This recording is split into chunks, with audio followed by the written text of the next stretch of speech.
care about here in Seattle. I mean, that MLB Network, ESPN, whatever it is, anywhere I look where there's baseball coverage, front page of ESPN right now, and I know there's an algorithm bump, but front page of ESPN, just massive series in the AL West this weekend. This is the biggest series in baseball this weekend.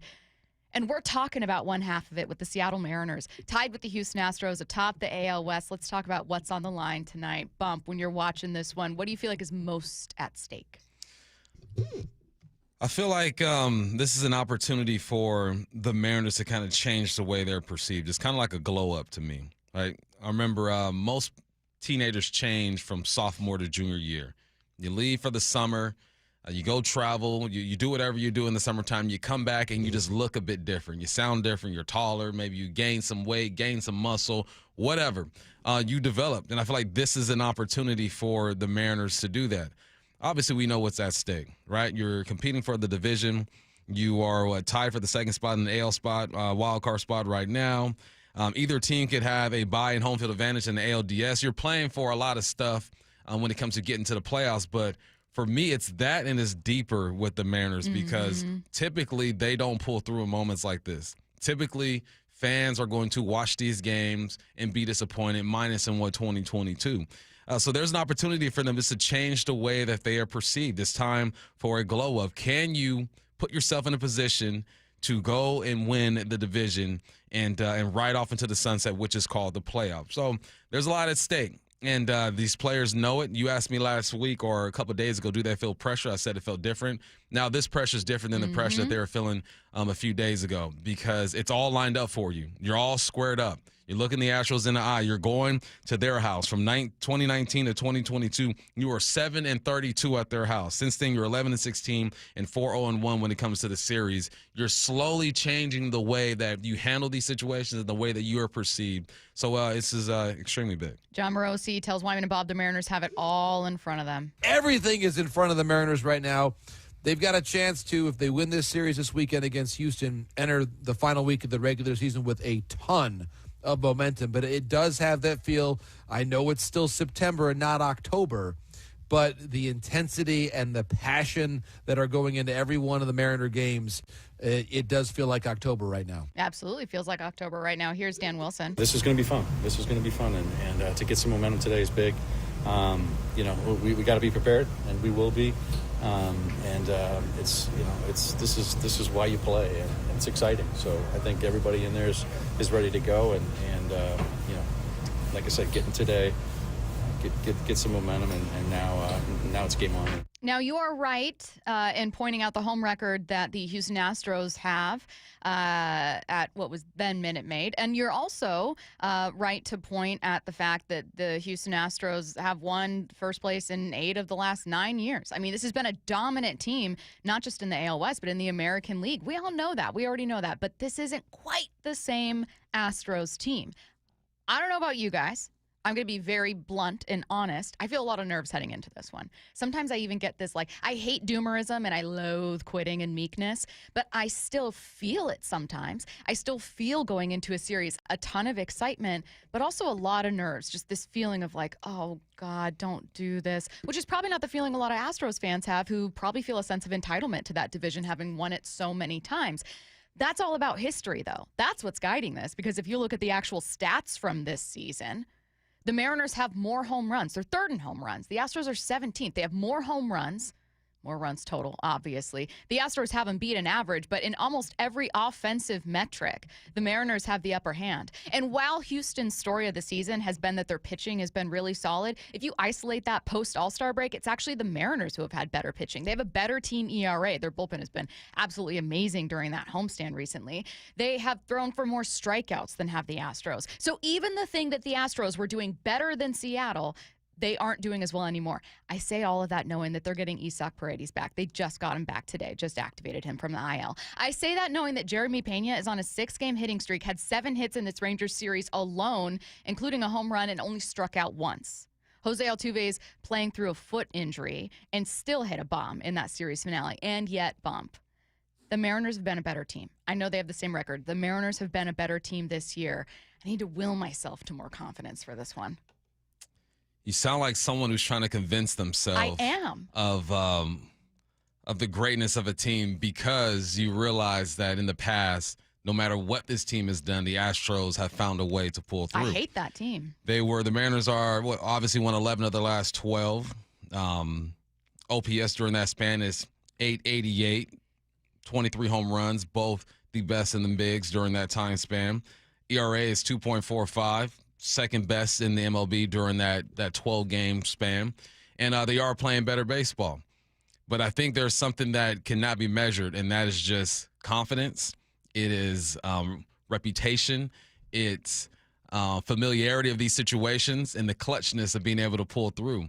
The reason why you and other fans are convincing themselves or feel like you have to convince yourself is because of that, is because of the immeasurables, the things that you can't measure, that the Astros have an edge on the Mariners. That's why this is such a big moment for these guys, because you establish yourself. It's like when the little brother grows up a little bit and he's able to really get after the big brother now. And we're not kids anymore. If you watch Friday, all my Friday fans out there, we ain't kids no more, Craig. We grown now. And that's what it feels like the Mariners are trying to do in this situation here.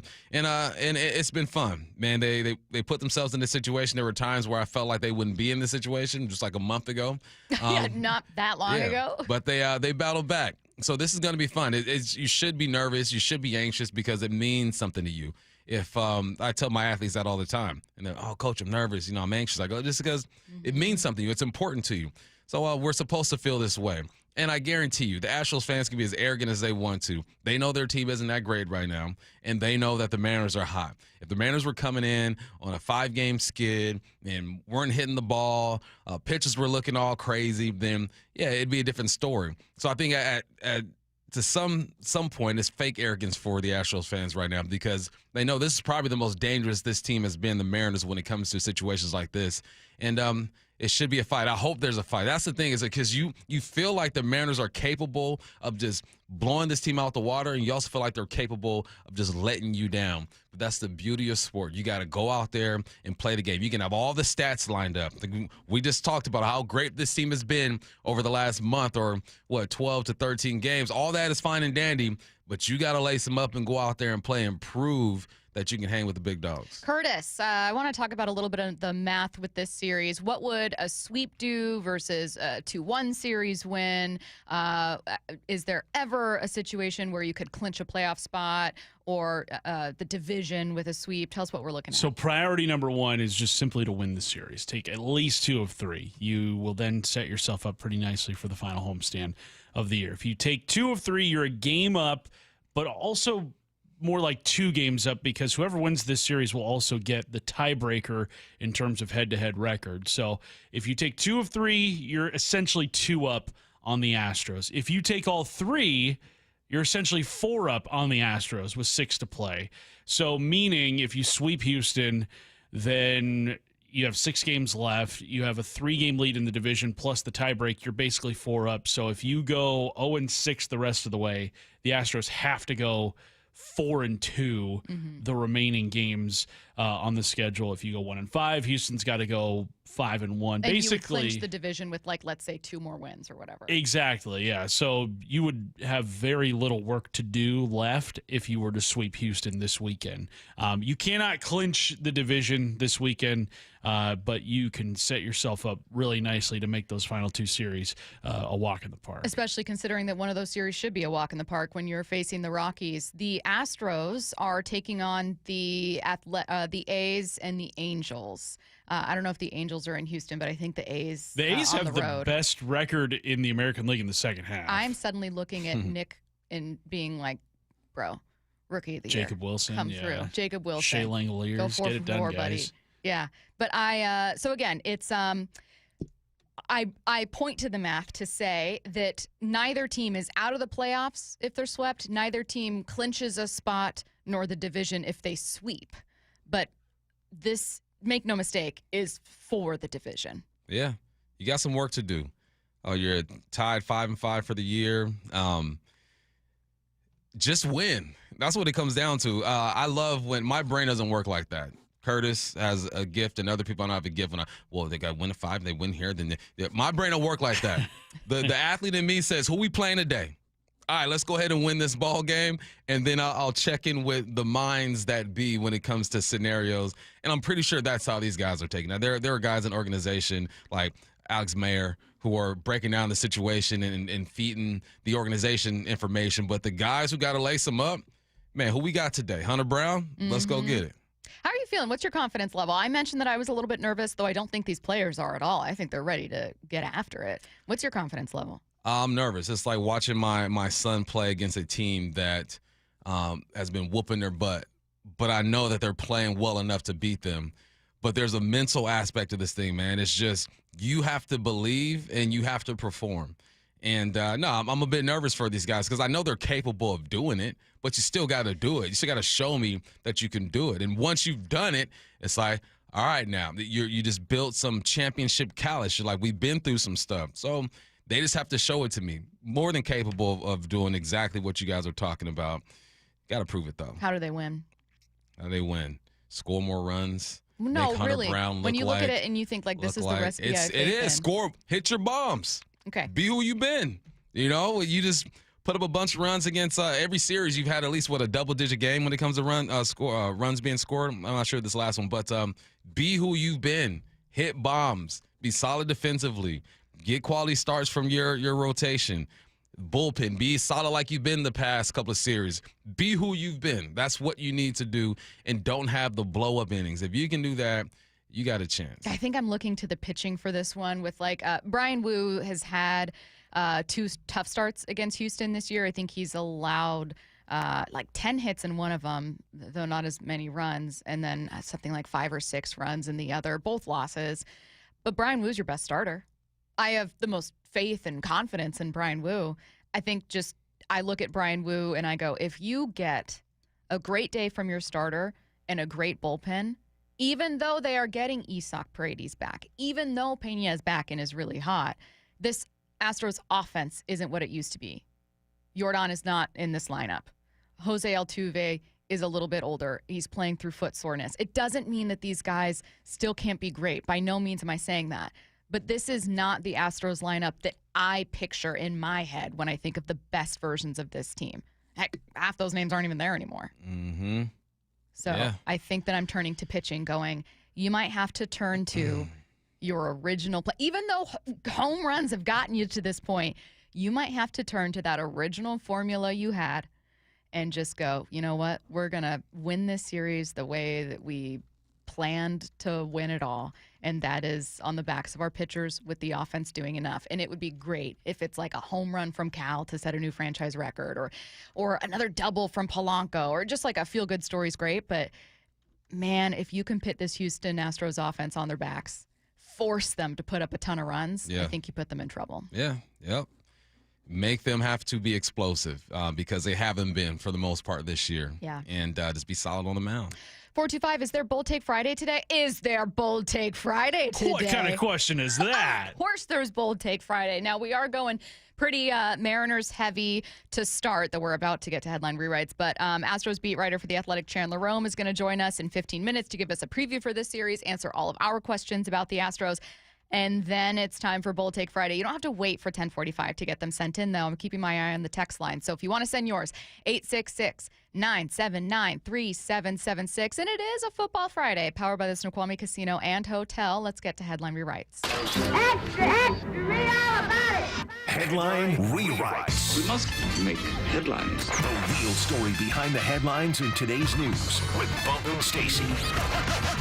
Headline number 1, the Seahawks look to go to 2-1 this season against the winless Saints on Sunday. What's the real headline? Yeah, they're trying to get that Mariners home record going.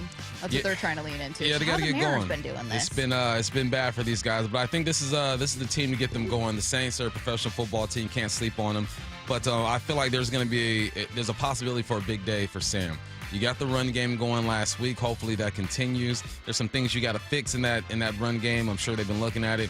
The Saints giving up 5 touchdown passes this year, second most in the game. No interceptions, so let's not make them defensively those guys. Well, it's a good opportunity here, man. I think K9 has to show up. Defense, keep doing what you're doing. Cause those turnovers.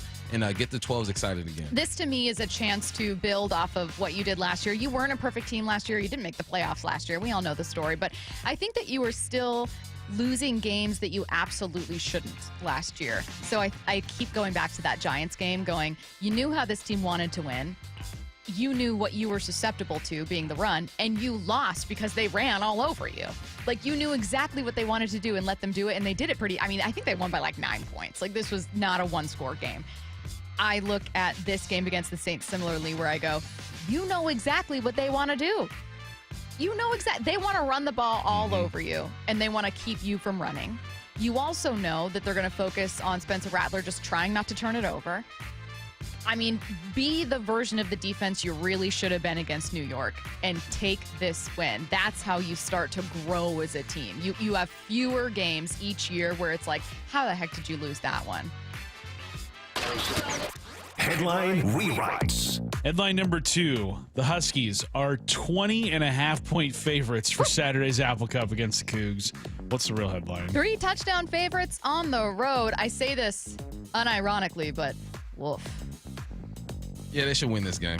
If they don't win this game, it's going to be a huge disappointment. Oh, then it's going to be like, I might not show up Monday. No, if they don't win this game, UW, y'all should be embarrassed. You should be embarrassed. Y'all should win this game by 2 to 3 touchdowns. The only hope I feel like my Cougs have is just trying to limit the run game, which is going to be tough because Coleman is a baller out there. Williams, the QB, is mobile. He has an arm as well. Make them have to throw the football. So you're going to have to play the game of your lives. But, it's the Apple Cup. Weird things happen all the time in the Apple Cup, but UW should be favored. Yeah, So, Bump, in other words, I want UW to win the Apple Cup. Go Dogs. It's weird how you say that every year. Every year I say that. Every year. Apparently, Specifically every year. the Apple Cup that In the time, same which I thought cadence, too. that's how Every you year. know it's a new thing that he said. You know what's just now. funny? Like, Stacy and Matthew are like the typical UW fans. At least y'all went to that school, but you really don't know much about your team. You pay attention like once a year. Maybe you go to a game. You talk about the yachts that are on the water. You don't own a yacht on the water, but you talk about it like you guys are typical Bow wow. UW UW fans. Go Dogs, bow down. Bow down to Washington's. Go fight the football team. You know what it is? There are Husky fans who hate that I don't have like drastically more school spirit, but no one else in my family. First of all, in my family went to college, but secondly, like I think that diehard fans often have like all your friends went there and your family went there and you grew up in that community. I just didn't. I also didn't like love my time there. But that being said, they're going to win. No doubt in my mind. And what I love and what might actually make me, to your point, a true Husky is that when I have a chance to brag, I'll do it. When I have a chance to feel superior, I will do it. Mm-hmm. And you got some, Cougs. Now, there are Huskies who bleed purple and gold, but, Bump, I bleed blood. Bump, what do you make of Jimmy Rogers not naming a starting quarterback yet? This is what teams do when you have nothing to lose. You pull out all the tricks. Oh, we're not going to tell them. We don't want them to prepare. Mm-hmm. Is it going to be the young mobile quarterback? Is it going to be the old veteran? It's just, you try to keep them guessing. It's like Bill Belichick not giving his depth chart to the squad he played in week 1. You do whatever you can, man. But Jimmy, get them boys ready. And here's the part that's tough with this team is that 70 transfers don't understand what the Apple Cup really is. Like me as a freshman, I am sad about that. I didn't even understand what it was until I played it and I was in it, and I gotta go, oh, okay, I get it now. This is some real stuff. So this is going to be interesting. Student section, show up, drink your drink, be loud, and hang in there. So shocked that Bump brought up his Apple Cups against Washington. That's a classic tradition.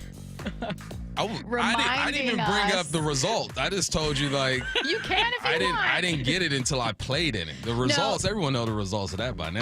That is one thing that makes me really sad is like I've always hated when I was in college more so Oregon. With Wazoo, it was more like the Apple Cup, you beat them. It's a rivalry, but you have like friends from high school that went to Wazoo or whatever. But it is there's a lot of really sad things about realignment, the transfer portal, and everything that's changing about college football. And one of them is that for every new generation of students that comes in, this means less and less and less and less. It's such a bummer. Yeah, it's and the it's wider that gap unfortunate. becomes between the two schools in terms Yeah. of the players that they have.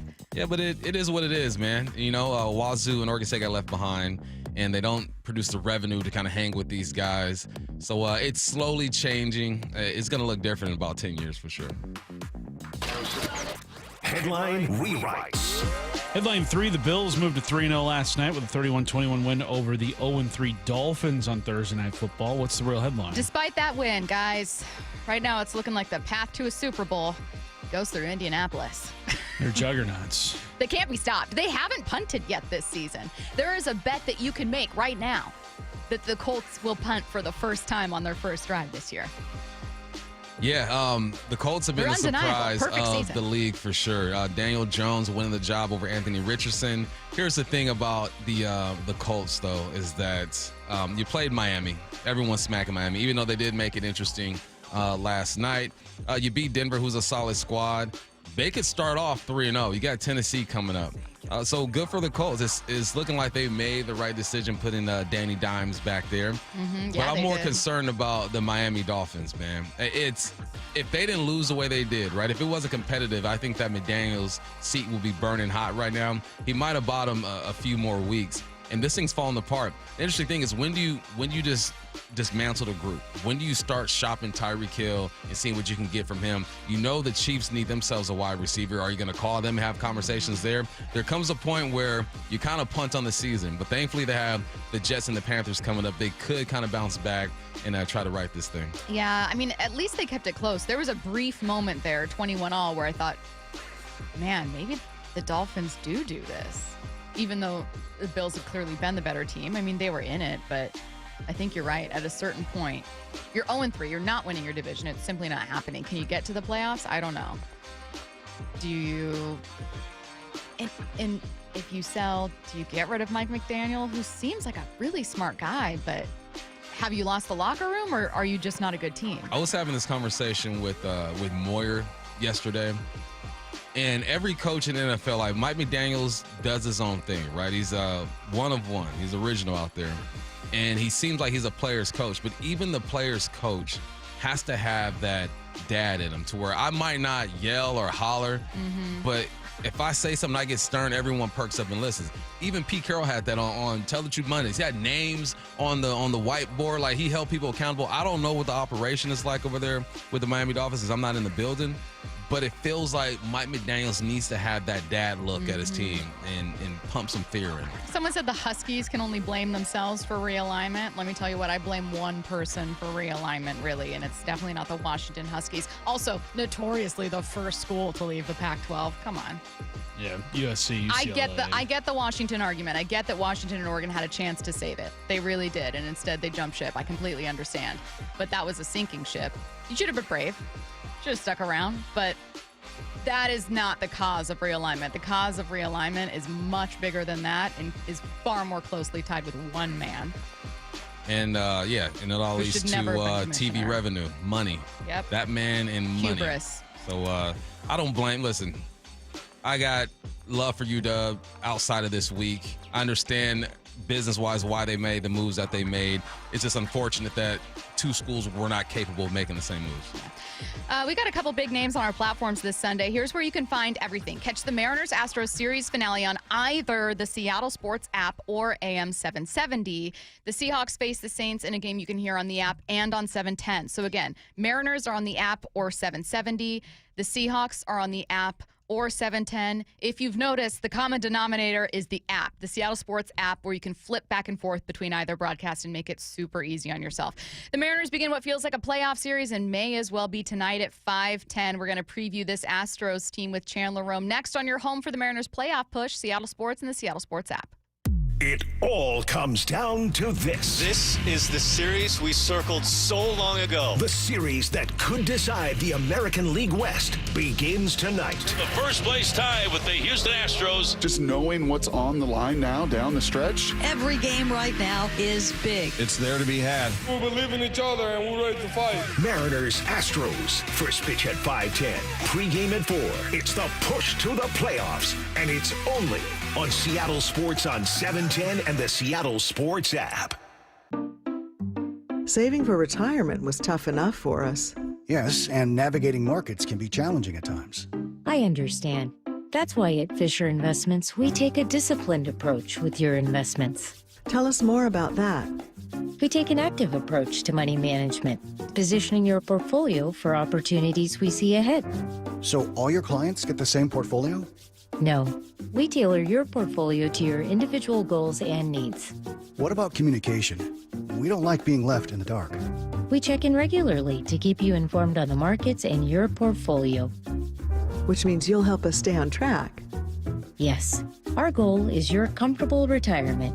And as a fiduciary, we always put your interests first, because we do better when you do better.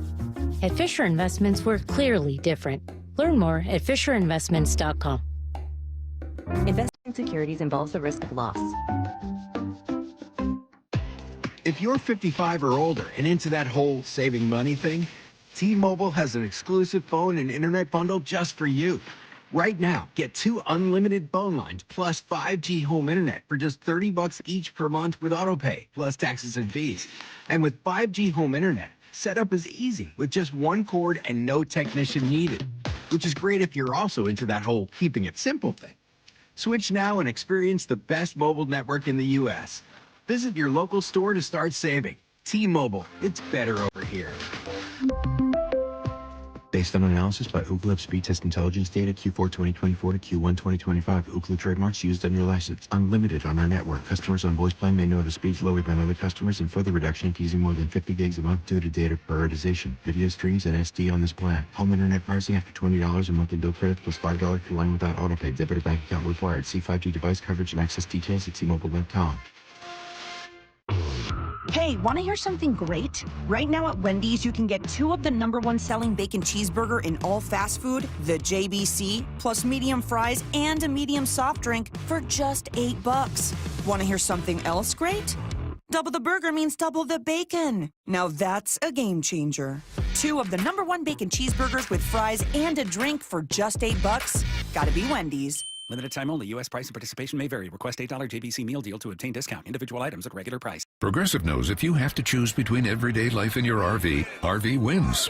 What, are you going to take the RV to the mountains or go pick up your dry cleaning? RV wins! Are we cleaning the gutters or taking the RV camping? RV wins! Are we getting a new passport or cruising up the coast? RV wins! Don't forget, you got that trip to Sweden coming up. Oh, yeah, passport, then RV. With Progressive, you can bundle your RV with your home or auto and save with a discount and spend more time enjoying those savings in your RV. Progressive Casualty Insurance Company affiliates and other insurers. Not available in all states and situations. When it comes to the security of your business, doubts can creep in about who you're trusting to protect it.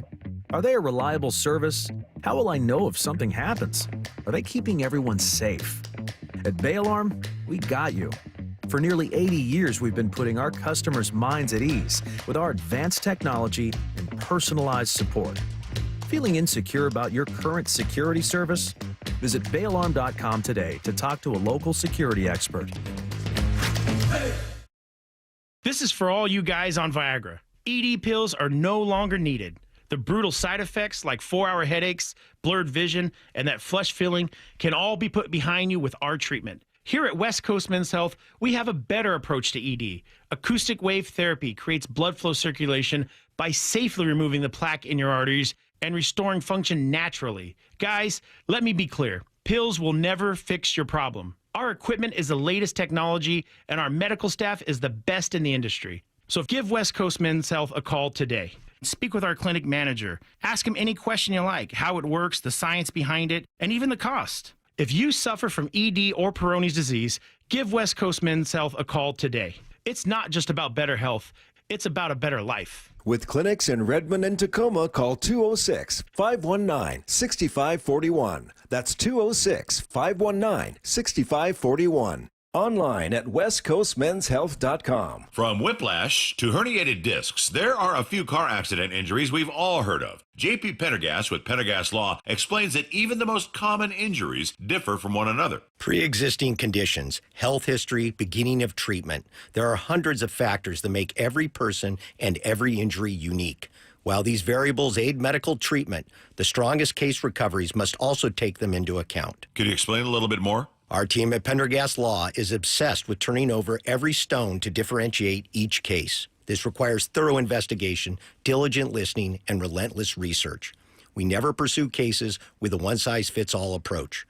We built our success by treating every injury and every case with the individualized attention our clients need and deserve. Pendergast Law's individualized approach to even the most common injuries makes the difference in case outcomes. It's another reason why I can't recommend them enough. If you or a loved one has been injured in a car accident, call Pendergast Law. We can help. From the Quantum Fiber Studio. This is Bumpin' Stacy. Weekdays 10 to 2. On Seattle Sports and 97.3 FM HD2. A massive series against Houston starts tonight. Actually, I was going to say this weekend, but we're looking at game one already. The Athletic's Chandler Rome joining us now on the Emerald Queen Casino Sportsbook Hotline. Chandler, how's it going? I'm good. How are you guys doing? Fantastic. I have a lot of questions about the Astros, as does my co-host Michael Bumpus, but I'm going to start with one where I think I need to touch base with where they're at.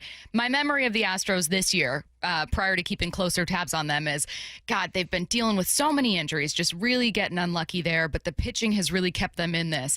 And then I was, taking a closer look at this series against the Rangers, and I'm seeing Jeremy Pena just raking and Altuve hitting a bomb despite dealing with an injury. So what's the current state of the Astros? That's a great question, and it's one that kind of changes daily. They're still pretty injury ravaged. Obviously, I think everyone saw what happened to Jordan Alvarez in that Rangers series. Had a pretty nasty ankle injury that's going to have him out for a little bit. They don't have Josh Hader, their closer.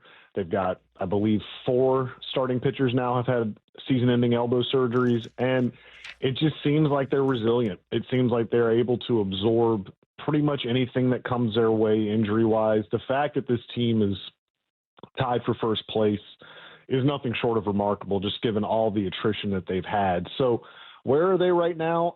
They've had one of the worst offenses in the sport in the second half, which has been kind of curious because the offense has been like the one place, aside from Alvarez recently, that they've been pretty healthy in the second half. They've had kind of their full strength lineup out there, and it just hasn't worked. They haven't scored a ton of runs. They chase a lot out of the strike zone. It's not been the lineup that I think they were anticipating. But the way they've counteracted that is what they do very well, they play a lot of close games. I think they've won something like 31 one-run games. They thrive in low-scoring close games because they're a good defensive club. The pitchers that remain healthy are performing pretty well for them. But it's not a deep staff. It's not a deep bullpen. They're relying a lot on like the same 3 or 4 guys to get stuff done, and fatigue is starting to is starting to set in. So they need desperately to score a little bit more, to give some separation, to not make every pitch so magnified. And, I think right now they're playing about as well as they can play, just given the state of their team and the state of their injuries. But if you look back to, mid to late June, this has not been a great team. I think they're 26-34 in their last 60 games. This has not been, the team that was 20 games over 500 in June and had people wondering, is this the best team in baseball? Chandler, that was a very logical analysis there. But you and I know that fans don't operate that way. and there's a lot of emotion behind it. And over there's a lot of expectation. Here in Seattle, people are kind of reluctant to fully buy into what's going on. They're excited. They want to see what's going to happen with this series. What are the fans like over there in Houston right now? This is you guys are used to winning, used to dominating. What are the vibes for the Astros fans? Yeah, it's been interesting to have the barometer of the Astros fans during this season, because this is a fan base that is largely accustomed to the Astros rolling the balls out there, winning 95 to 98 games pretty easily, coasting to a first-round bye, and then, I say this kind of tongue-in-cheek, but it's kind of true, and then it's like, oh, we'll start paying attention to the ALCS. Like, it's kind of like their birthright to get to the ALCS and kind of go from there. This has tested them a little bit. It's tested them a little bit in terms of, this has not been the most straightforward linear season. They've dealt with injuries. They've dealt with slumps. They've dealt with underperformance. And I think a lot of people now are just kind of along for the ride. They're just kind of like, you know what? Like, we've been down, we've been up again, we've been down, we've been up again. Like, let's just see what happens. So I think they've kind of learned how the other half live in Major League Baseball because, like I said, for the first 8 or 9 years of this run that they've been on, they made the sport look pretty easy. It's not as easy to just roll out there every year and win 95 or 98 games, just kind of do the way they've done it. And this has been a grind. This has been a test for their fans, definitely. So I think people are cautiously optimistic. I think, but it certainly has not been maybe the full-throated endorsement of the Astros that they got, maybe from 2018 to 2022. Yeah, you mentioned the other half. There's the other half, and then there's the Mariners, Chandler, where the three of us all in our 30s went through all of middle school, high school, college, and life after college before seeing a single playoff game. So... Ooh, man, those Astros fans. They know pain. They know 100 lost seasons, but I don't know that anyone in baseball knows what the Mariners have been through. Kind of a weird franchise. That being said, I was looking back at Hunter Brown's starts this year. He's had some good ones. I know that both were non-decisions. Houston ended up splitting them 1-1. Bullpen kind of fell apart in one of them, but he's otherwise been solid against Seattle's lineup. What can we expect from him tonight? Well, it's interesting because he hasn't faced this Seattle lineup. The Astros have not seen the Mariners since the trade deadline. So he's not faced a lineup with Josh Naylor in it or Eugenio Suarez or, this is a new look lineup. And I don't know that you can take much out of the first couple starts that Hunter Brown had against the Mariners, just given how different the lineup looks now. So, look, Hunter Brown, in my opinion, entrenched himself as a top 3 Cy Young finisher this year in the American League. I'm not sure if he's getting the credit he deserves nationally, but he's been one of, if not the most consistent pitchers in the American League and the most consistent pitchers in baseball. He is an ace in every sense of the word. The command recently has maybe not been as pinpoint as it has been, earlier in the season. Maybe that's a little bit of fatigue. He's coming up on 180 innings pitched, which would be a career high for him.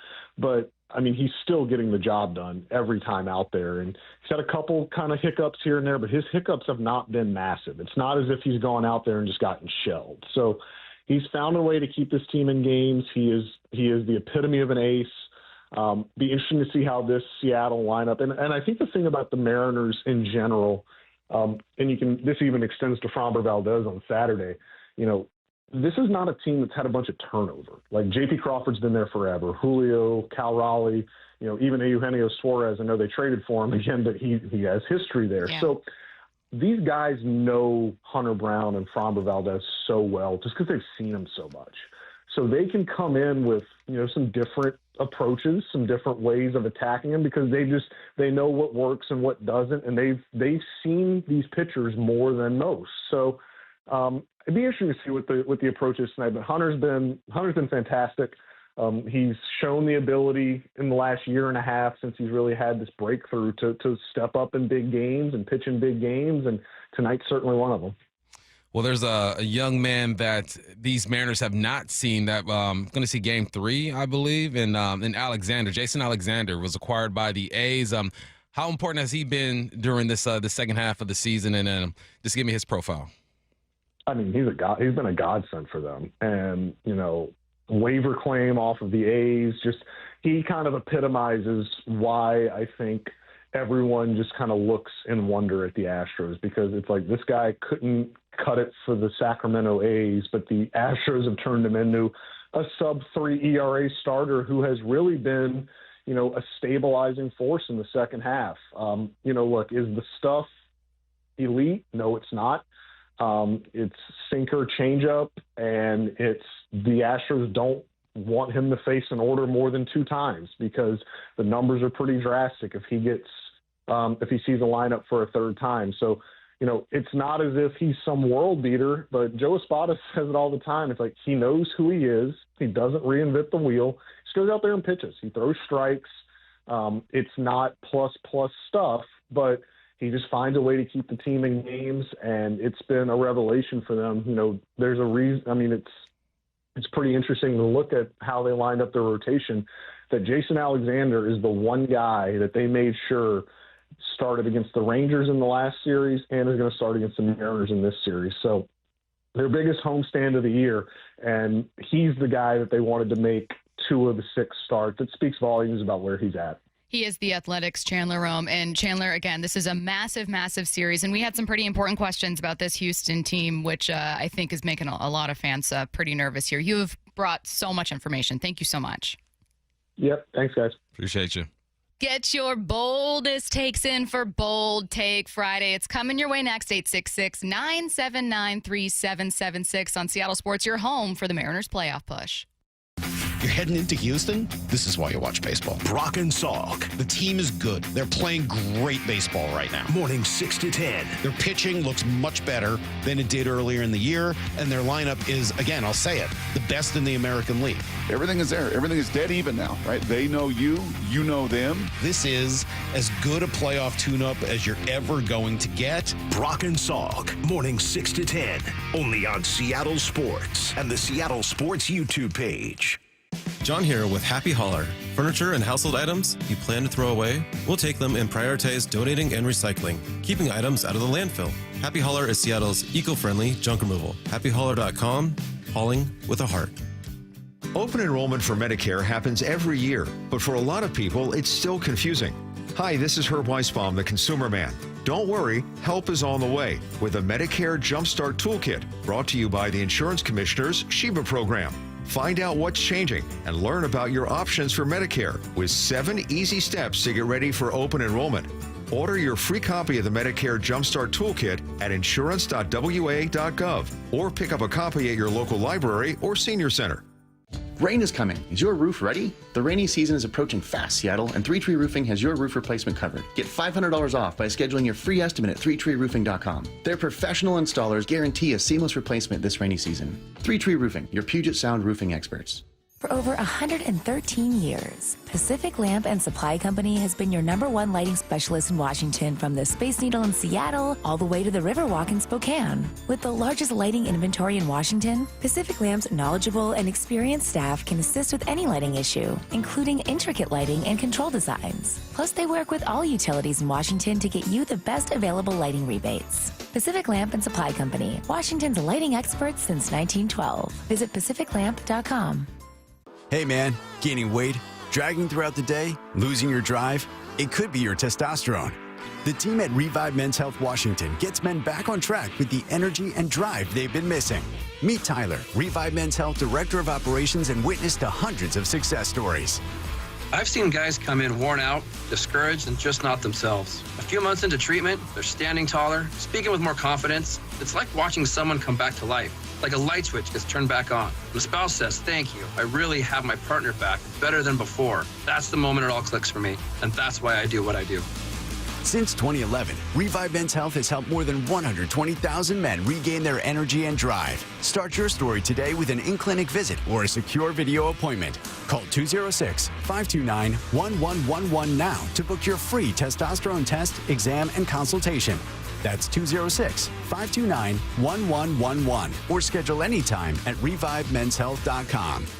The ballpark is rocking like 2001. Let us clear up your allergies so you can enjoy more of each game. Hey, it's Dr. Ryan Stern of the Stern Sinus Center. Let us fix your ear, nose, and throat problems. Let's make your congestion, sinusitis, snoring, and allergies a non-issue. We can diagnose and treat everything from allergy testing and treatments to modern nasal breathing procedures to advanced balloon sinuplasty. Come and see us in Federal Way in Auburn or at sternsinus.com. That's sternsinus.com. Bonneville International radio station contests are open to participants 18 years of age or older that are residents of Washington State unless otherwise specified. Employees or agents of the station, Bonneville International Corporation, other area radio stations, or any entity associated with the contests are not eligible to win unless the station otherwise specifies at its own discretion. Persons who have won in the last 60 days from a station contest or event may not be eligible. Full general contest rules are available on seattlesports.com or in person at the station during regular business hours.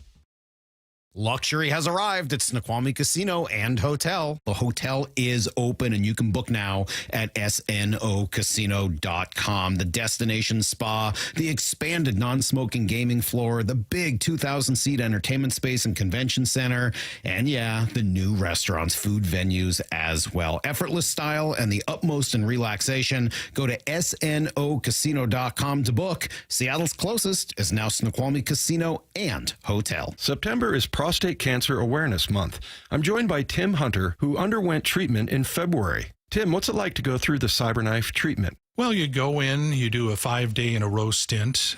You go to the Swedish hospital, and it's, they say set aside 45 minutes for each treatment. It's really only about 35 minutes of that little robotic arm dancing around you. There's no pain involved. It was just too easy. Treat prostate cancer with Swedish CyberKnife. Go to swedish.org/CyberKnifeProstate. With football season comes colder weather, so if you need new windows and doors, don't drop the ball. Steve Rabel here with Keith Dashafee from locally owned Pella Windows and Doors of Western Washington. So Keith, what's your next big play? Well, Steve, right now get 40% off qualifying installs or no payments and no interest for 12 months on approved credit. Schedule a free consultation with Pella Windows and Doors of Western Washington. Go to PellaPNW.com. That's PellaPNW.com. Have you tried the dining district at the Bellevue Collection? Grab lunch with friends, meet up for happy hour, and stay for dinner and beyond. You can sample international flavors and local favorites from talented chefs. Try a new cocktail on a rooftop bar or watch the game with friends and explore the lively nightlife scene. The dining district at the Bellevue Collection, where your taste adventure begins. Learn more at BellevueCollection.com/dining district. It's time for Bold Take Friday. Get your bold takes in for Bold Take Friday, 866-979-3776. We're getting back to the Mariners in less than 15, so I need some Seahawks ones here to shake it up a little, though I do already have some Mariners bold takes in. Just massive, massive series. I'll allow it. Massive. Bump, why don't you get us started with your bold take for Bold Take Friday while I collect some from listeners. Take Friday. We should have like a sound for that. Bold Take Friday. How about an air horn? No. Voice, That's like loud. Bold. You know, I don't know. You mean like the open that just No, played? no, not the open. I'm talking during the segment. Oh, so like when someone says something bold, we press it and it'll say bold. Yeah. Well, because people complain about the air horn. I don't really care about. Well, they don't know good radio. The people who complain about the air horn. Radio, air Someone's horn, always everyone complaining knows that. about that thing. But anyway, my bold take. I'm going to say that for the third week in a row, the Hawks are going to turn the football over. Not 2 interceptions, but 3 interceptions. Spencer Rattler has not turned the football over. They're going to get pressure on that guy. Job's going to have one. Reek's going to have one. Kobe's going to have one because he was on our show the other day. Yeah, that's true. 3 interceptions Three of for them the things. Seahawks. 3 of them things. They would be in first place, and it wouldn't be especially close. Yeah. Wow. On 3. Okay. 7 interceptions through 3 weeks.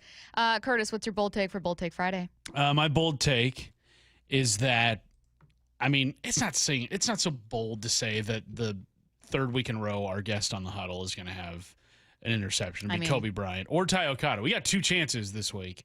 But what's really bold is that it will be both Kobe Bryant and Ty Okada with an interception. Okay. Wow. Only 2 interceptions. 4 huddle guests in 3 weeks with 4 interceptions. You heard it here first. What are we going to do if they're like, hey, Sam Darnold going to be on the show? We're going to have to be like, we can't. We can't. Our guests get interceptions, and I feel like the implication is Sam would throw one. We can't have him on the huddle. We're sorry. Yeah, we're running out of DBs. Yeah, this is a defense only. Pretty soon Julian we're gonna get Love. I don't think we've had Julian Love No, on. we're going to get like Byron Murphy. We're going to be like, bro, are you ready for this? Yeah, you're going to get your first career We're interception. on those wind sprints, man.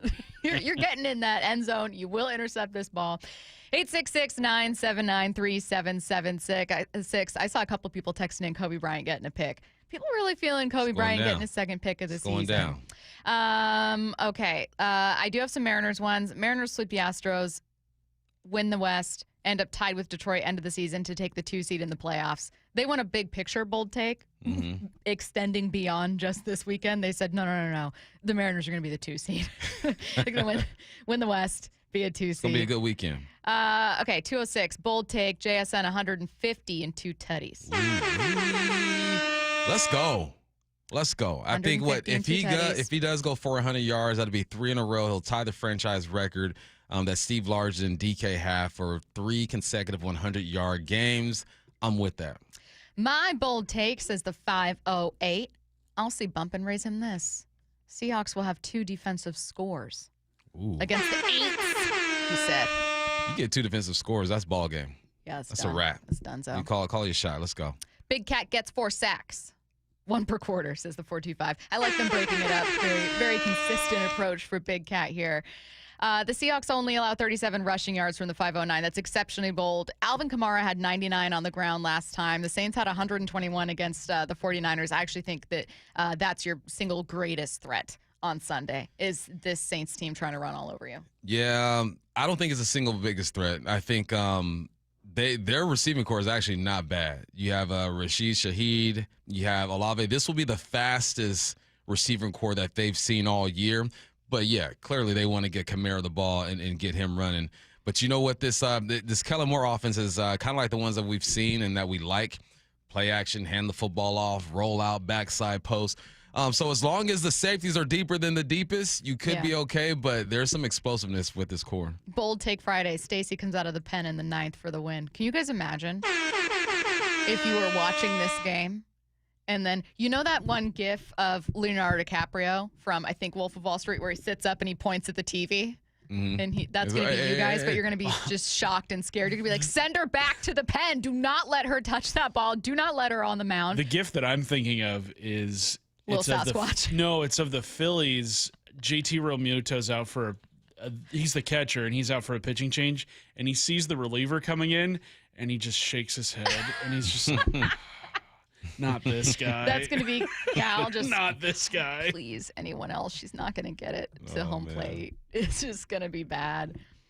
If they swing, it's a strike. So that's all I got to say about that. I'm just going to do pump fakes. They swing, it's a strike. Yeah. Well, if you pump fake, it's a balk. You know what, Curtis? Why don't you let me live? 866-979-3776. Bold take. Cal will get to 60. This weekend is bold from the 360. Cal has 4 home runs in a minute series. I don't know about that one. Hey. That's pretty bold. If he comes out and has a game where he hits 2 home runs, then we can start talking again. For that 60 this weekend, he has a 2 home run game again. Then we could talk. But I'll give him 2 this series. 2 this series. Yeah. Give him 1 tonight. Give him 1 tonight. 1 tonight. 2 words. Back to the Seahawks for this one. Says the 206. 50 burger. When's the last time the Hawks scored 50? Was it against Arizona? It's been a long time. It's Arizona. There's a game against back. the Jags where they got the Jags pretty good. I don't remember how long ago that was. The one that came to mind was from far too long ago against the Bills, but that was like 2013 or something. There's absolutely they scored 51 against the Lions in January of 22. I believe that was like week 17, was that the one that was like week 50 18. or 51-48? 51-29. What am I believe it was thinking Tim of? Boyle was the Lions quarterback that day. What year did you say? 22?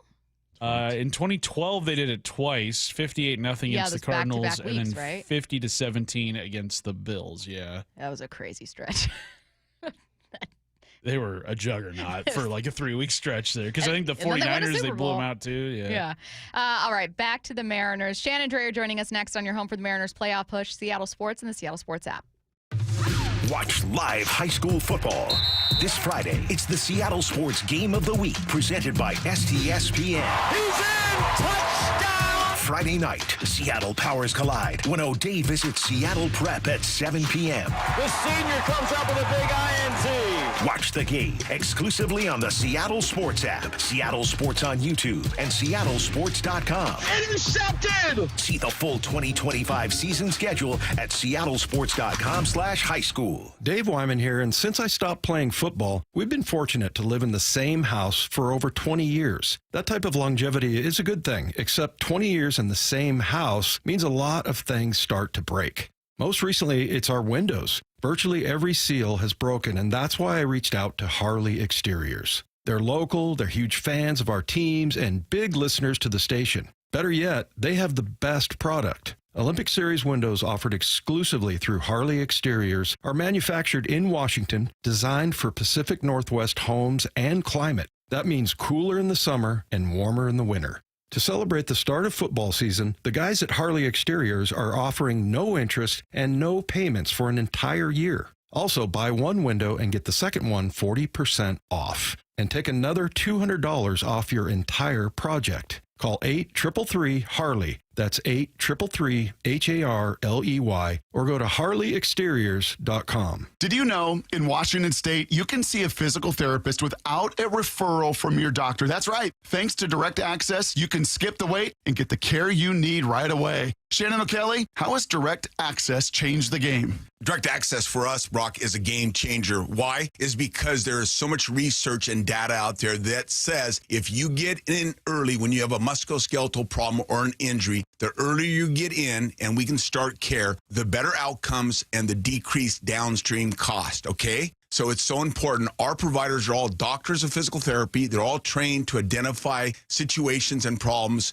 They've got the skill, they've got the talent, they've got the knowledge. If you get in and start therapy early, we're going to get you back to activity, pain-free, and moving and having fun. Fast, easy, effective. Direct Access is your path to better movement, starting with a single step. Visit irgpt.com to schedule your appointment today. irgpt.com. Matt Coker here with West Coast Men's Health. In the past 5 years, we've seen thousands of men at our clinics. Most guys tell us the same story, that in their early 50s, it's not that they couldn't function, they just needed help. They started taking Viagra, and it worked great at first. But after a few years, it stopped working.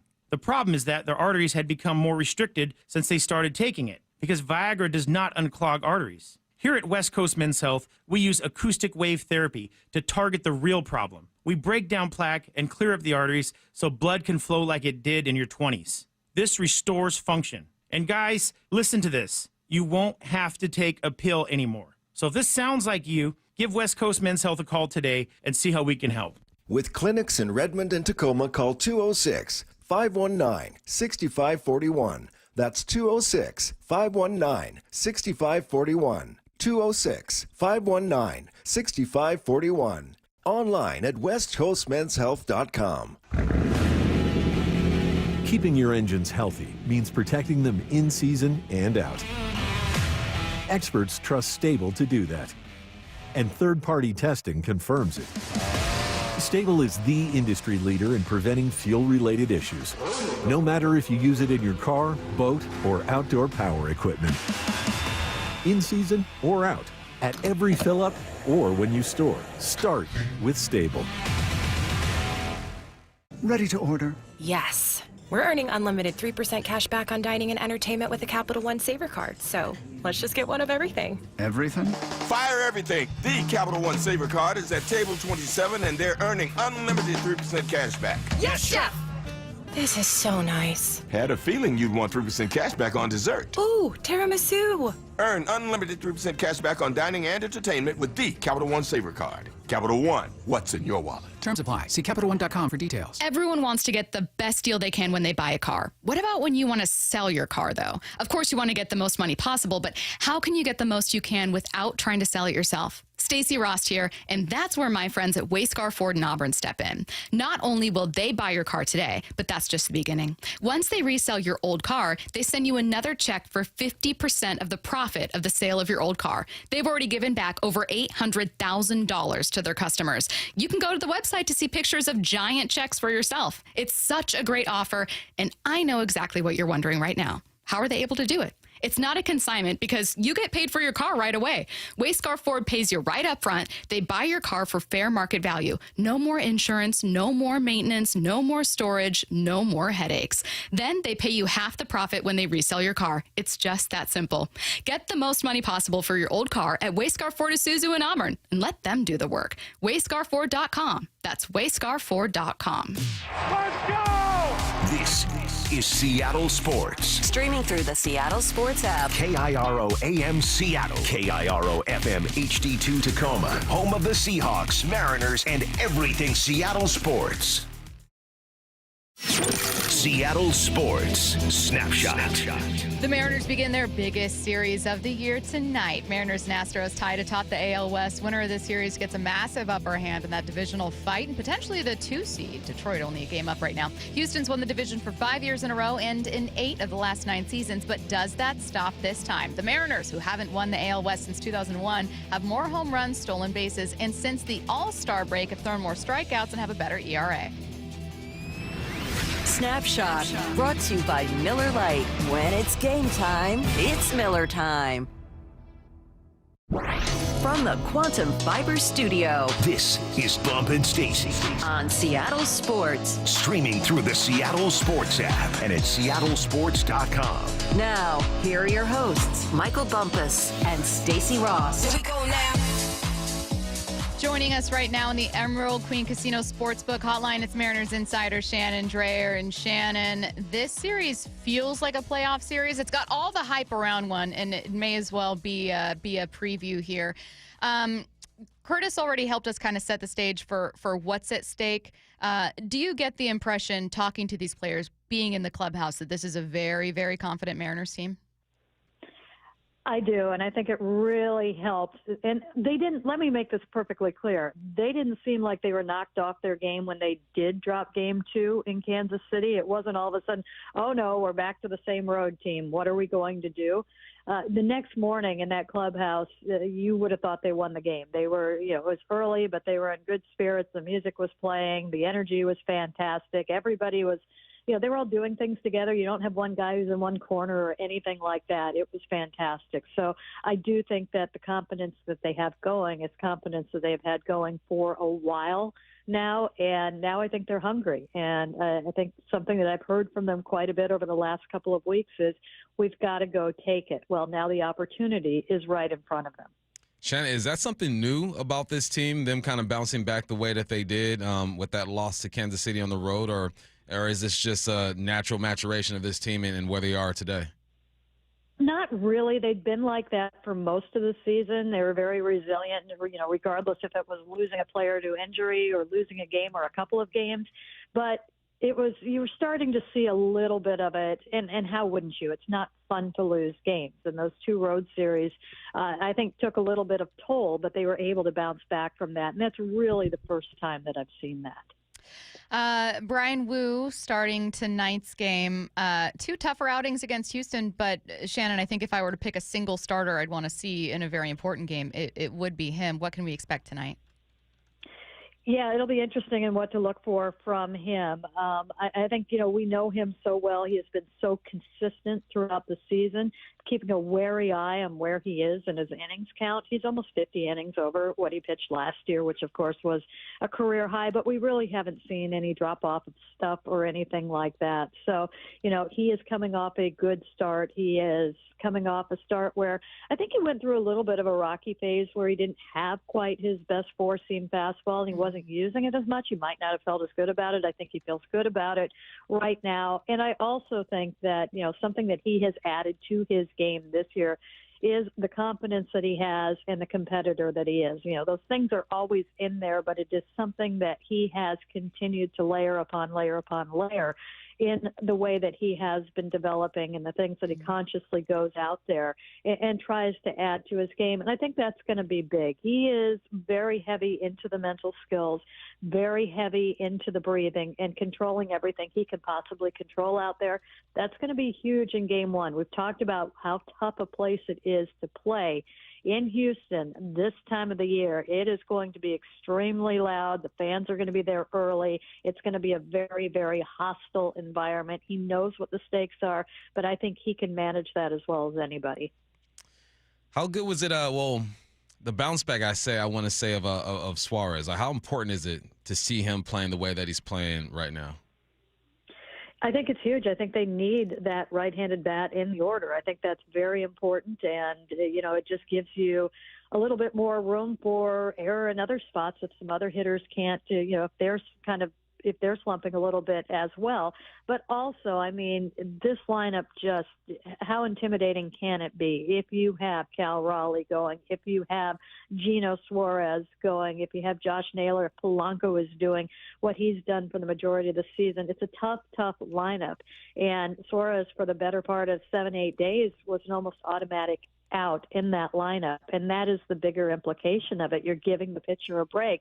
If he's on, you get back to those days we saw him early on in the season where there just wasn't that break. It makes it that much harder on the opposing pitcher, even if it's not putting up runs on the board. And if he is going, he likely is putting up runs on the board as well. So an important component at this time of the year for sure. I had some real concerns about the bullpen, about pitching as a whole, following what was a really exciting trade deadline, but one where they probably didn't add as many arms as they would have liked. I know you've talked about that as well.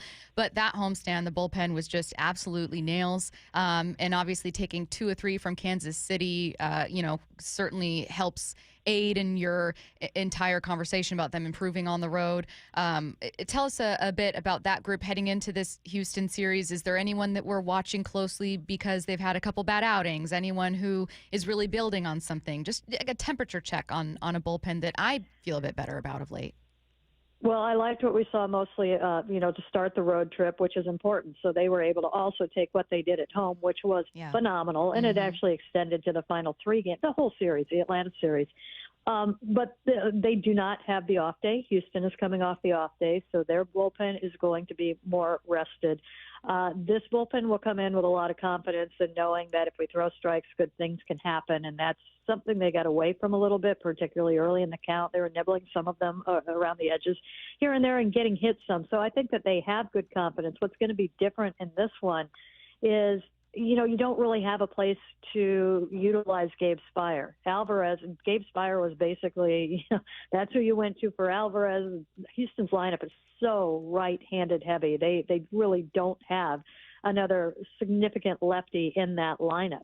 And so that's one thing where your lefties aren't going to be much of use, which might hurt a little bit if you actually need those innings. We saw the big, bobble from Matt Brash his last time out. Can he bounce back? He had yesterday off, but threw 30 pitches the day before. Munoz has had to throw in back-to-back games, or he threw yesterday. Ideally, he would have not had to throw yesterday. You would have him available for all 3 here. I don't know if he will be available for all 3 if needed. And so somebody is going to need to step up. There are going to be significant innings. I'm not saying they're going to have to come in and close it out, but they might have to come out and pitch in a spot where Matt Brash normally would have pitched and cannot go, or a spot where Gabe Spire would have pitched, but it's just not a good matchup.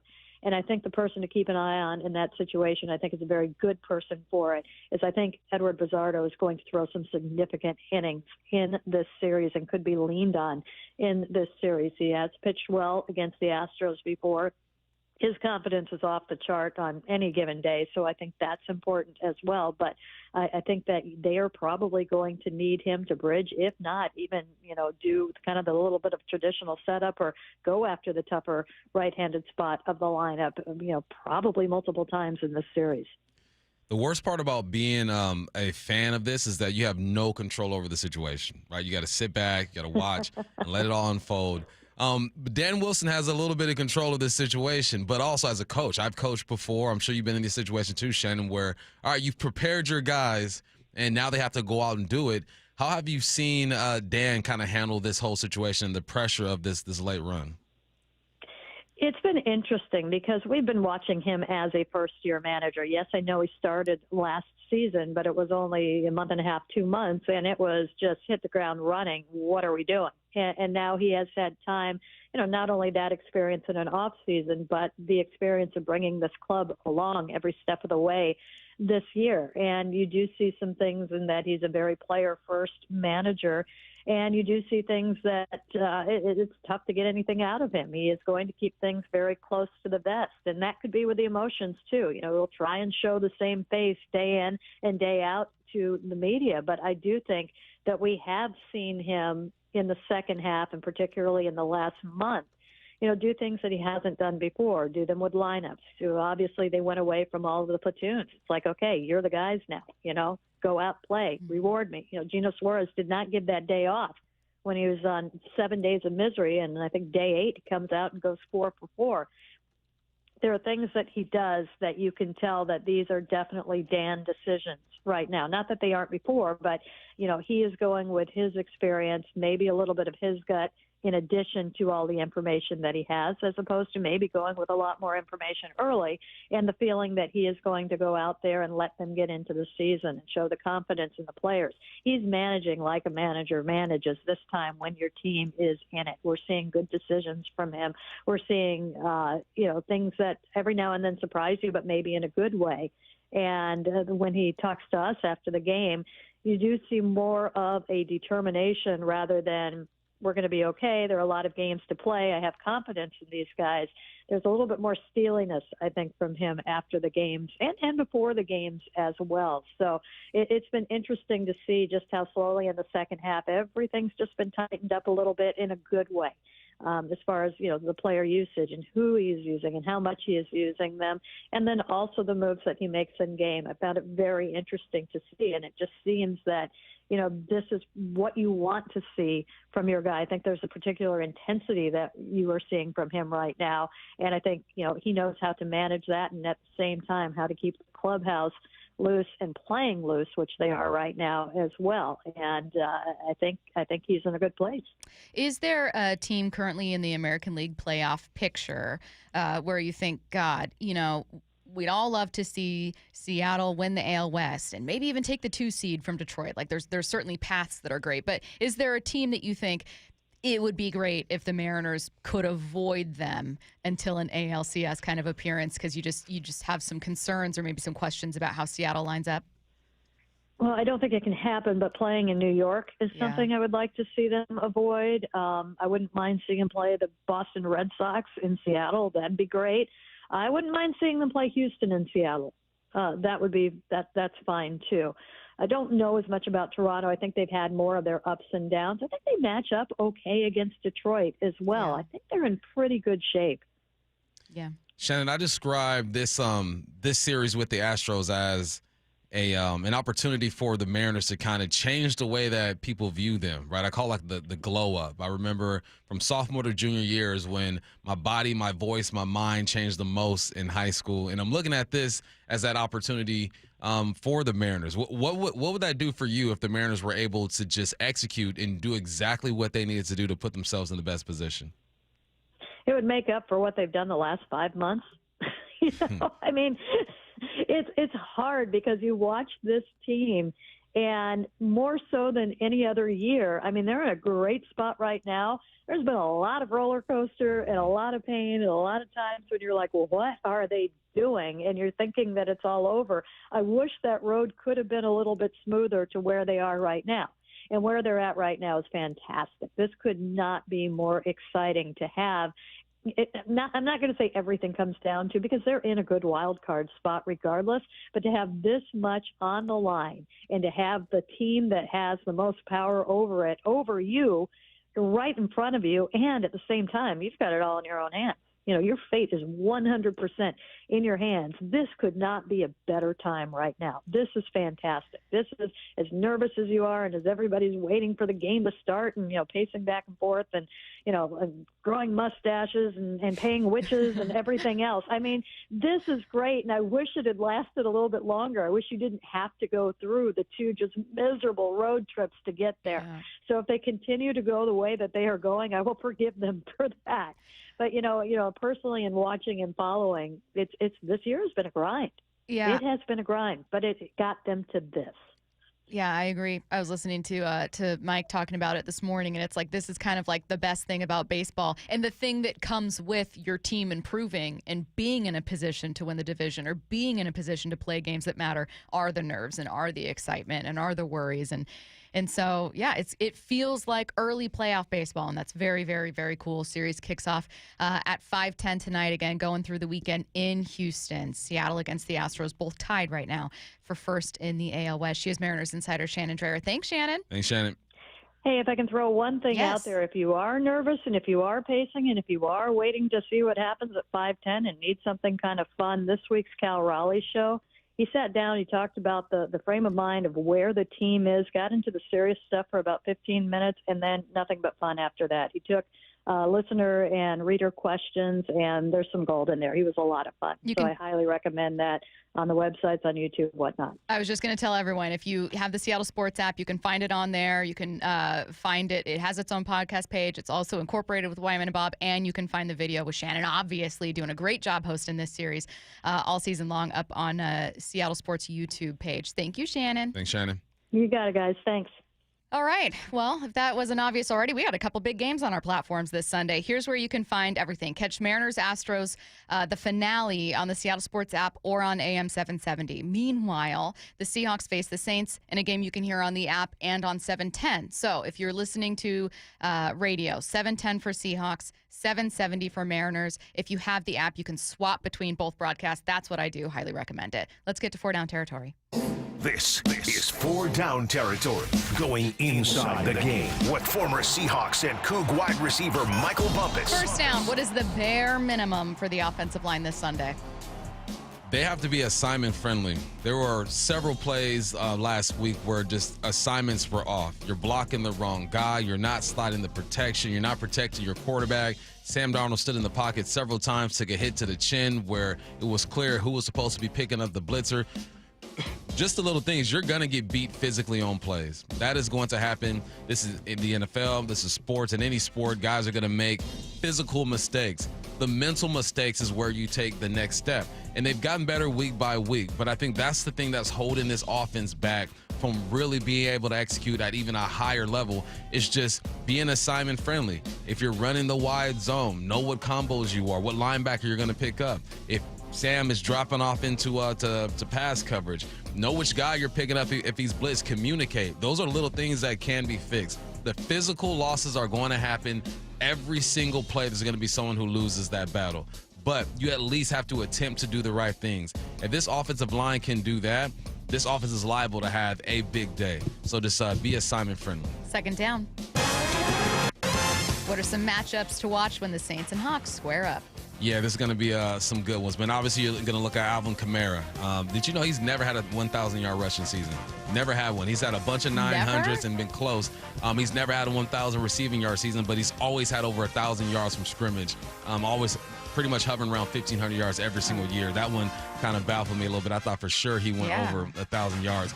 Also, I kind of hinted at this earlier. Olave, Rashid Shaheed, and Brandon Cooks, that's a cool little trio when it comes to receivers.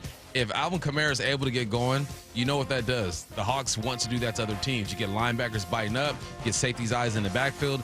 That will open up some pass plays. So you just got to be aware of these guys. Rashid Shaheed, he was a 2023 all-pro type of guy when it comes to the punt return game. He had 46 receptions for 719. We all know Olave. Brandon Cooks is the OG over here, but he's had 6 1,000-yard seasons. I get that we look at the Saints and think this is a game they should win, and I think they will, but you can't allow these guys to have those splash plays. So you got to corral Kamara and just make sure these three don't get behind you on defense. God, when you were mentioning Chris Olave, my sister has Chris Olave on her fantasy team, and she was deciding whether or not to start him or I think Matthew Golden, and she couldn't figure it out. She didn't know what to go with, but the best part is nothing yet. Well, and I was so excited for him. And the best part is that she had to make a decision because she had another guy land on IR, which, as I texted you guys, she's never played fantasy football before. She thought IR meant irreplaceable, which is so sweet. That's so cute. That's so cute. It's actually the most replaceable. It's in fact, you need to immediately replace that person. But I love the idea of like IR, so are these like the irreplaceable guys? Like they're so important you have to keep them. It's like, well, I would argue you definitely shouldn't. But she decided against Chris Olave, so hopefully the Seahawks can help her out with that one. Third down. What were some complaints about the tush-push in the Eagles-Chiefs game, and how would you officiate it? So there are a bunch of people looking at the Eagles. The Eagles, I think they had like 6 tush-pushes, got 4 first downs and a touchdown out of the situation. We know they're the best in the game at doing it, but Andy Reid said this, Tom Brady said this, that there are some false starts going on with the offensive line. But it's so hard for the refs to see that because everything is so tight. So, look, this is a simple fix for me. It's almost like when you declare to do an onside kick, you have to do an onside kick, right? So if you declare to do a tush push, you have to run the tush push and make the side judges walk in a bit more. Say they're like 5 yards away from the tackle instead of all the way towards the sideline, so then they have a better view of what's going on there. Like, you're not going to stop running the tush push this season, but if you want to change it a little bit and make sure you're not getting that jump when it comes to the offensive line, walk the side judges in. You have to run a tush push. You have to hit the A or the B gap. There's no bouncing outside, and make them declare and do it that way. Yep. Because I'm tired of people complaining about this, man. It's going to be gone here pretty soon. Well, it was fair to complain in that game between the Eagles and Chiefs because the Eagles did false start. Mm-hmm. That was a very obvious false start. They call it. Hey, might have cost the Chiefs. If the refs don't call it, it never happened. Mm-hmm. That's how you got to look at it. Fourth down. But it definitely happened. What play is set up for success? I'm guessing not the tush push. The tush push for the Eagles, it is. For the Eagles. For the Eagles, they got that thing on lock. It's time for Oots to get a pass out the backfield now. Let's it's set go. up.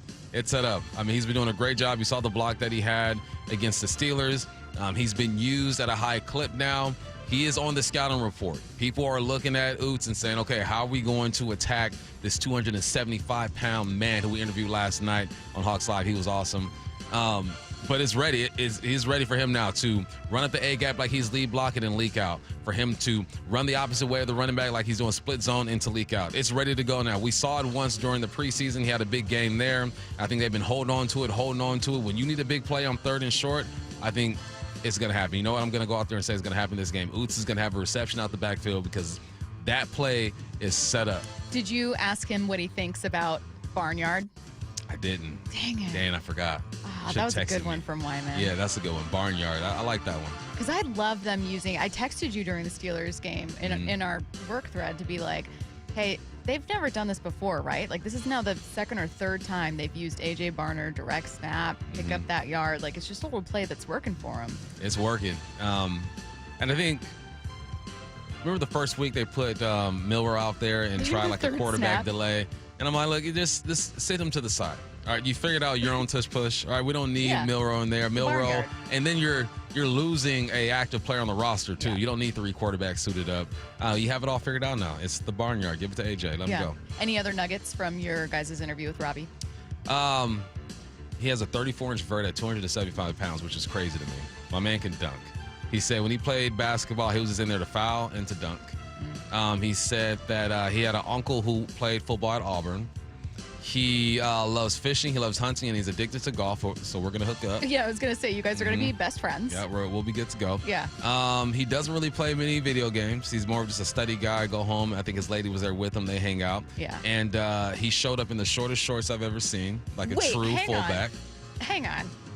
Was he, like, in uniform, his workout clothes? Nah, he had, like, some I think some Lululemon shorts.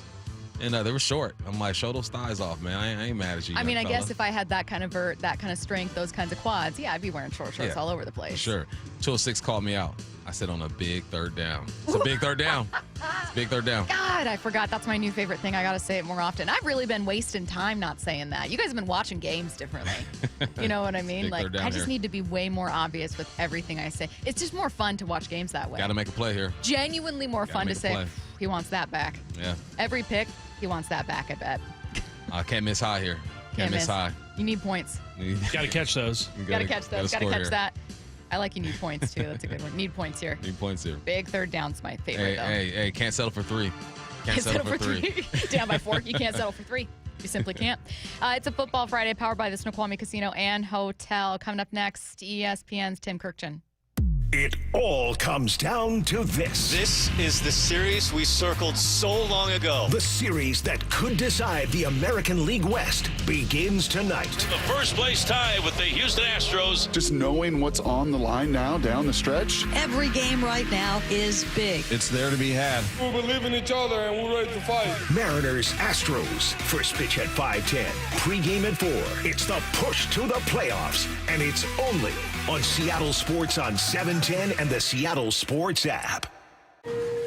More fiber and laxatives, eh? Who are you? I'm future you. Future me? Constipation with belly pain still coming back? Our doctor figured it out. It's irritable bowel syndrome with constipation, or IBS-C, and Linzess could help you get ahead of it. Linzess linaclotide is a prescription medicine that treats IBS-C in adults. It's not a laxative. It's a once-daily pill that helps you get ahead of your symptoms. It's proven to help you have more frequent and complete bowel movements and helps relieve overall abdominal symptoms, belly pain, discomfort, and bloating. These symptoms were studied in combination, not individually. Do not give Linzess to children less than 2. It may harm them. Do not take Linzess if you have a bowel blockage. Get immediate help if you develop unusual or severe stomach pain, especially with bloody or black stools. The most common side effect is diarrhea, sometimes severe. If it's severe, stop taking Linzess and call your doctor right away. Other side effects include gas, stomach area pain, and swelling. Talk to your doctor and say yes to Linzess. Learn more at linzess.com or call 1-800-LINZESS. If you're 55 or older and into that whole saving money thing, T-Mobile has an exclusive phone and internet bundle just for you. Right now, get 2 unlimited phone lines plus 5G home internet for just $30 each per month with autopay, plus taxes and fees. And with 5G home internet, setup is easy with just 1 cord and no technician needed, which is great if you're also into that whole keeping it simple thing. Switch now and experience the best mobile network in the U.S. Visit your local store to start saving. T-Mobile, it's better over here. Based on analysis by Ookla of speed test intelligence data Q4 2024 to Q1 2025. Ookla trademarks used under license. Unlimited on our network. Customers on voice plan may notice speeds lower than other customers and further reduction if using more than 50 gigs a month due to data prioritization. Video streams and SD on this plan. Home internet pricing after $20 a monthly bill credit plus $5 per line without autopay. Debit or bank account required. See 5G device coverage and access details at T-Mobile.com. Hey man, gaining weight, dragging throughout the day, losing your drive? It could be your testosterone. The team at Revive Men's Health Washington gets men back on track with the energy and drive they've been missing. Meet Tyler, Revive Men's Health Director of Operations and witness to hundreds of success stories. I've seen guys come in worn out, discouraged, and just not themselves. A few months into treatment, they're standing taller, speaking with more confidence. It's like watching someone come back to life, like a light switch gets turned back on. When a spouse says, "Thank you, I really have my partner back, better than before," that's the moment it all clicks for me, and that's why I do what I do. Since 2011, Revive Men's Health has helped more than 120,000 men regain their energy and drive. Start your story today with an in-clinic visit or a secure video appointment. Call 206-529-1111 now to book your free testosterone test, exam, and consultation. That's 206-529-1111 or schedule anytime at revivemenshealth.com. Rain is coming. Is your roof ready? The rainy season is approaching fast, Seattle, and 3 Tree Roofing has your roof replacement covered. Get $500 off by scheduling your free estimate at 3treeroofing.com. Their professional installers guarantee a seamless replacement this rainy season. 3 Tree Roofing, your Puget Sound roofing experts. Switching bath soap from sandalwood to tropical essence? That's glamping in the rainforest. Sometimes a different way is the better way, like the SR 509 Expressway near SeaTac. Tolling September 29th. Free Good to Go sticker pass at goodtogo509.com. The Bump and Stacy Show is powered in part each day by the caring and compassionate team at Pendergast Law Personal Injury Lawyers. Go to pendergastlaw.com. Temperatures are dropping, but you don't have to settle for a chilly home this winter. Keep cozy and safe with energy-saving products during Washington Energy's home heating sale on now. Upgrading your home is as easy as $1,000, $2,000, $3,000 off. Take $1,000 off furnaces, fireplaces, and water heaters, $2,000 off high-efficiency heat pump systems, and $3,000 off whole home generators and ductless mini splits, plus free financing. Washington Energy Services, your expert resource for affordable home comfort. Call for a free estimate. What's going on, Seahawks fans? It's Cliff Averill here. I'm inviting you to come hang out with me for a free game day viewing party at Muckleshoot Casino Resort for some Thursday night football on September 25th when the Hawks take on Arizona. We'll be watching on the big screen, giving away prizes, and I'll be chatting football with Seattle sports producer Maura Dooley. Join me Thursday, September 25th at Muckleshoot Casino Resort. Find out more at muckleshootcasino.com. Please game responsibly.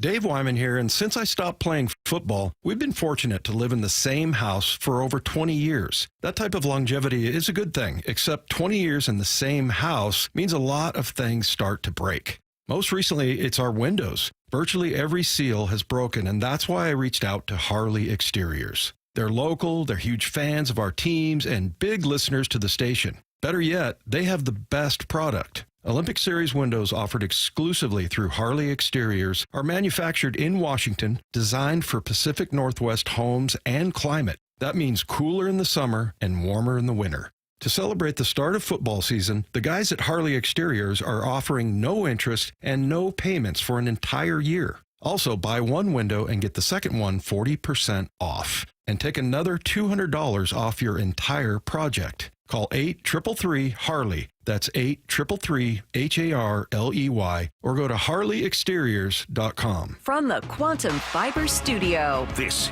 is Bumpin' Stacy. Weekdays 10 to 2 on Seattle Sports and 97.3 FM HD2. A massive series starting tonight in Houston. Here to help us preview and talk a bit about the Mariners season, ESPN's Tim Kurkjian on the Emerald Queen Casino Sportsbook Hotline. Tim, how's it going? I'm well. How's everybody there? Fantastic. Awesome. Really, really excited for this series. I'll say this, Tim. Am I surprised that the American League West is so close? No, I'm not. No part of me is. Am I a little surprised at how the Mariners have performed or how they've gotten to this point? Yes. I'm surprised by Cal's season. I'm surprised they've able to have the offensive production that they have. I'm surprised the pitching hasn't been quite the same. Are you surprised at the two seasons these teams have had? I'm not surprised because I've been surprised about 1,000 times this baseball season. I have been wrong at so many turns. It has been unbelievable. The best part about this sport is how unpredictable it is. Just when you think you understand it, you realize that you don't. The number of times that I said to myself, the Blue Jays, they stink. They're going to finish in fourth place, and they have the best record. I counted out the Mariners at least once, and now they're tied for the division lead. Just when you think a team is in deep trouble, they recover and win 7 games in a row. Just when you think they're really good, they lose 8 games in a row. It has been the damnedest season I think I've ever seen, and that's what makes it so beautiful and so unpredictable is we're still not sure with 10 days to go in the season, like who's really good and who isn't. It's hard to tell. Tim, if you could put money on games, which you can't, I understand that, or series, who do you think pulls this one off? You know, I'm really nervous with the Mariners. I think they're capable of doing it, but they still got to show me. They got to prove it to me. What are your feelings on it? Yeah, they have to prove it. I think they're going to win the division. I remember at the trade deadline, I spoke to a talent evaluator who I trust implicitly. And I said, is there anything about the Mariners that worries you? Because we all know, just when you get excited about the Mariners the last few years, something goes wrong. And he said, no, I'm not worried about anything with the Mariners. They're that good. That's what he told me at the trade deadline. And they've started now to play like a team that doesn't really have any significant weaknesses. So I really like where the Mariners are right now. I think they are good enough to win the division, win the pennant, and win the World Series with, of course, a bunch of things falling in the right place. And I'm not sure I've been able to say that about the Mariners in a really long time. We saw news this morning. Isaac Paredes getting back from the IL in time for this one, not only this series, but tonight's game. What should we know about him and what he means to Houston? Well, I'm surprised he's coming back because I was told also at the trade deadline there is no way he's going to be able to play again this year, and now he's back. He's been out for a long time, and to ask him to come back, and because he's a good hitter, and he's a very productive player, but ask him to come back after this amount of time off and just pick up where he was, that's an awful lot to ask. And the other reason I like the Mariners where they are right now is, first off, the Astros can pitch with anybody, especially out of their rotation. It's so good. But their offense just isn't the same. And it's now with Yordan Alvarez with a bum ankle, we're not sure how many runs they're going to score. So that's why Paredes, it's so important that he comes back and produces right away because they're going to need it because, the Mariners are not just a team that can outpitch you as has been the case for years. But now they have a team. This is arguably the best offensive team I've seen from the Mariners in maybe 20 years. We know Cal's having his historic year in his moment, but what does a productive series do for a guy like Julio, who's having a great second half to the season or after the All-Star break, but kind of gets lost in the mix? Yeah, well, I think Julio really benefits from the year that Cal Raleigh's having. I think he really benefits that, the upgrades they made with Suarez and with Naylor at the corners. Now Julio doesn't go out there saying, well, I got to carry the team, which I think he's done at times, and this is not a game where you can say, I'm going to carry things for the whole team. So I think it puts him in a great position. We know how much better he is the second half of the season than he is the first, not just this year, but virtually every year he's played. So I think he's in a position to be a real star for this team in the regular season and then also in the postseason. Judge is having an all-time season, even by his standards, especially in terms of advanced metrics. And there are just areas where Cal's absolutely never going to catch him. But, Tim, I keep thinking that narrative really does matter and stories really do matter when it comes to this vote. You know far more than we do. Can Cal continue to impact his MVP chase in this series and beyond? Yes, I think he's got a legitimate chance to win the MVP, which is really saying something given the year that Aaron Judge is having. And Aaron Judge just pulled his team out of another big hole, and suddenly they've got a chance to win the division or be the first wild card team. However, Cal Raleigh continues to gain ground because, and this is so obvious, but the position that he plays. I did a game on the radio in Cleveland about a month ago, and Cal Raleigh took a beating behind the plate that was just ridiculous. At least 7 balls in the dirt hit him hard somewhere. And he fell in the dugout trying to catch a foul pop-up. And I kept thinking, this guy's going to hit 60 homers this year, and this is the beating that he is taking on a daily basis. That's going to win a lot of points for him. Is not just is he a two-way player, he's a catcher, and not just a catcher. He is an elite defensive catcher. So if he wins the MVP, I am not going to be surprised, but it's going to be difficult to do that because Aaron Judge is having just another historic season. Yeah, it's unfortunate. When I think of most valuable player, I think of the guy who does more for his team, and it's clearly Cal. But obviously with Aaron Judge having the seasons he's having, people kind of lean towards those offensive numbers, and I get that perspective. What do you make of the rotation over here as it stands? We were kind of skeptical for a minute there, Tim. You come out, you got a lot of expectations. They're going to be the best in the game. Miller gets hurt. Logan gets hurt. Castillo's trying to figure it out. Do you feel like they're in a good place now? I do. I really like where their rotation is right now because they haven't had their rotation at full speed yet. Not that I could see. But with the way that George Kirby threw the other day, no walks, 14 strikeouts again. You got Luis Castillo. I don't know how anyone ever gets a hit off of that guy. I did the game in Cleveland I was talking about. Logan Gilbert pitched that game, and he was really good. And, of course, the guy going tonight, Brian Wu, just had a 13 strikeout game the other day. When their pitching is right, and I don't think they've hit their full stride in their rotation at any point this year.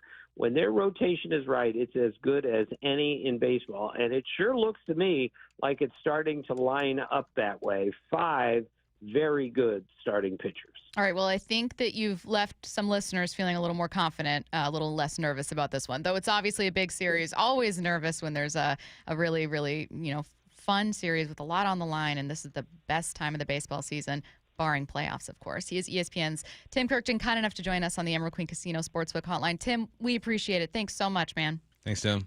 My pleasure. Thank you. Tim and John Morosi, two of the most positive tone people on the planet. Sure. I always just enjoy hearing about baseball from them, and they just make you feel like you're right. Baseball's amazing. You're right, Tim. The Mariners made some history yesterday, going behind the scenes for the league's first ever shift violation challenge on your home for the Mariners playoff push. Seattle Sports and the Seattle Sports app. Watch live high school football. This Friday, it's the Seattle Sports Game of the Week, presented by STSPN. He's in! Friday night, Seattle Powers collide when O'Day visits Seattle Prep at 7 p.m. The senior comes up with a big INT. Watch the game exclusively on the Seattle Sports app, Seattle Sports on YouTube, and seattlesports.com. Intercepted! See the full 2025 season schedule at seattlesports.com/highschool. Welcome to IRG Sports Injury Update. We're with Shannon O'Malley, physical therapist and president of IRG Physical and Hand Therapy. And our guest, Dr. Grant Garcia, orthopedic surgeon and sports medicine specialist at Proliance Surgeons, orthopedic specialists of Seattle. Dr. Garcia, MCL sprains, what are they? So MCL sprains, you can have 3 grades, 1, 2, and 3. It's the ligament on the outside of the knee. This is what DK Metcalf had. I think it was a grade 1. So yeah, we treat them various ways based off the grade of the sprain. Generally speaking, just talk about the grades real quick. Grade 1 is minor, grade 3 is severe. What about treatment? Treatment, usually we do about 2 weeks per grade. Even if a grade 3 happens, we've had players have this before, they can still get back without surgery. So you're probably going to see hopefully DK Metcalf back in the next week or so. It's about 2 weeks, like I said, per grade. So 6 weeks on a grade 3. How are they generally diagnosed? Obviously, there's a mechanism of injury, but what do you have in your toolbox to diagnose these injuries, MCL sprains? So first on the field, you got to see it pretty quickly. You can examine it, and then you can do MRI to evaluate as well. And this is when the knee is pushed to the inside, what we call valgus stress, tears those ligamentous fibers. If it is a grade 3, is there ever any opportunity or time that has to have surgical intervention? Occasionally, if it tears off, there's the proximal, that's the higher part, and the distal, that's off the tibia. If you tear off distally, it depends on the athlete, if there's anything associated with it, we will consider fixing those sometimes. But that's more of a controversial topic. There you go. Everything you need to know about the MCL ligament and sprain or injuries. Dr. Garcia, thank you very much for your time. Thanks for having me. If you'd like to get in touch with Dr. Grant Garcia at Orthopedic Specialist of Seattle in Ballard and Wallingford, visit orthopedicspecialistsofseattle.com. With over 40 neighborhood clinics around Washington, IRG has you covered. Let IRG be your family's physical therapist. Find the location nearest you at irgpt.com. That's irgpt.com. Imagine finding your dream home and moving in right away. No waiting to sell your old place first. Sounds perfect, right? That's exactly what Orchard's Move First, Sell Later program lets you do. Buy your new home now and sell the old one later. Here's how it works. Orchard gives you cash so you can buy and move into your new home first, on your timeline. No waiting, no showings, no double moves. Then the Orchard experts take it from there. They handle repairs on your old home for you so you attract the right buyers. Once they're done, a local Orchard agent lists and sells your home for top dollar. Orchard's Move First program gives you the freedom to buy and move into your new home first and sell your old home later. Buy before you sell and get top dollar for your home with Orchard. Ready to find out how much your home is worth? Visit orchard.com to get your free home valuation. That's orchard.com. Open enrollment for Medicare happens every year, but for a lot of people, it's still confusing. Hi, this is Herb Weisbaum, the Consumer Man. Don't worry, help is on the way with a Medicare Jumpstart Toolkit brought to you by the Insurance Commissioner's Sheba program. Find out what's changing and learn about your options for Medicare with 7 easy steps to get ready for open enrollment. Order your free copy of the Medicare Jumpstart Toolkit at insurance.wa.gov or pick up a copy at your local library or senior center. Heading outdoors or on the water this weekend? Check in with Joey and Nelly on the Outdoor Line from 6 to 8 a.m. every Saturday on Seattle Sports and the Seattle Sports app. Cal has hit more home runs than any catcher in the history of the game of baseball. The Mariners are in the hunt for October, and now's the time to pack the park and bring the energy. The look in by Brash, the pale pitch of the way, and it's strike 3 called. He got him looking. We're electric. I feel like the fans can feel that, and we're just going to keep this going. An absolute tracer from Julio. He has homered in back-to-back at-bats. Keep bringing the energy. We really need it. Let's go. Out to right field. Way back there. J.P. Crawford. Game winner walk-off fashion in the 9th inning. This team has a lot of fight. You guys have been electric. You guys are a key to this, so thank you guys. The postseason is in our sights. Be here and be loud. Mariners baseball. Seize the moment. What's going on, Seahawks fans? It's Cliff Averill here. I'm inviting you to come hang out with me for a free game day viewing party at Muckleshoot Casino Resort for some Thursday night football on September 25th when the Hawks take on Arizona. We'll be watching on the big screen, giving away prizes, and I'll be chatting football with Seattle sports producer Maura Dooley. Join me Thursday, September 25th at Muckleshoot Casino Resort. Find out more at muckleshootcasino.com. Please game responsibly. Imagine homes so well designed and so luxurious, they'll be setting the standard for decades. You're imagining a Mainview home. Now imagine a Mainview home on sale, saving $50,000 to $120,000. Isn't that what Brett and Amy bought? Yeah, it's a Mainview, and they saved a bundle. What are you doing? Looking at the Mainview website. It's now or never. What's better than a Mainview home? A Mainview home on sale. Mainview communities across the Puget Sound. Brought to you by Integrated Rehabilitation Group. This is The Timeline with Bump and Stacy. Brought to you by 1-800-DUI-AWAY. Coming up in 15, keys to a Seahawks win over the Saints. Before we get to that, though, taking a look around the timeline, and we're going to start with the Mariners. They pulled off a baseball first on Thursday, winning the first ever shift violation challenge on Dom Canzone's grounder to second. M's replay coordinator, Andy Bissell, went through his decision-making process to challenge the play. Yeah, it's something we look for all the time, honestly. It's usually the second baseman. Just depends on where the cameras are pointing, and I kind of saw it earlier in the game. There was a few where he was getting close, and a few where he was in the grass, and the ball just wasn't hit to him. So it just happened to be 2 pitches before I called Lou and I said, hey, if the ball's hit to Massey, like, give me a call. Like, we're going to challenge it probably. And so sure enough, Canzone hit the ball to him, and there was just enough evidence to show that his heel was in the grass. 2 batters later, the Mariners score that runner on J.P. Crawford's double to take a 2-0 lead in the 8th inning. J.P. told Shannon Drayer postgame he didn't know why the replay phone kept ringing during Dom's AB. Could you tell what was going on? Did you know when that was challenged? No. Honestly, he called, or the phone rang the pitch or two before, and everyone's looking like, you know, what the heck, what's going on? And then the phone rang as soon as Dom hit it, and, you know, sure as whatever, you know, it worked out in our favor. So, yeah, this is the MVP of this game for sure. Love the idea. Could someone getting that phone? Why is the phone ringing? Someone figure it out. They're challenging something. I don't know what it's going to be. A Nokia, Drake. Who's calling my... Anyway, now we in passing between our shows, Salk was like, I hate it. I wonder if Salk, text in if Salk had that take on the show. I don't want to, I guess, misquote him or anything, but he didn't like the fact that the Mariners called in on that. He felt it was ticky-tacky, and Salk loves baseball. He's old school when it comes to baseball, so I get his perspective. He's like, man, just let him play. Get it. But you're in a race for the division.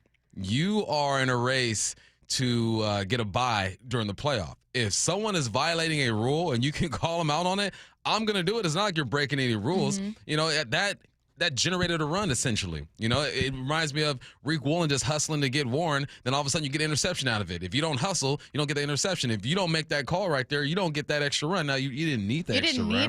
Didn't need it, but you still got that insurance. Insurance felt good. And now I'm all for it, man. And I think you made the point while talking, like, if you're a football guy, then you like this. That's because what I think. We use replay all the time. Like, no, that foot was out. No, he didn't catch that football. You know, like, that's part of our culture. This is new to the baseball culture, so I get why a guy like Salk probably wouldn't like it, but why not use it to your advantage? I think it's new to baseball. Again, the first shift violation error ever. But I think it's also just like baseball in general, way more old school than football. Mm-hmm. And in football, there's this and I actually think this is within the last 20 years, and I would line it up with most especially the Patriots dynasty and Bill Belichick and his approach. There is a holistic approach to winning that is deeply competitive, win at every cost and whatever you can do, towing the line of cheating. Now, there's cheating in professional sports regardless of league, but I think that it's become more accepted in football. It used to be like, oh, Bill Belichick, they're so shady. Can you believe these guys, these teams that have to make sure they erase the whiteboard when they're there as visiting teams so that they don't leak information, going around taping people, all that kind of stuff.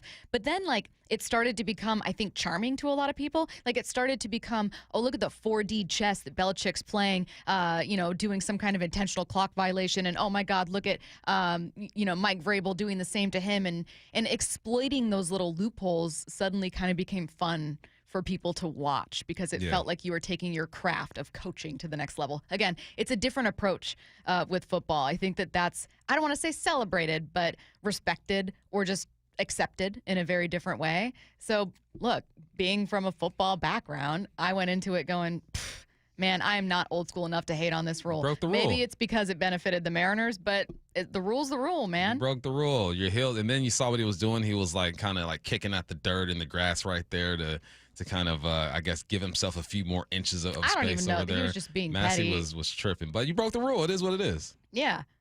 As an E4, I don't know what to tell you. It is what it is, brother. It's just, you messed up. So yeah, I had no issue with it, but I wouldn't be surprised if, to your point, there's a few more old school baseball heads that are I understand why they would be they're old school. I get that. I understand it, but it's the rule. The NCAA is removing the spring transfer portal window for football and will only have one in January. UW head coach Jedd Fisch is not a fan of having one transfer portal window. I was disappointed in that. I agreed with Coach Day. Really, almost every one of the Big Ten head coaches all felt that January was not the right time. And I still believe that. We'll do whatever we need to do. But the idea of having a January 2 portal when last year our football season ended December 31st. We were not a playoff team, but our season still ended December 31st. You have to start deciding whether you're going to negotiate with players the whole month of December when you're trying to prepare your team. You have to decide at what point in your season are you going to talk about contracts. You're going to have to decide about how much real NIL are players getting versus revenue share. And you've had to speed up the timeline there. Coaching changes occur, not just head coaching changes, but assistant coach changes occur.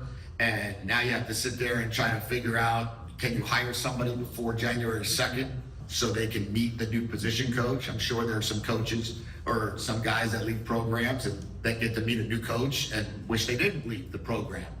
Jedd also said it puts schools on the quarter system at a disadvantage, which if anyone didn't go to Washington, they're on quarter system. Here's the thing with that. I think he's absolutely right. Right. In 2025, the college football playoff, the final was January 20th. Right. Just do it after that. Give it like a month after the final game has been played. Let coaches adjust. Guys are going to be fired and hired. Let kids kind of weigh all their options. That will allow kids to play in these games and not feel like they have to sit out or whatnot or make moves during. They're like, you have the college football playoff going on, and there were teams negotiating with players and stuff. So no, I'm with them. I say make it right before spring ball. Right? There's a gap that's perfect after the college football playoffs, before spring ball, so you can get your team together, get your coaches together, and you can start your season then, and then you have to ride it out. I don't know why college sports always complicates things. It's so weird because the complaint was always like, hey, move it to spring, and there were coaches pushing back against that, but I thought that was the majority opinion, was to move it to just there being one in spring. Just one. I'm not even spring football, before spring football. Yeah, and the sacrifice would be that, yes, you do college football get like a massive head start. You are much more involved in spring, like spring games. All of that matters. And so the complaint was that, like, hey, this isn't the NFL where you hit the ground running in with your July camp. Like, you got to get started early. And yet you can't simultaneously complain about kids wanting to leave your program because your number one running back wants to save his legs and he knows you're not going to go to the national championship, so he doesn't want to compete in whatever bowl game. Like, you have to pick one. You're losing somewhere. So do you want to keep people incentivized for the playoffs, or do you want to sacrifice a little bit of time in spring? Incentivize, let them play in the playoffs. Get it done before spring ball. So what, January, February? Go around February, March, because most spring starts late March, early April. February, March. Easy. Get her done.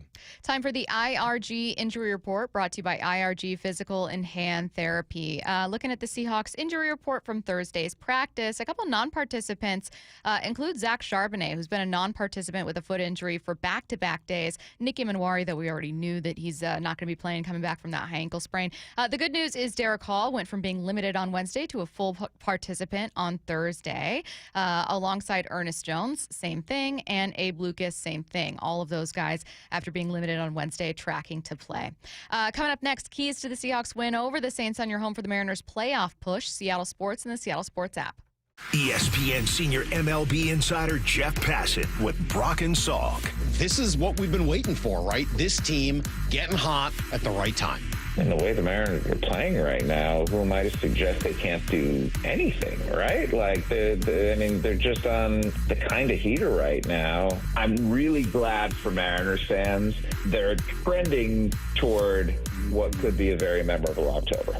Get more on the Seattle Sports YouTube page and the Seattle Sports app. It is that time of year. I cannot wait for the weather to get warm like it is now on consecutive days. That means I can break the motorcycle out, ride to work, ride all over the place, and I love it more than just about anything. But I also know that it's not a matter of if, but when you get in an accident, what are you going to do? Well, I'll tell you, when you're injured in a motorcycle crash, don't settle for firms that say they're motorcycle lawyers. Trust the ones who live it. Law Tigers has been a part of the writing community for nearly 25 years nationwide. They're here 24/7, 365 days a year, because writers deserve real support when they need it. Law Tigers is the resource writers can turn to when they are in need. Law Tigers is out at all the events and supporting all clubs and shops. The Law Tigers are always by your side. Your case evaluation is always free. There are no fees until your case settles. The Law Tigers, you never ride alone. Law Tigers, Washington's motorcycle lawyers. Jimmy Cook, 539 Broadway, Unit 104, Tacoma, Washington, 98402. I'm still going for it, even with higher stroke risk from atrial fibrillation, and a regular heartbeat not caused by a heart valve problem. Over a 3-year study, Eliquis apixaban tablets reduced stroke risk better than warfarin, and over 97% of Eliquis patients did not experience a stroke. A first stroke occurred in 2.9% of warfarin patients versus 2.3% of Eliquis patients.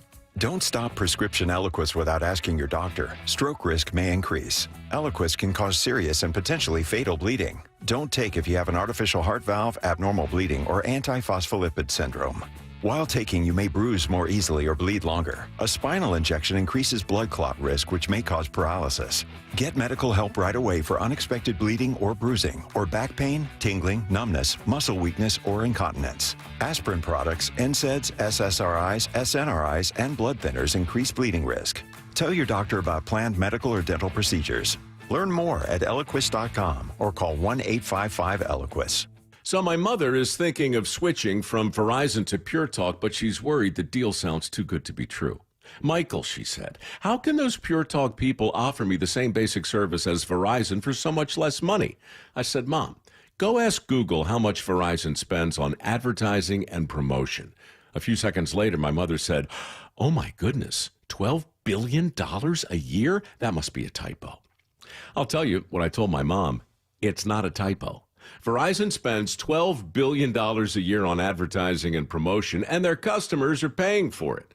Well, Pure Talk doesn't spend that kind of money on commercials. Trust me, I would know. Consequently, they can offer you and my mother unlimited talk, text, and plenty of data on a blazing fast 5G network for just $25 a month. Dial pound 250 and say the words Mike Rowe, and you'll get an additional 50% off your first month. That's pound 250 Mike Rowe. Pure Talk. Everything you need and nothing you don't. From the roof to the deck, the siding to the gutters, and energy-efficient windows, State Roofing and Exteriors is your one-stop shop for home protection. With over 55 years serving Western Washington, we don't just work here, we live here. We know what your home is up against when the cold sets in and the rain starts falling. Right now, we're making it easier than ever to get started with 0 down, 0 payments, and 0 interest for 24 months. Call 866-ROOF-ROOF or visit stateroofing.com to schedule your free, no-pressure estimate. State Roofing, the best roof you'll ever need. Hey man, gaining weight, dragging throughout the day, losing your drive? It could be your testosterone. The team at Revive Men's Health Washington gets men back on track with the energy and drive they've been missing. Meet Tyler, Revive Men's Health Director of Operations, and witness to hundreds of success stories. I've seen guys come in worn out, discouraged, and just not themselves. A few months into treatment, they're standing taller, speaking with more confidence. It's like watching someone come back to life, like a light switch gets turned back on. The spouse says, "Thank you. I really have my partner back, better than before." That's the moment it all clicks for me, and that's why I do what I do. Since 2011, Revive Men's Health has helped more than 120,000 men regain their energy and drive. Start your story today with an in-clinic visit or a secure video appointment. Call 206-529-1111 now to book your free testosterone test, exam, and consultation. That's 206-529-1111 or schedule anytime at revivemenshealth.com. Temperatures are dropping, but you don't have to settle for a chilly home this winter. Keep cozy and safe with energy-saving products during Washington Energy's home heating sale on now. Upgrading your home is as easy as $1,000, $2,000, $3,000 off. Take $1,000 off furnaces, fireplaces, and water heaters, $2,000 off high-efficiency heat pump systems, and $3,000 off whole home generators and ductless mini splits, plus free financing. Washington Energy Services, your expert resource for affordable home comfort. Call for a free estimate. This is Seattle Sports. Streaming through the Seattle Sports app. KIRO AM Seattle. KIRO FM HD2 Tacoma. Home of the Seahawks, Mariners, and everything Seattle sports. Seattle Sports Snapshot. The Mariners begin their biggest series of the year tonight. Mariners and Astros are tied atop the AL West, and the winner of this series gets a massive upper hand in the divisional fight and potentially the number 2 seed. Houston has won the division for 5 years in a row and in 8 of the last 9 seasons, but does that stop this time? The Mariners, who haven't won the AL West since 2001, have more home runs, more stolen bases, and since the All-Star break, a better ERA and have thrown more strikeouts. Snapshot, brought to you by Miller Lite. When it's game time, it's Miller time. From the Quantum Fiber Studio, this is Bump and Stacy on Seattle Sports. Streaming through the Seattle Sports app and at seattlesports.com. Now, here are your hosts, Michael Bumpus and Stacy Ross. Here we go now. If you guys didn't hear the conversation we were arguing about back here, I wouldn't call it an argument. with G, it was a debate. Yeah. It was about the ick and like what things give you the ick. Mm-hmm. And both G and Bump think that the ick that I have that's specific about texting is unfair. No, I didn't say it was unfair. You said you're in the minority. Yeah, in the minority for sure. Yeah. Yeah. And the ick was that I don't love getting like that morning text from someone. Like if you're talking to someone and you're getting to know them and then, "Hey, Stacy, just wanted to say hi. Have a beautiful day." Someone's actually texted you that specifically? "Hey, Stacy." No, but I'm not a texter. I don't like people that bombard you with texts all the time. Just a good morning text? It's just not for me. But maybe I am in the minority. All right, but you just Bump and I are going to text you good morning. You better not. But what you described, you said, "Hey, Stacy, hope you're having a beautiful day." Like, I don't think most guys do that. I think most guys will that's say, corny. Just good morning. Or just have a good day. I have too much social anxiety. I don't like it when anyone most of the time talks to me, because then I have to think of what I'm going to say back. You know what I mean? So when you text good morning, well, now the ball's in my court. And I got to figure out, do I say good morning? And then I'm going to think, should I have said more? Nah, just say good morning. It's that simple. I think you're putting too much pressure on yourself in that situation. We all have random icks that don't make sense. I get you. You know? What's my random ick? That doesn't Curtis, make do you have sense? some? I mean, I know that you and Brenna are married, but maybe when you were still dating. Yeah. I have a lot. I don't know what you guys are talking about. I don't know. It has to be a bar scene. Something you're looking just a little too sloppy. Oh, okay. Someone that's like a sloppy drunk or something. A little too sloppy. Can't be responsible in public. Keep your stuff together. You know what I mean? And I'll do my best to do the same. Another big ick for me is like explaining a game to me. You know, like when someone, what if you don't know what the Explain game like is? a sport or like a then board that's fine. game? But no, like a sport. Oh, then that's fine. Yeah. But I don't need you to give me a refresher that there are 3 outs. I don't need the refresher. If someone's telling anybody that there's 3 outs in baseball, you're not American. Whoever you're talking to, you're from a foreign place and you just don't play ball. Someone said, never address me, please. 100% agree. Because that's the thing. Half of the weirdness is when they say your name in a text. Who says their name? That happens. I have seen texts that my friends have gotten when they've talked to guys, and I'm always like, that's weird. That's too much. That's too aggressive. Never texted a girl that I'm talking to her name. It's weird. And then a little emoji. No emojis either, man. We're grown ups. No emojis. The little like a rosy cheek one. Y'all dealing with some cornballs, That's man. what I'm saying. It's Who a are no. y'all dealing with? Don't hey, men, send a single stop emoji. It. Don't no send an emojis, emoji please. and don't use their name. Just you could follow Bump's advice and just, hey, good morning. Just good morning. I don't even say hey, just good morning. Good morning. All right, cool. And maybe I'll call you later. I'm not texting I'll call you later, but maybe I'll call you later. Okay. Yeah. Well, we gotta, you know what, Stacy? You gotta send me these guys' resumes and their texts, and I'll break it all down for you. my friends got weirder ones. Theirs were more, because they didn't mind them. So I was always like, that's weird to me. Like, that's corny. We need to talk about things that matter here. Keys to a Seahawks win over the Saints. And part of this exercise is going to be figuring out how exactly the Saints are hoping to beat the Seahawks and how the Seahawks are hoping to beat the Saints.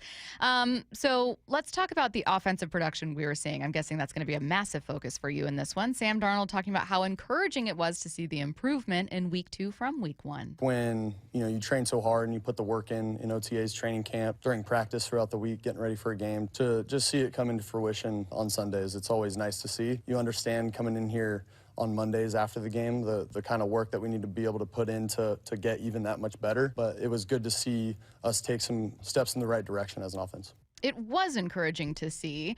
Do you look to the offense first when you talk about the keys to a Seahawks win against the Saints? Yeah, because you feel like the defense is going to be consistent. We'll have to deal with another challenge at running back. I mean, Christian McCaffrey had over 100 total yards when he played the 49ers, like 50-something on the ground and 60-something through the air.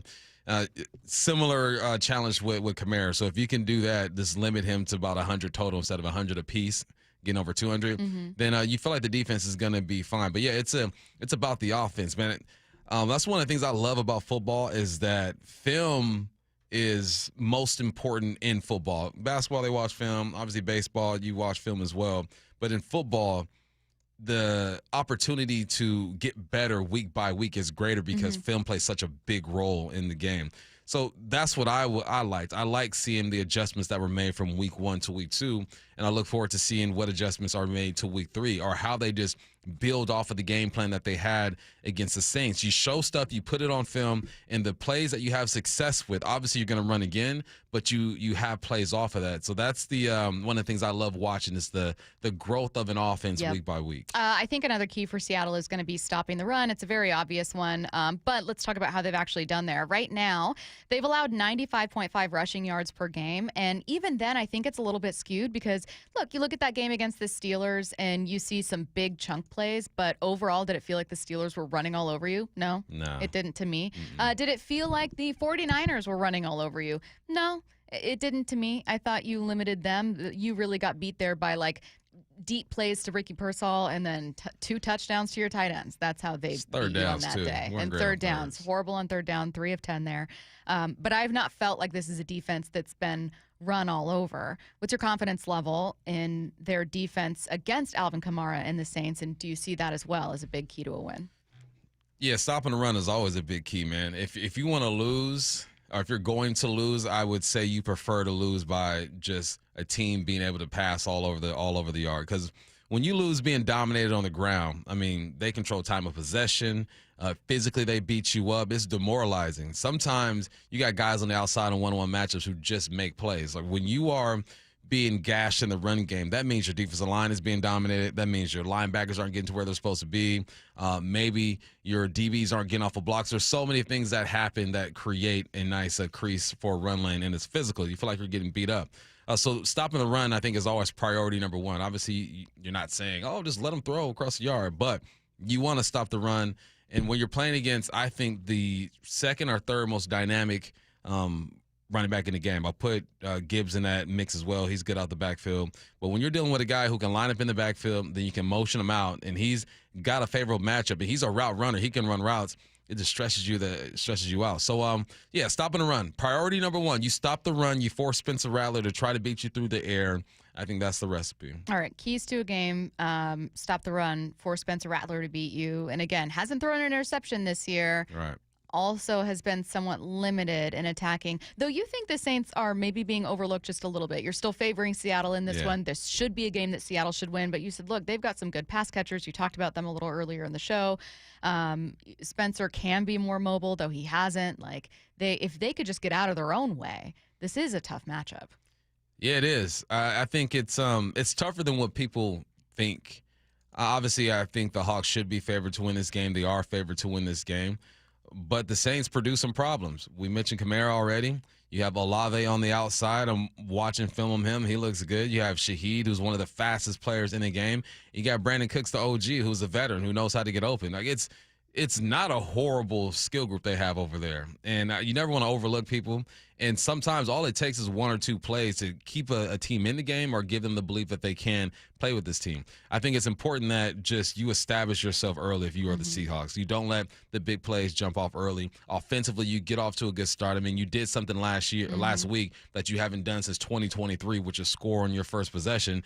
You just have to establish yourself early because the longer teams hang around, the more confidence they build. And they have enough talent to make those splash plays. And part of what you did so well and why you were able to establish that is getting Ken Walker going. Rob Staten, who joined us earlier this week, talked about wanting to see both Charbonnet and Walker have good games simultaneously. It'd also be really great to see both running backs have maybe not a great game, because I think sort of Ken Walker had a great game on Sunday and Zach Charbonnet couldn't get a yard. The week before, Zach Charbonnet was good. Ken Walker could barely get a couple of yards. Is there a way to sort of make this a serious two-headed monster, or is it always going to be this way that one plays well and then the other doesn't? But if they can work that out and they can really get things moving here, I think this defense is showing signs that it is going to be really good. Special teams has been good so far. If they can improve the offense, this can be a heck of a team. Of note, heading into week 3, Zach Charbonnet hasn't practiced for back-to-back days, dealing with a foot issue. So we'll hear from Mike Macdonald, if not in today's show, then later in Wyman and Bob. But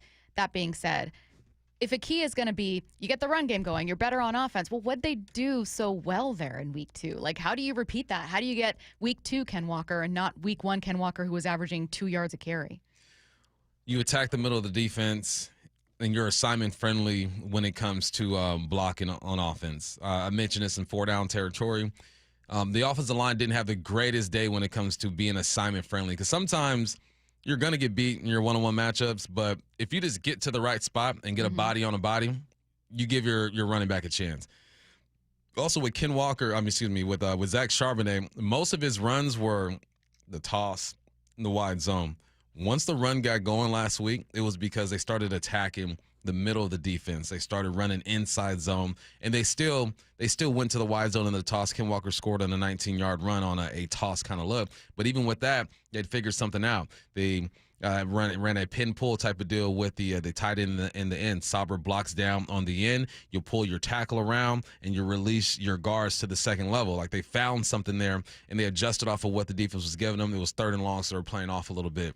So it's understanding and evaluating what your linemen are executing and what they're not executing and what the Saints are trying to take away. I think this week that the wide zone should be good. I think they learned something from last week, and I think that the way that the interior defensive linemen play for the Saints will allow for these guards and these centers to really get on the D tackle and the nose tackle quickly, establish, and then get to that second level. But you got to get to the right guy. Too many times I saw a guard just let somebody run through or not get to who I thought was their assignment. I put 24-20 for a score prediction, which I feel like I should have given more to the Seahawks and maybe a little bit less to the Saints. I like that score. Yeah. Okay, 24-20. Show prediction here. Watch high school football live tonight for the Seattle Sports Game of the Week, presented by STSPN. Seattle Prep Panthers host the number 2 ranked O'Day Irish live from West Seattle Stadium.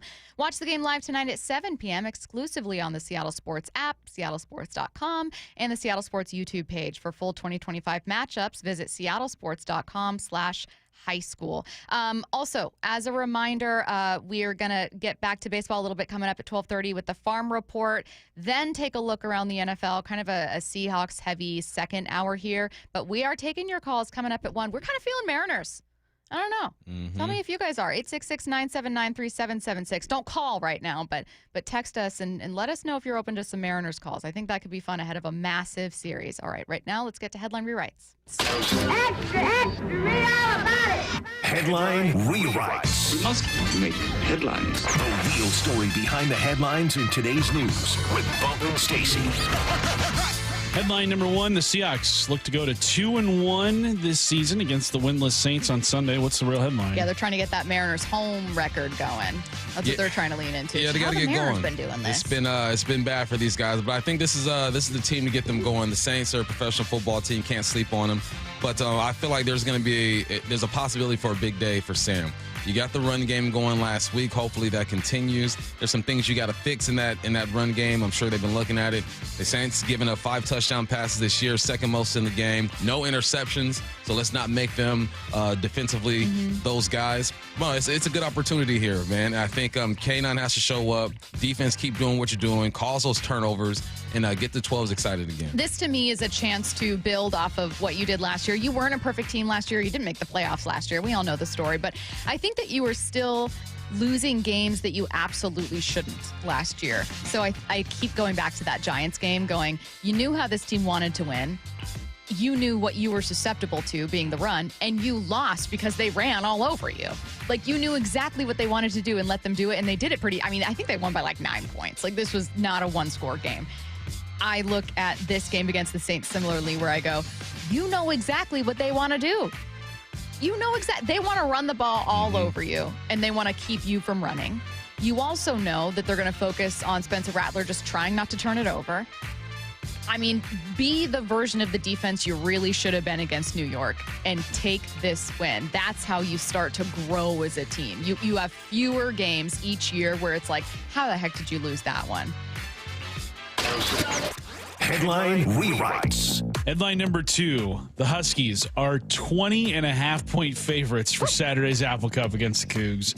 What's the real headline? 3 touchdown favorites on the road. I say this unironically, but woof. Yeah, they should win this game.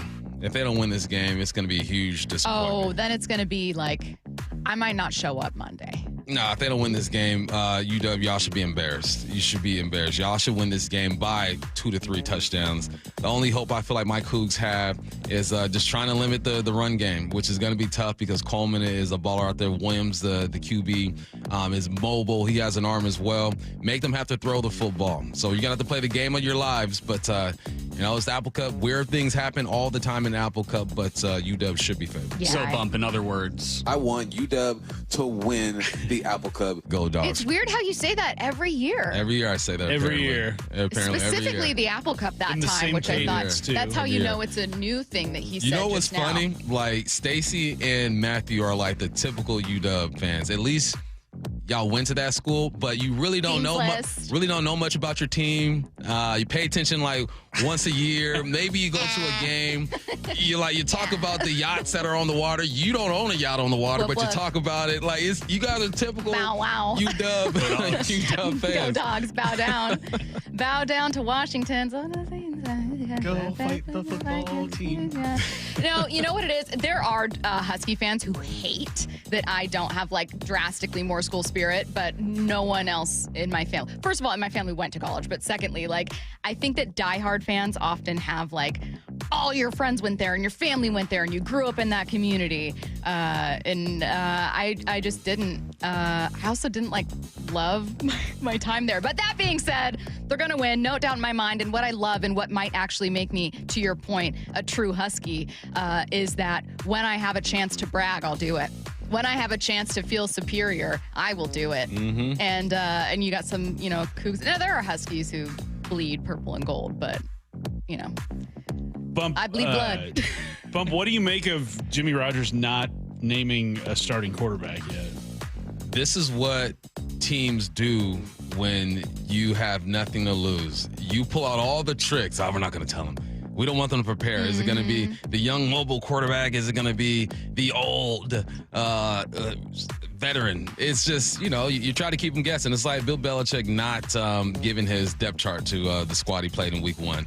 You do whatever you can, man. But Jimmy, get them boys ready. And here's the part that's tough with this team is that 70 transfers don't understand what the Apple Cup really is. Like me as a freshman, I am sad about that. I didn't even understand what it was until I played it and I was in it, and I gotta go, oh, okay, I get it now. This is some real stuff. So this is going to be interesting. Student section, show up, drink your drink, be loud, and hang in there. So shocked that Bump brought up his Apple Cups against Washington. That's a classic tradition. I didn't even bring up the result. I just told you, like, you can if you want. I didn't get it until I played in it. The results, everyone know the results of that by now. I've said it enough. That is one thing that makes me really sad is, like, I've always hated, when I was in college more so, Oregon. With Wazoo, it was more like the Apple Cup, you beat them. It's a rivalry, but you have, like, friends from high school that went to Wazoo or whatever.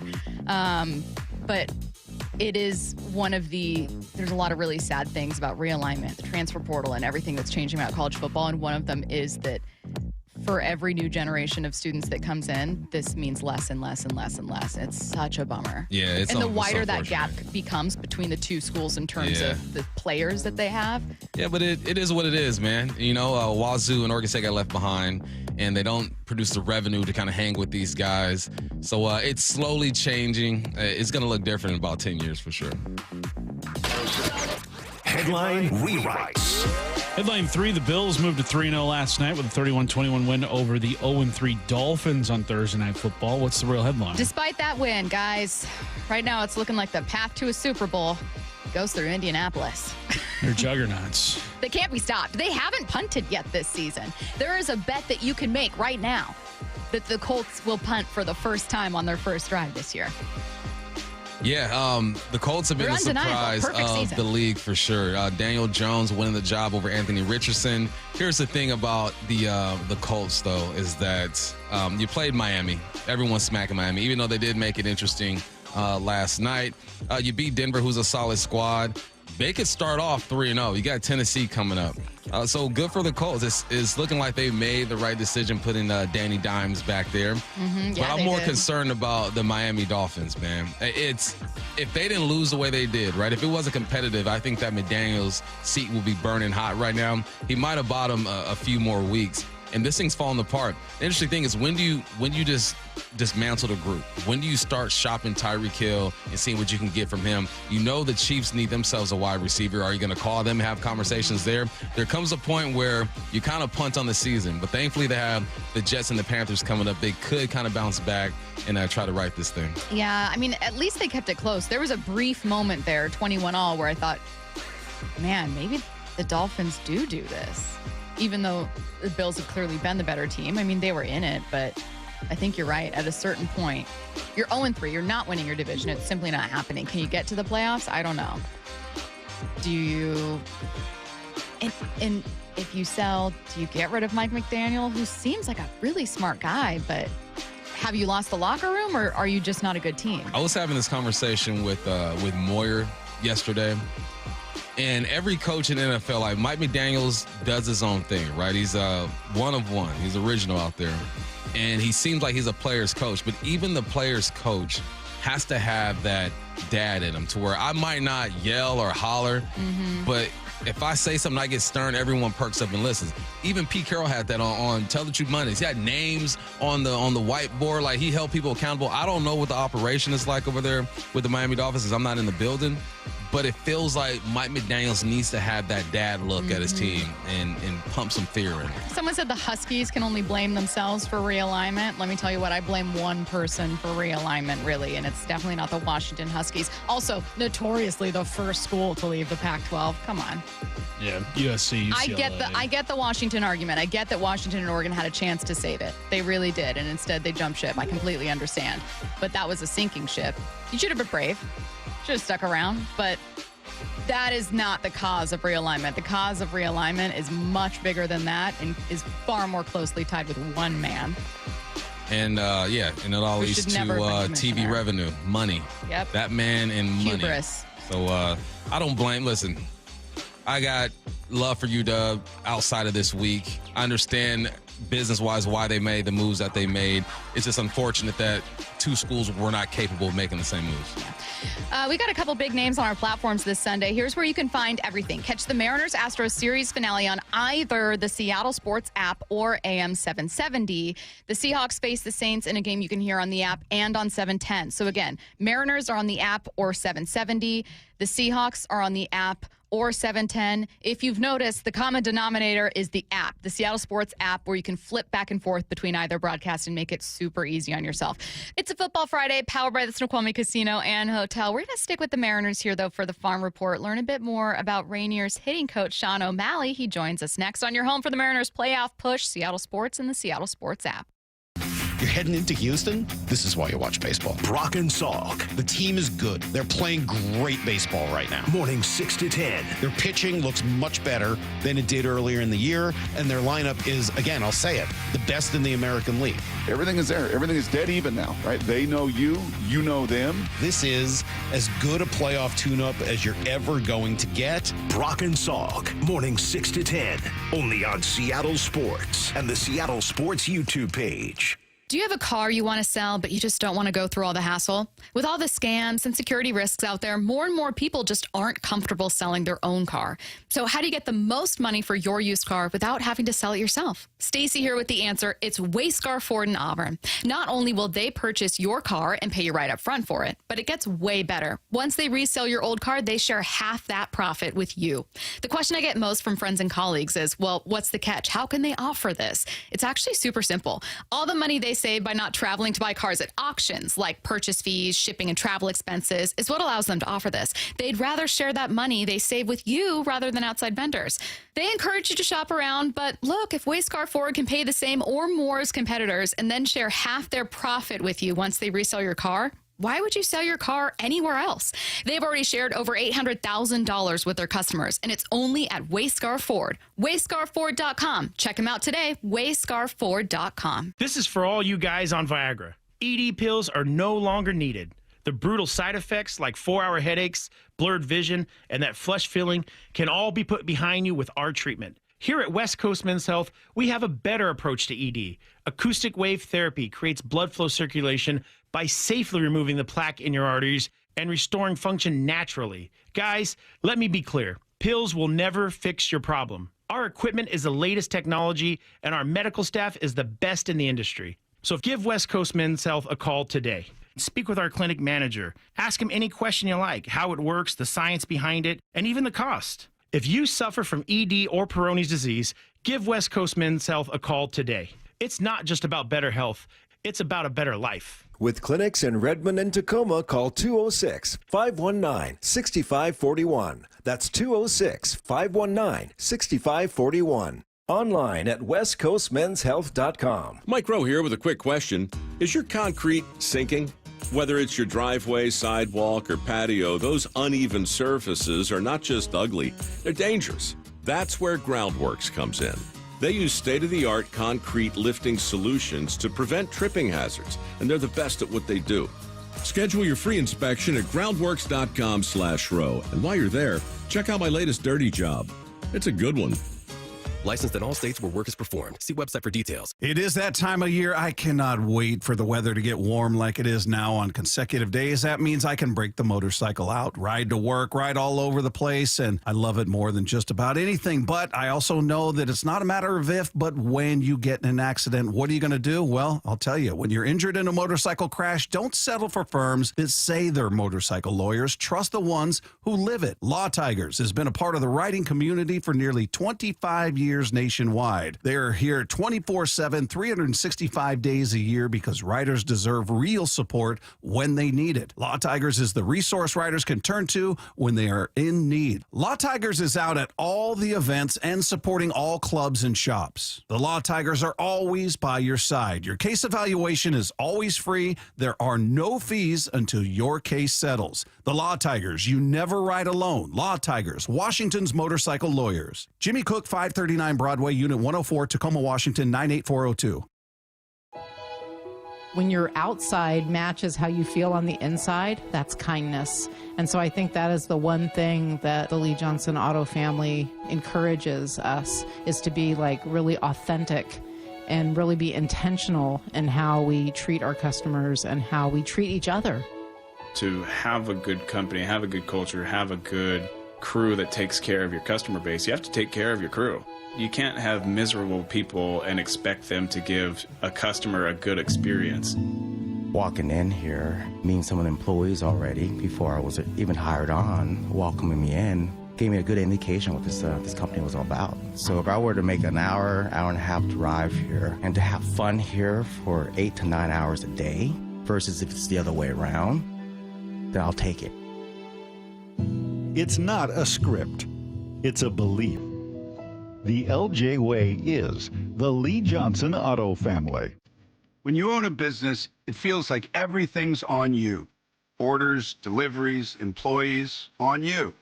That's why Comcast Business is giving you a year of mobile on us with your internet service. Really? Yep. We'll cover your first line of mobile for 1 year. So calling customers, getting directions, texting Janine and shipping, on us. The broken coffee maker? That one's still on you. Which means you'll save hundreds for your business and get the fastest mobile service with 5G cellular and Wi-Fi hotspots. On us. But hurry, this deal won't last long. Get a mobile plan and free up the budget to maybe, I don't know, fix that coffee maker? Get mobile on us for 1 year. You guessed it. On us. Comcast Business, powering possibilities. Ends 10/21/25. Restrictions apply. New mobile customers only with internet standard service or above. Limited to value of 1 unlimited intro line applied via 12 monthly internet bill credits. 1 discount per account. Fastest mobile based on mobile Wi-Fi and cellular data and service series. Ookla Speed Test Intelligence Q1 to Q2 2025. From the Quantum Fiber Studio. This is Bumpin' Stacy. Weekdays 10 to 2. On Seattle Sports and 97.3 FM HD2. It's the Farm Report, and joining us now, it's Rainiers hitting coach Shawn O'Malley on the Emerald Queen Casino Sportsbook Hotline. Shawn, how's it going? Doing pretty good. How are you? We're doing great. It's beautiful outside. Big Mariner series coming up, and we're going to be watching a couple of these guys that you've worked with. You've managed to unlock so much with some of these guys. We got a couple names to run through. I'm going to start with you working with Dom Canzone, who the other day 3 bombs against the Royals. A great day for him. What was it like working with him and you know that process to kind of fine tune his approach?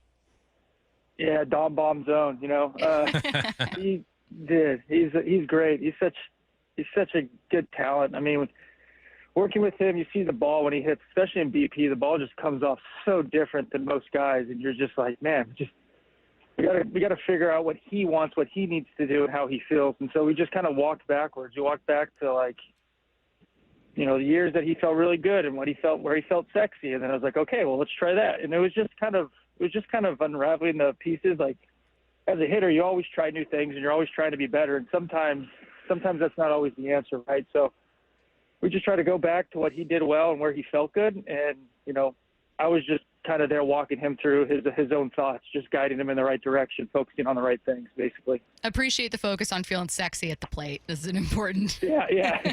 You always got to, you know? You have to. That's the approach. Thing is, I know. You could really tell when someone feels sexy at the plate. Like the whole stance and confidence is different. That swing is different, man. What It is. Where'd you learn your philosophies? Like, who's your mentor? Who taught you, and what is like a foundational thing when it comes to your philosophy? I guess my thing is it's coach the player, not the swing. So, you know, everybody's swings are different. There's a reason why thousands of guys that's played baseball, they all don't have the same swing. They might get to the same spots at like launch for the most part, but everybody's unique and different in their own way. And so it's finding a way to expose those things. You know, we have a philosophy at the Mariners, and our hitting department, it's kind of the ball, the bat, and the body. Like, if the bat is impacting the ball the way you want to, there's no reason to touch a swing, right? So, you know, we kind of take that approach. Mentor-wise, like, honestly, mechanics, Mike Bromley, who passed away last year, unfortunately, was the guy I kind of watched, followed. I went and hit with Seager one off season, and he flew me out there, and I hit with him, and, you know, had a great time. So a lot of stuff that I use or try to pick is from him. And, you know, I'm very blessed that we hired Bobby Maggs as hitting coach, because Bobby Maggs, that was his mentor. So a lot of things that I got to miss out on, I can pick Bobby Maggs' brain on now. Hey, just kind of out of curiosity, we have questions about the guys you're working with in particular, but I have kind of a big picture question that I've always wondered. Are guys constantly tweaking their swings, or are there times when the challenge is trying not to tweak anything? Well, it's a good question. For me, I think everybody's always trying not to have to tweak their swing. It's just being able to control those, when you hit a couple balls you don't like, not tweaking it too much. There's always going to be times in the season where you're going to adjust things here and there, and you're playing every day, so like stuff gets sore, things get tight. Like you're going to have to make some sort of adjustments, but it's doing the overhauls. It's like the overhauls, the crazy thoughts, the knowing when, hey, that's a bad game, but like if I just do the same thing tomorrow, I'll probably have a different outcome. And just not riding the emotional roller coaster. We love peeking into the future, and we're doing that right now with Colt Emerson. What do you see in his game, and what do you like about him? You would not know. That kid's 20 years old in AAA.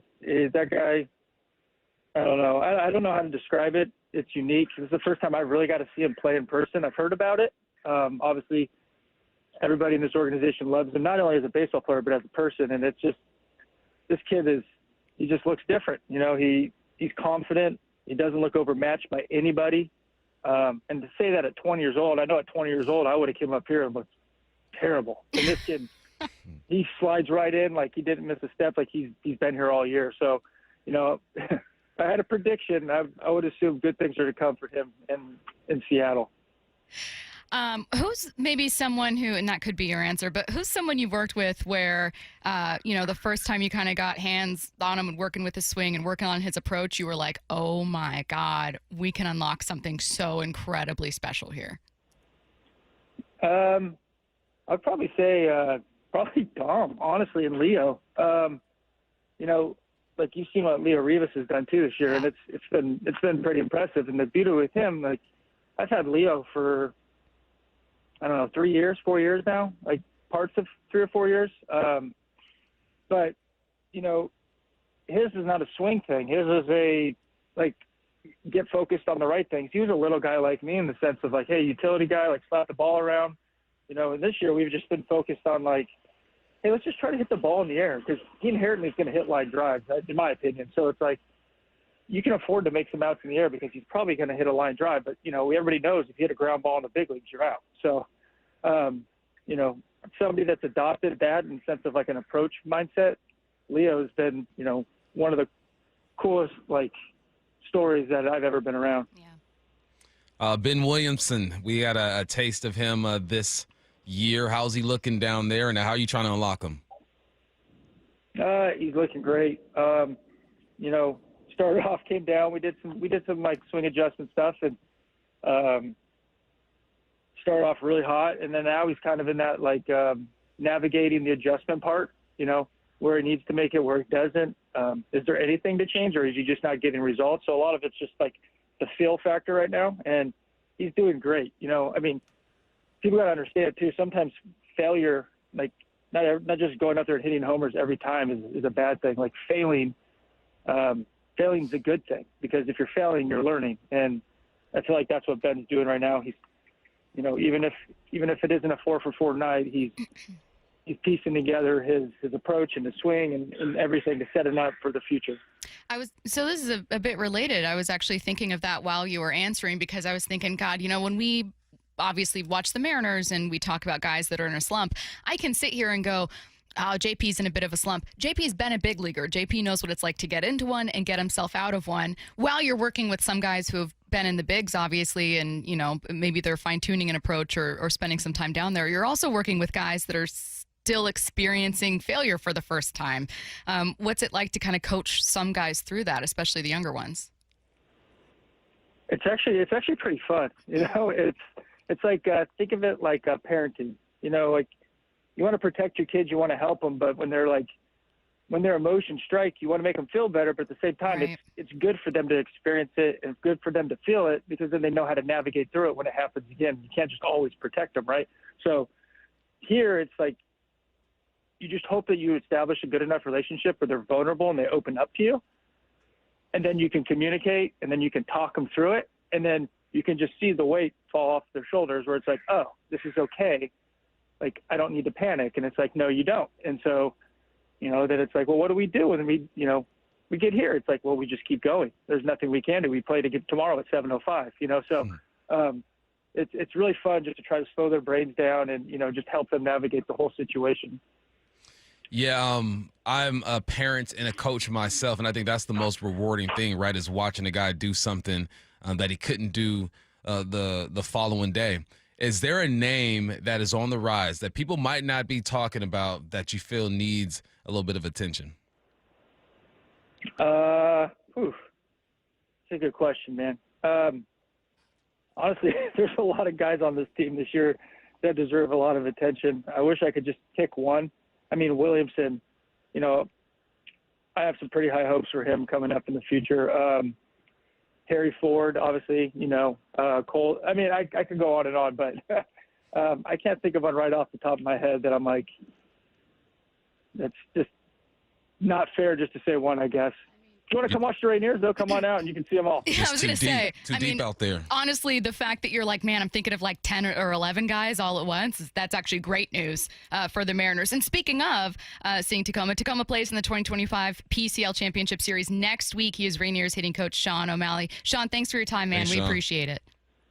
Yeah, appreciate you guys. Thank you very much. Have a good one.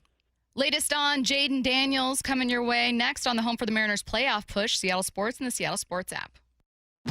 It all comes down to this. This is the series we circled so long ago. The series that could decide the American League West begins tonight. The first place tie with the Houston Astros. Just knowing what's on the line now down the stretch, It's there to be had. You're heading into Houston? This is why you watch baseball. Mariners Astros. First pitch at 5:10. Pre-game at 4. It's the push to the playoffs, and it's only on Seattle Sports on 710 and the Seattle Sports app.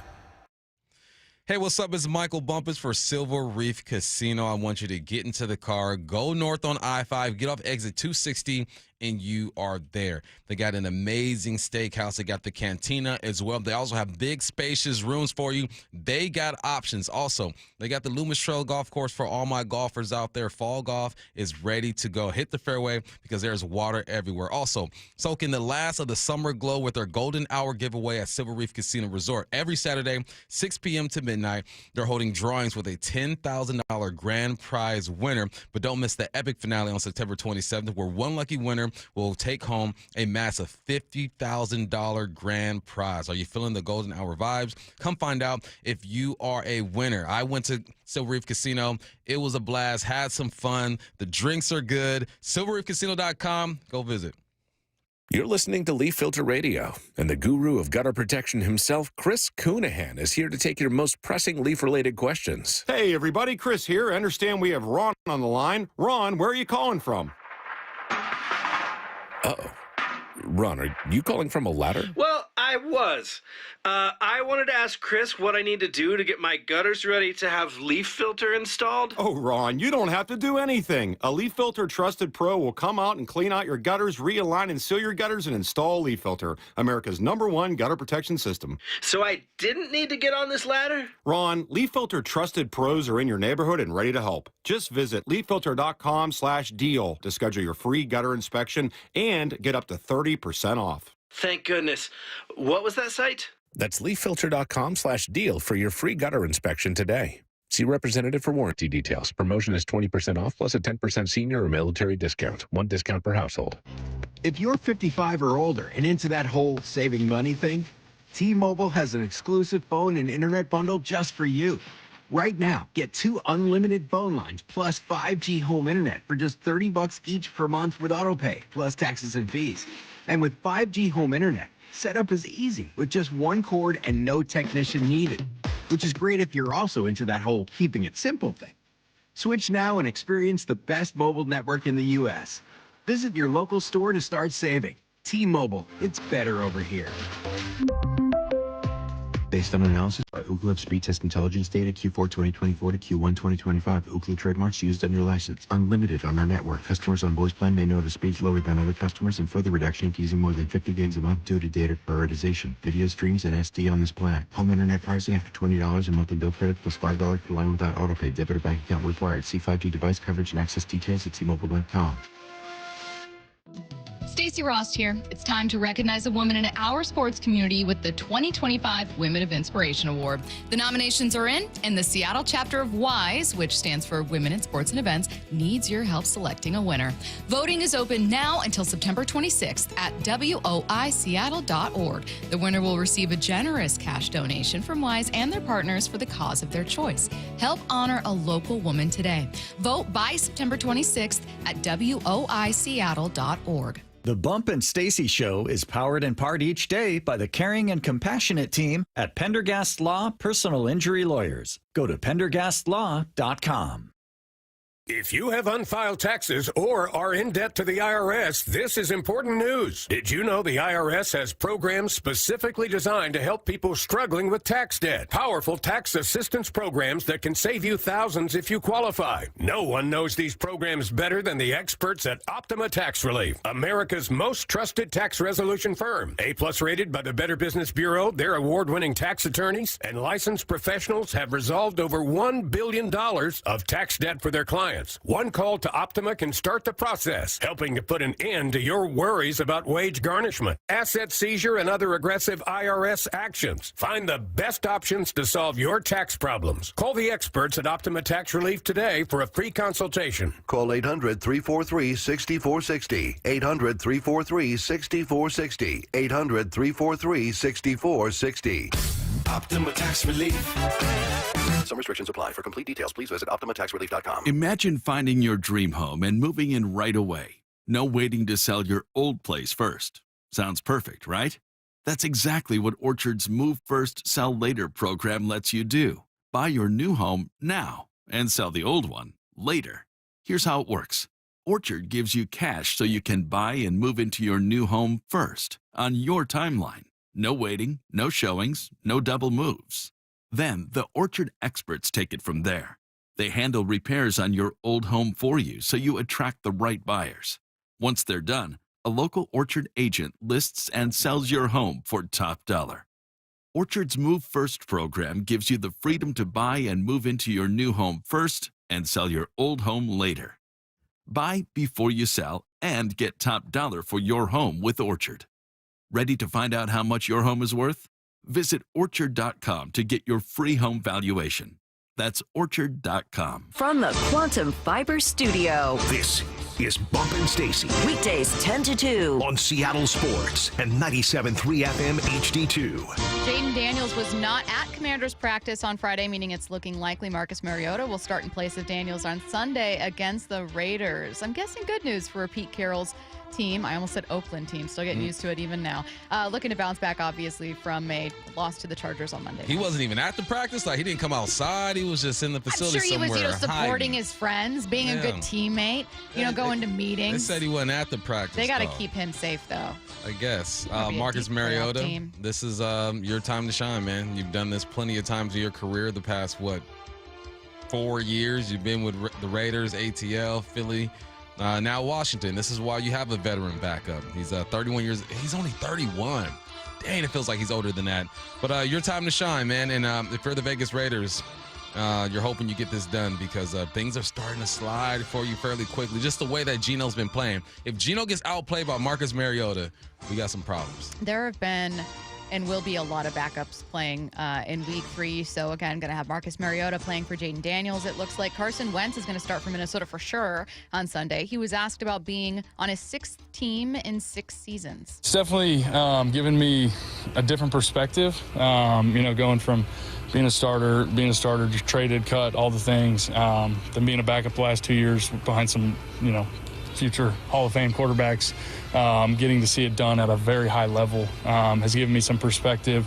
Also just the perspective of not taking this for granted. You know, you never know when your next chance is going to be in this league. The league's hard. 2 years ago, I was at home until mid-November. You know, it's not something I want to take lightly or take for granted. So I've definitely got a lot of perspective, both from, you know, physically seeing how it's done, but also just the mental side of, you know, being appreciative and not wasting any opportunity. Here's the thing about Carson Wentz and the Vikings. They're taking on Jake Browning and the Bengals because, oh, by the way, Joe Burrow is also going to be out, not just for week 3, but for some time here. So I think there's certainly a chance for Minnesota. I actually feel pretty good about their team. Yeah, got a shot. You're playing against a backup. You feel like you should win the game, even though the Niners and Mac Jones just got it done against the Saints. So you never really know. Well, they got it done against the Saints, but the Saints kind of took them out of that one. They missed a field goal.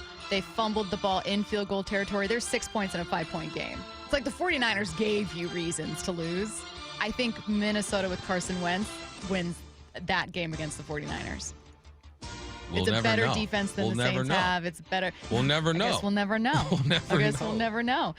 How are things in Cincinnati, speaking of? Their 2-0 start is great, but now they're without Burrow for the foreseeable future. Here's Bengals head coach Zach Taylor. Just the energy at 2-0 and how these guys have what have they done for us to very difficult games that some teams don't win. We found a way to win 2-0. So these guys have a lot of confidence in themselves and each other, a lot of confidence in Jake. And so, again, our focus right now is just being 3-0. It's a tremendous opportunity to go on the road in a hostile environment, one of the toughest we'll ever face against a team that we got a lot of respect for. They've obviously had some tremendous seasons, and they're fighting the same way we are right now. So the team is in a really good headspace right now. Expect a great days of work, and then we'll go from there. You think they can actually stay alive here in the playoff race? We're talking like he comes back in maybe December, maybe. Possibly if, I don't know, they got a tough road ahead, man. You got the Vikings. That's going to be tough. The Broncos. And you got the Lions, Packers, Steelers.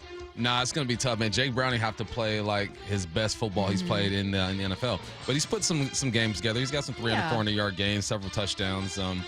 We'll see. It's not likely, but Joe Burrow has shown that he can put some games together. It feels so silly to critique a team that is constructed around a very, very good quarterback. That's kind of the point of your team, right? And no matter the team, every team is worse without their starter.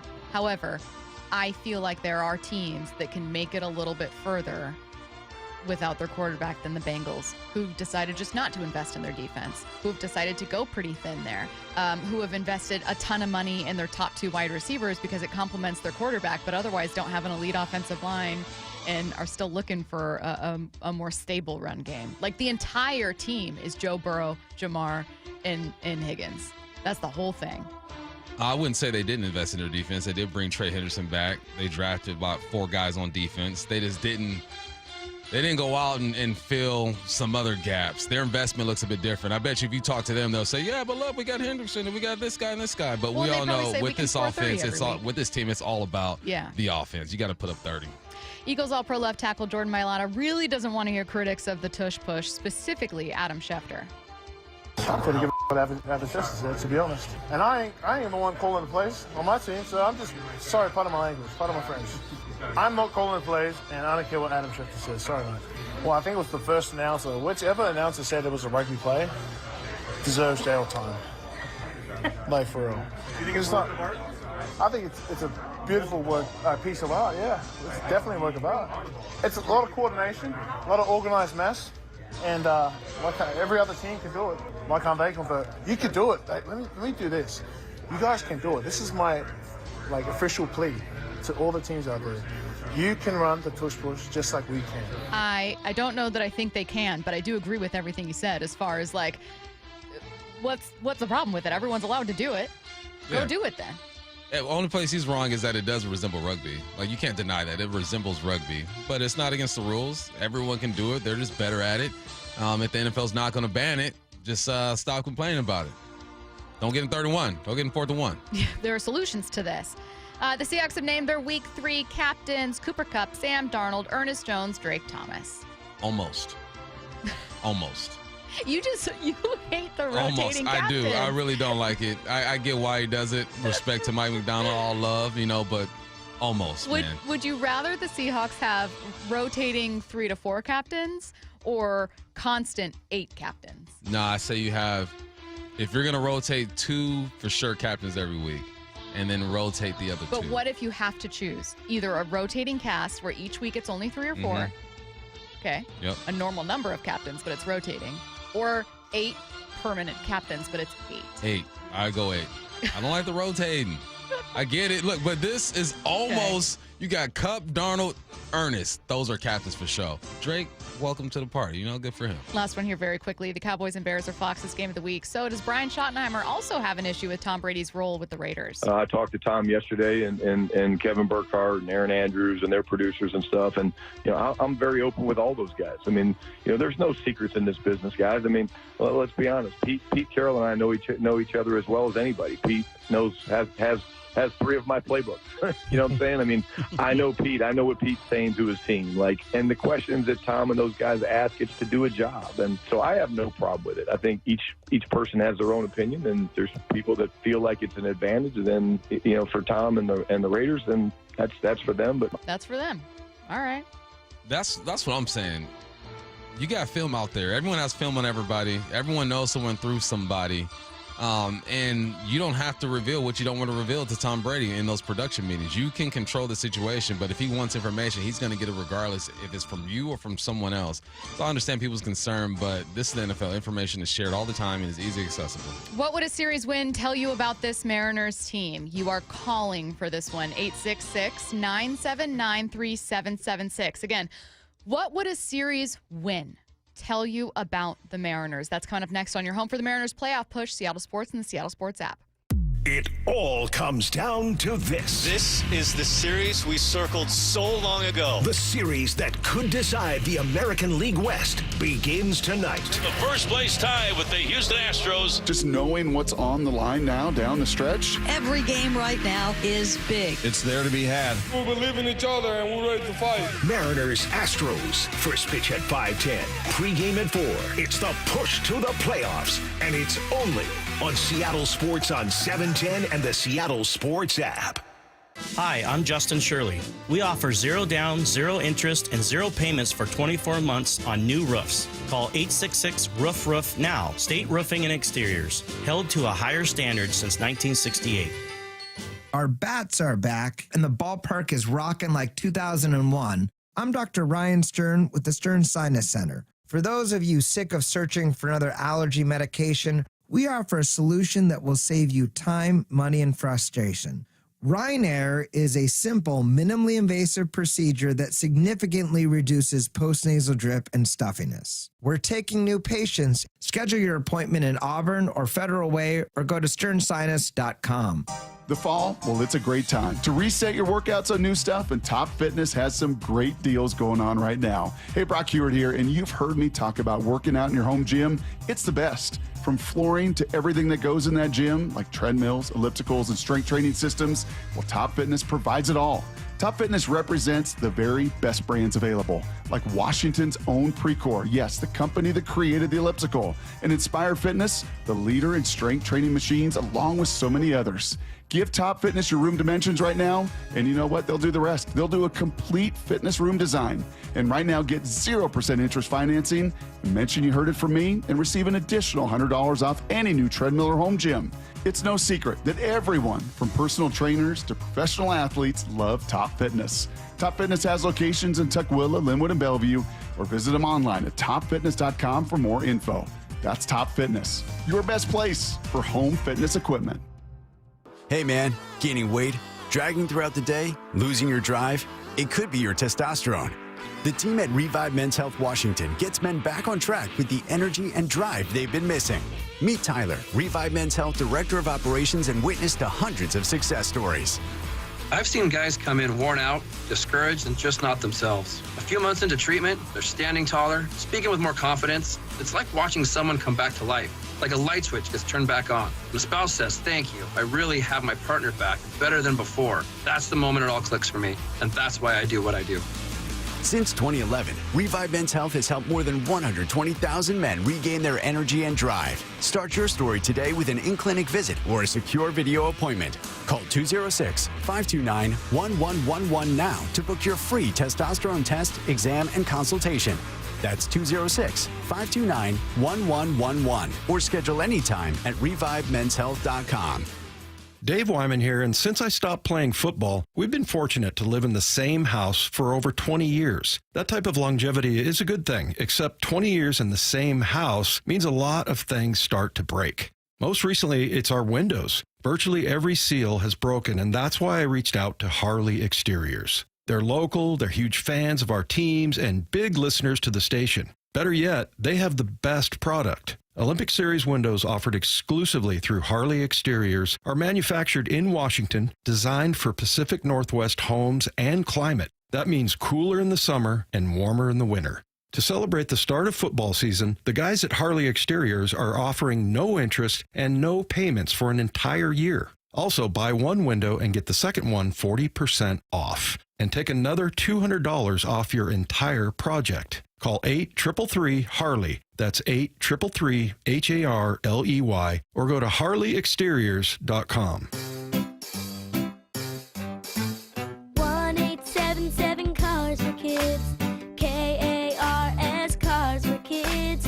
1-877 Cars for Kids. Donate your car today. 1-877 Cars for Kids. Donate your car today. Ready to get rid of that old car? Donate it to Cars for Kids. Call 1-877-CARS-FOR-KIDS to reach a friendly live agent. Donation's super easy, and your car can be picked up as soon as tomorrow. Call us now, 1-877-CARS-FOR-KIDS. That's Cars with a K to donate your car today. 1-877 Cars for Kids.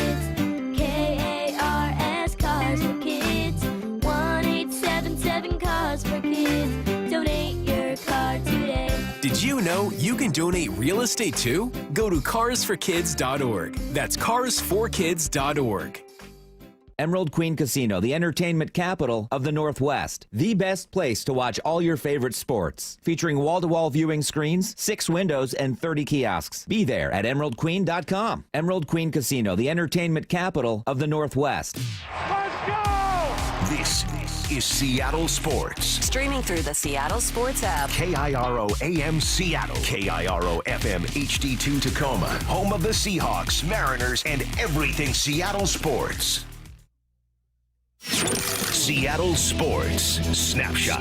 You know what's happening today. The Mariners open their biggest series of the year so far. The Mariners and Astros are tied atop the AL West. The winner of this series gets a massive upper hand in the divisional fight and potentially the number 2 seed. Houston's won the division for 5 years in a row, 8 of the last 9, but does that stop this time? The Mariners, who haven't won the AL West since 2001, have more home runs, more stolen bases, and since the All-Star break, a better ERA. Snapshot, brought to you by Miller Lite. When it's game time, it's Miller time. This hour is brought to you by Mazda of Everett. From the Quantum Fiber Studio. This is Bump and Stacy on Seattle Sports. Streaming through the Seattle Sports app and at seattlesports.com. Now, here are your hosts, Michael Bumpus and Stacy Ross. Here we go now. This is the biggest Mariners series since when? God, I mean, the last time their offense was this great was maybe 2015, but we didn't have something like this that I can think of. This feels like a playoff series in September. Now, the winner, even with a sweep, doesn't absolutely positively secure the division outright, but makes it very, very difficult to try to get. This is how important a win is. In fact, Curtis, would you mind kind of resetting the scene in terms of what a sweep does, what a 2-1 series win does in terms of math for trying to get that postseason berth? Yeah, the best case scenario, you sweep Houston. That puts you 3 up with 6 games left, really 4 up, because then you hold the tiebreak in the head-to-head component. So you have done a huge favor for yourself in terms of hoping to win the AL West.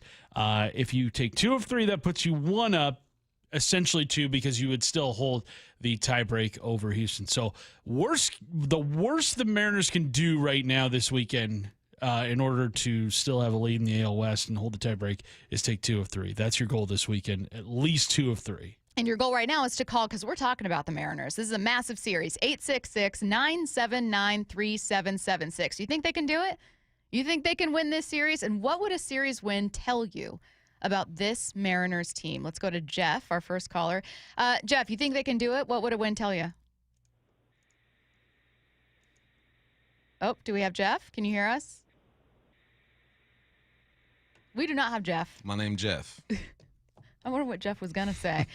Well, we have a phone line open, 866-979-3776. You are calling, not texting. Call now. Do you think they can do it? What would a series win tell you about this Mariners team? Bump, for me, it would tell me that they're just ready to be taken seriously, because I got to be honest, when I look at the baseball stats around these two teams, on paper, you should feel more confident about the Mariners. On paper, you should be looking at these two teams. These should be basic stats, basic offensive stats, run differential, pitching stats post All-Star break, because the Mariners did have them there for the full season. The Mariners have been, and right now kind of are, a better team. Why do I feel so nervous? I'll tell you a story. 2002, we played Peninsula High School, a team that we hadn't beaten 40 years at my high school, and we were all sophomores. Team full of sophomores. We finally get it done, and we beat them. We ain't lost to them since. Like, this is their moment. This is their Culver City against Peninsula moment. Like, can you just get over the hump and make yourself believe that you can do it so it becomes a part of who you are? Mm-hmm. That's the way I'm seeing this deal. It's a good way to say it. Change your DNA. Mm-hmm. And not just through ultraviolet radiation, but by beating the Astros. 866-979-3776. Call now. Can they do it? What would a series win tell you about this Mariners team? I don't want to know about the Mariners teams that you're like, oh, it would be changed. What does it tell you about this team? Let's go to Nelson and Kent. Nelson, what would a series win tell you? What's up? Love your show. Love that you guys let us call in. And I'm stoked for this series. And as you guys know, over the years, I've been pretty critical of Jerry Dipoto. I've been kind of a pessimistic fan, and I think this Mariners team, or this franchise has kind of earned that. So I think they're going to win this series, which is kind of shocking for me to say, but I think they're going to win it. I think they're going to win the division. I think they're going to get a first-round bye. And I think they're going to get to the World Series this year. Our pitching, Luis Castillo is looking back on track. George Kirby, for the most part, has looked really good. Wu has been consistent all year. Logan has looked better. And the offense, while it still has the occasional just like yesterday's game, it has the occasional letdown. Yeah. If you can just find a way to stay within one or have a one-run lead going into the seventh, this team is always capable of just winning the game. And this offense at any moment can put up three in a quick hurry. So, Nelson, to you, it means that they've earned a bit of your trust back and a bit of your faith back. Yeah, it has. But on the opposite end, if it doesn't happen, which I think it's going to happen. So if it doesn't happen, it's just, I don't know how I'll feel at that point, because Dipoto has, he's made a lot of moves that really bother me. Like, he didn't add another bullpen arm, which I think they really should have added another elite arm. But they have the guys to do it right now. They have the guys. The AL is wide open as it'll ever be. This is the year to go do it. I mean, Detroit has holes. Toronto has holes. Boston has holes. The Yankees are the one team I'm a little bit afraid of, especially if you have to go into New York. But this is the year. And even the NL has holes. The Dodgers bullpen stinks. Like, this is the year to do it. And I think we're going to get there. There you go, Nelson. Nelson. For this series. I can't either. Again, this one's starting at 5:10 tonight. They're all in Houston. So Seattle, who did take a series on the road. We've been talking about the importance of them winning on the road. Took 2 or 3 from Kansas City. Hopefully can take at least 2 or 3 from Houston here. Thanks for the call, Nelson. Let's go to Robert. Robert, what would a series win tell you about the Mariners team? What would it tell me about 45 years of frustration just being done with, that the Mariners finally understand what it takes to build a fan base? Did you see those fans when they're at that homestand? That park was filled, full of eager fans just saying, Mariners, we're here for you. If you win, we will do the celebration what we did for the Seahawks. That's what it's going to tell me. Stacy, you've been doing this for a while, and the insight that you bring to the game and to the perspective that you throw out is what makes me want to listen to your show, because it's great. You bring that psychological perspective, like how the players must feel and how we feel watching these games. I don't hear that on other stations. Keep up the excellent work. Thank you for taking my call. Oh, thanks, Robert. You know, it helps having a former athlete on the show. I was going to say, I don't know how much insight I have to how athletes feel, but Bump definitely Whatever does. Whatever you're saying, he's feeling it. He's feeling it. Keep it up. You know what? I'm struck by the positivity of our first two callers here. I think that am I going out on a limb to say I think a series win means more to Mariners fans than Astros fans? And Astros fans can try to cope and do whatever they want to do about, like, oh, we just won before, so it's just the regular season. Yeah. I don't care. It's baseball. These games should matter to you. I think this means more to Mariners fans, and that's not a bad thing. That doesn't say anything about them. It's supposed to mean more because this isn't the norm. Yeah, you don't know Astros, pain. You don't know struggle. They do this every year. They're in this position for the past decade. So, yeah, of course it means more for Mariners fans, and they're also more stressed. They're more anxious. They're more nervous because they haven't really seen them do it consistently. Whereas the Astros, no matter what happens, they're fans. As long as they're in this position, they feel like they can win. On the other side, the Mariners fans are hoping they can win. Mm-hmm. Let's go to Brian in Portland. Brian, what would a series win tell you about the Mariners? So much. It just means like we made it to the top and we knocked them off. After just hearing what Bump had to say, it reminds me of when the Seahawks finally got to the Super Bowl back in 2005. And, we've been so close so many years here recently. And, forget Houston. I'm tired of them. It's our turn. I'm with you, Brian. It's our turn. And it would mean everything, man. All this struggle, all this stress of all us Mariners fans, we could finally breathe a sigh of relief once we knock them off and get the home field advantage. That's what's going to happen. Yep, I feel it, Brian. And hopefully run deep in the playoffs. Maybe do Vetter Cup 2.0.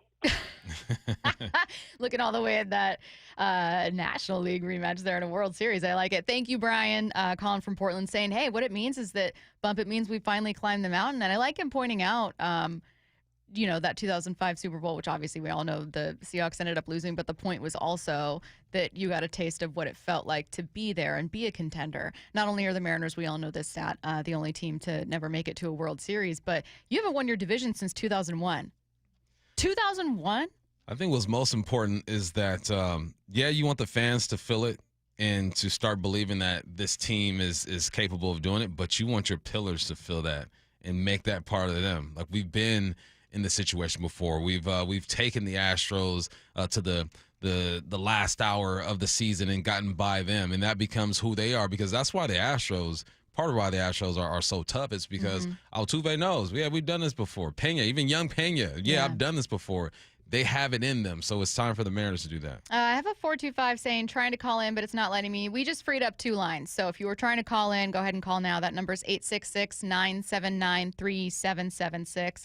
Also, anytime we hang up on someone, there's a new line that opens up. Just once you hear a call end, if you're trying to get in line, go ahead and call them.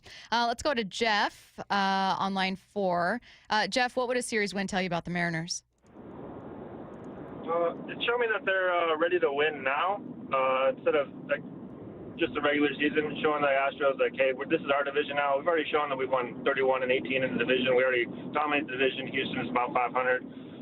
We can control this. We beat the Central, too.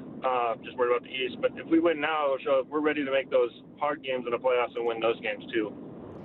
I like it, Jeff. It's all about when you get hot and when you decide to be dominant. And it's not just sending a message about, we took that series, and then here we go. It's, you took that series, and then what? You're coming back to Seattle with 3 against the Rockies?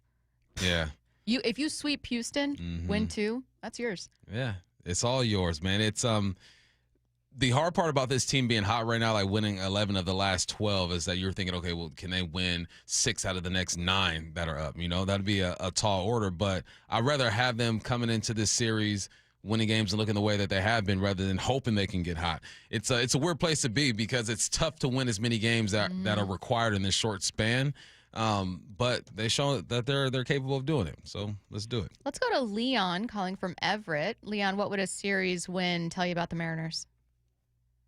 Longtime fan of the Mariners, since I was a kid. So it would be showing everybody that we're a team of destiny. It's our time now.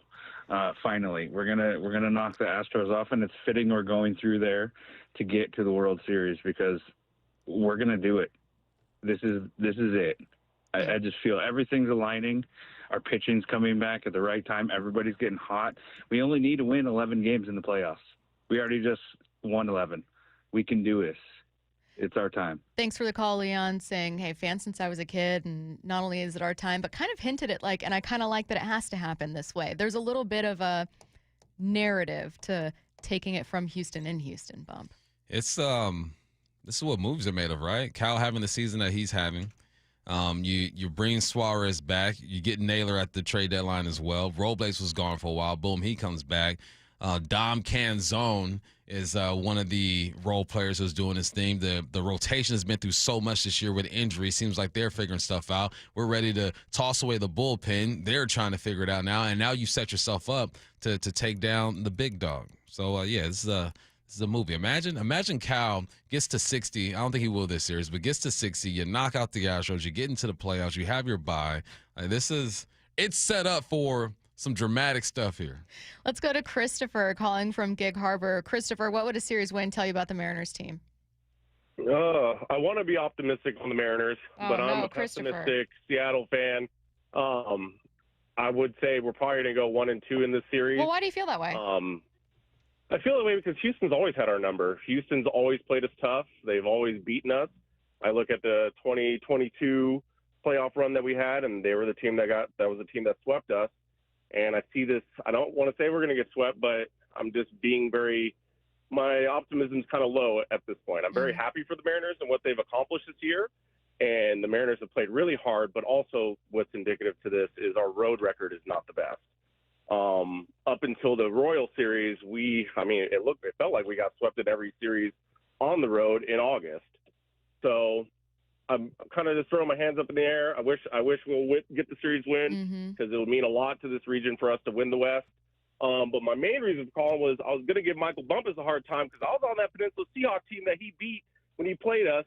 And I remember that game because that was one of the coldest games I ever played in. So I mainly just wanted to call and give Bump a hard time about that. How dare you, Bump? The moment I heard Peninsula, I was just like, oh, man, yeah, you can't tell me that you played on that Clover Park team that beat us. So hold on. You were on that team?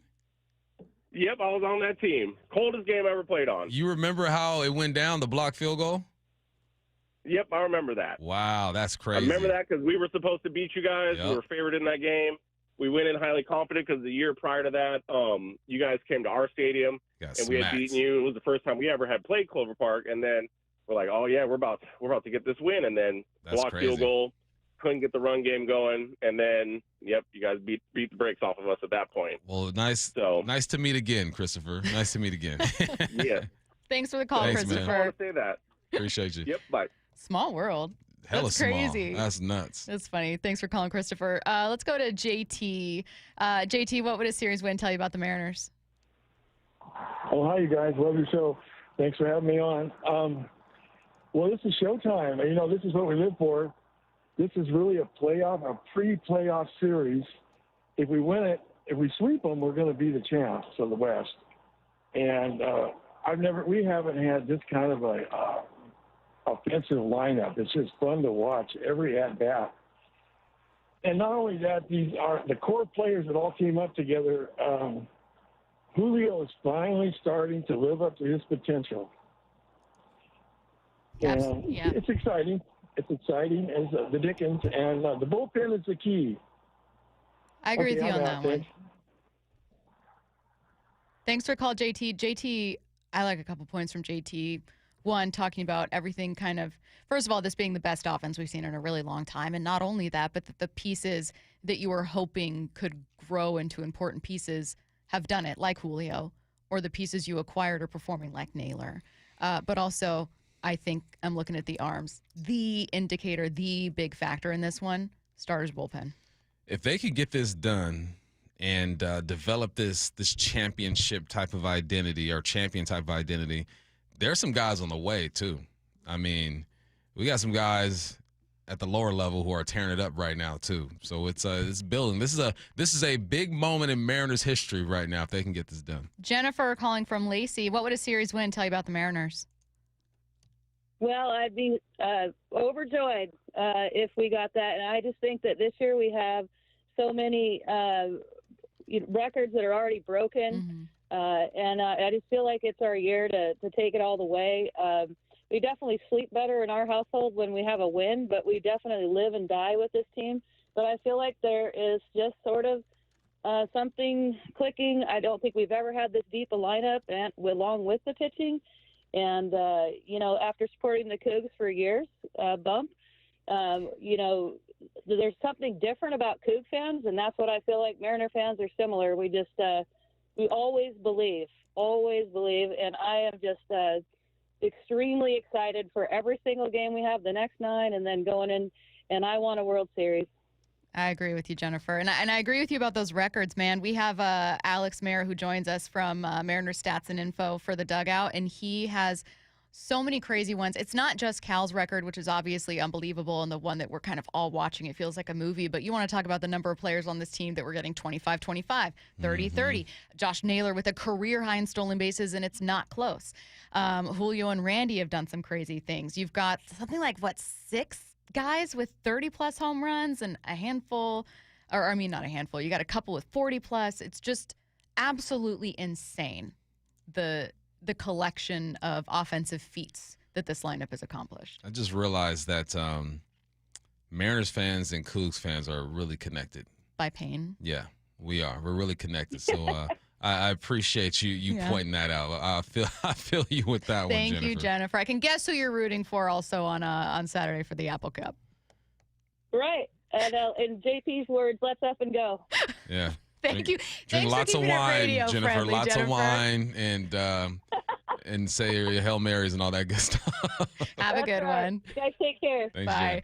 Let's see. We had a couple more minutes here. Let's go Jake and Kirkland. Jake, what would a series win tell you about this Mariners team? Yeah, I mean, it's our time. I remember watching San Diego and LA Dodgers, a couple of years, and Dodgers would continue to just dominate San Diego, and then the one time in the playoffs, the Padres get it and they slay the beast, and it's our time. We've been going after this shit for. Excuse my language. I apologize. It's okay. We'll dump it. Don't do it again. We keep on going after this, and we keep on not slaying the beast, and it's our time. And I have more belief than I've had before, because we have guys that have gone through this. We have Naylor. We have Rosarena. Yeah. Who have playoff good point. Experience. Knowledge, you know what I mean? And so I have a lot of faith in this team, and it's our time. Thanks for the call, Jake. Let's try to get through. Been going after this stuff for a long time.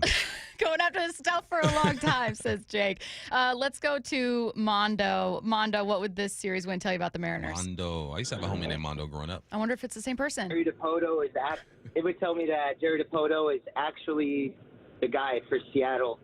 This season we've had multiple right fielders, multiple third basemen, multiple second basemen, a lot of movement in the bullpen, and it just seems like whatever move that we've made or he's made, whatever guy that he's gotten, it just seemed to work out this year. And I know his name has been through the ringer in past years, and this year he really did provide the Mariners with what they needed to get where they're at. I'm with you, Mondo, and thanks for calling and pointing out it tells me that this is the way they got here. I think it's a good angle, and you're right, Bump. I think it's like a tip of the cap moment with you know what?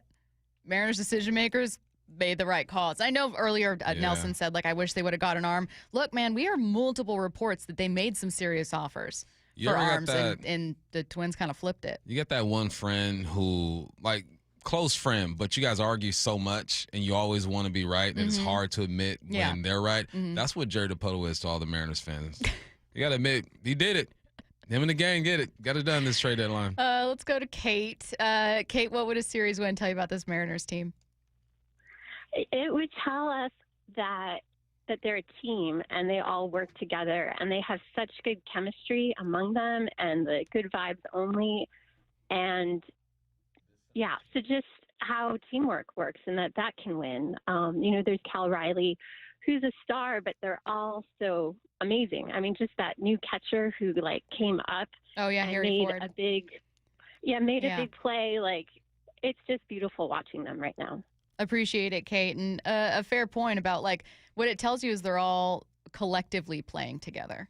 It tells you this isn't just one guy. Bump, you've talked about being on teams where it's you're always going to get yours, but you can feel the difference when everyone's all in it and when you're actually playing for something. All for one, one for all. No, but really. That's what the Mariners are right now. I would imagine you can actually feel a difference when you're playing. Last call, we're going with Todd. Todd, what would a series win tell you about the Mariners? Well, I think what it tells me is, when we got Naylor and Eugenio at the trade deadline, we went back and my boys and I sat down, and this team should have scored with this lineup should score 5 runs easy every night. Mm-hmm. And if we scored 5 runs, if you look at before the trade deadline, 5 runs in every game, we would have won or tied 26 more games. It tells me the future of the ball club is keeping what we've got and building where we need to build to make the offense and the defense both click. All right, appreciate the call, Todd, and a good way to wrap it up, too, talking about just the monumental impact that this offense has meant. You could not have convinced me that this team would be putting up some of these numbers. I know they're not leading the league in average, but number 3 in home runs. They're top 5 in stolen bases. They're not striking out nearly as much as they used to, and I'll take those strikeouts when it's coming with slugging. You know what's funny? They're putting up some great numbers right now. What if they have the same win total as the last couple of years? That'd be crazy, right? I know. That'd be crazy. Let's see what's on tonight. What's on tonight with Bump and Stacy, brought to you by Caesars Sportsbook at Muckleshoot. Now, here's what's on tonight. The Mariners start their biggest regular season series in years against the Astros. Pregame starts at 4 p.m., first pitch at 5:10 p.m. on Seattle Sports. Coming up next, it's Saints. Curtis and Bump face off in our weekly trivia game. That's on your home for the Mariners playoff push, Seattle Sports and the Seattle Sports app. It all comes down to this. This is the series we circled so long ago. The series that could decide the American League West begins tonight. The first place tie with the Houston Astros. Just knowing what's on the line now down the stretch, it's there to be had. You're heading into Houston? This is why you watch baseball. Mariners, Astros. First pitch at 5:10. Pregame at 4. It's the push to the playoffs, and it's only on Seattle Sports on 710 and the Seattle Sports app. What's going on, Seahawks fans? It's Cliff Averill here. I'm inviting you to come hang out with me for a free game day viewing party at Muckleshoot Casino Resort for some Thursday night football on September 25th when the Hawks take on Arizona. We'll be watching on the big screen, giving away prizes, and I'll be chatting football with Seattle sports producer Maura Dooley. Join me Thursday, September 25th at Muckleshoot Casino Resort. Find out more at muckleshootcasino.com. Please game responsibly. So my mother is thinking of switching from Verizon to Pure Talk, but she's worried the deal sounds too good to be true. Michael, she said, how can those Pure Talk people offer me the same basic service as Verizon for so much less money? I said, Mom, go ask Google how much Verizon spends on advertising and promotion. A few seconds later, my mother said, oh my goodness, $12 billion a year? That must be a typo. I'll tell you what I told my mom. It's not a typo. Verizon spends $12 billion a year on advertising and promotion, and their customers are paying for it. Well, Pure Talk doesn't spend that kind of money on commercials. Trust me, I would know. Consequently, they can offer you and my mother unlimited talk, text, and plenty of data on a blazing fast 5G network for just $25 a month.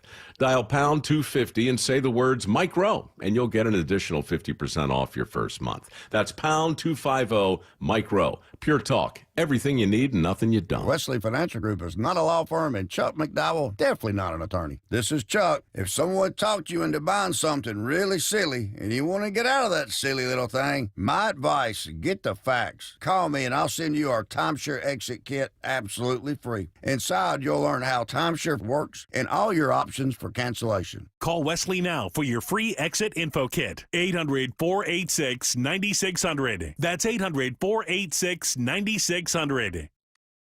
Get in the zone, AutoZone. Welcome to the end of summer sale at AutoZone. we're celebrating the end of long days and short nights with big deals for a short time, like Car Wash.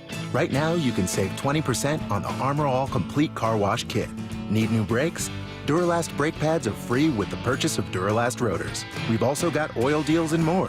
We're ending the summer right with the end of summer sale at AutoZone. Get in the zone, AutoZone. Restrictions apply. Free consultations, no fee guarantees, 5-star reviews. JP Pendergast with Pendergast Law explains the importance of going beyond these familiar offerings. Accident victims want an attorney, Tom, that satisfies their needs. Someone who handles those needs with the highest degree of care. Pendergast Law offers the no-fee guarantees and free consultations, but these only scratch the surface. Okay, explain more. We make sure that every member of our team is genuinely passionate about helping others.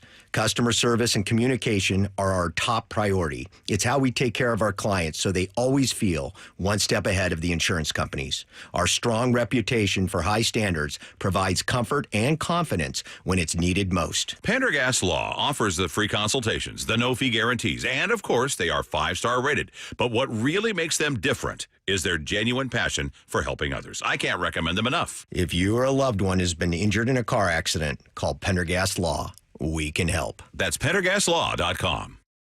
We meet by accident, fixing every last bit, Accurate Auto Body.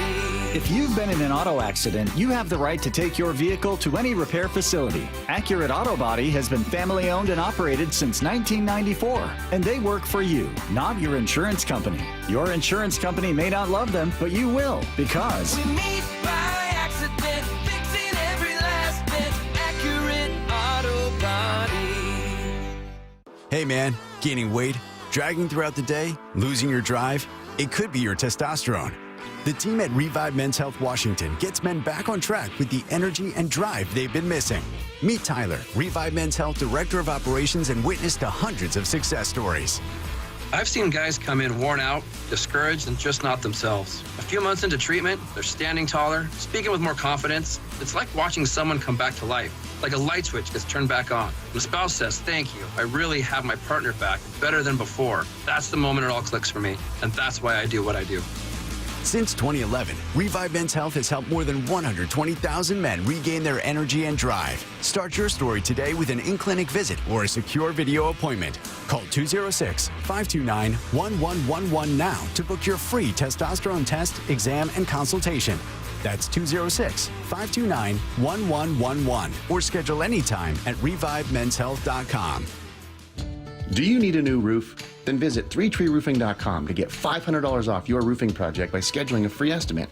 3Tree Roofing's certified team builds a custom plan for your home using top-tier materials with industry-leading warranties. All of their install crews are factory certified to ensure that your roof can handle any weather Seattle can throw our way. Don't wait until leaks turn into expensive damage this rainy season. Visit 3treeroofing.com to schedule your free estimate today and secure your $500 discount. 3Tree Roofing, your Puget Sound roofing experts. This hour is brought to you by Mazda of Everett. From the Quantum Fiber Studio. This is Bumpin' Stacy. Weekdays 10 to 2. On Seattle Sports and 97.3 FM HD2. Saints. Yeah,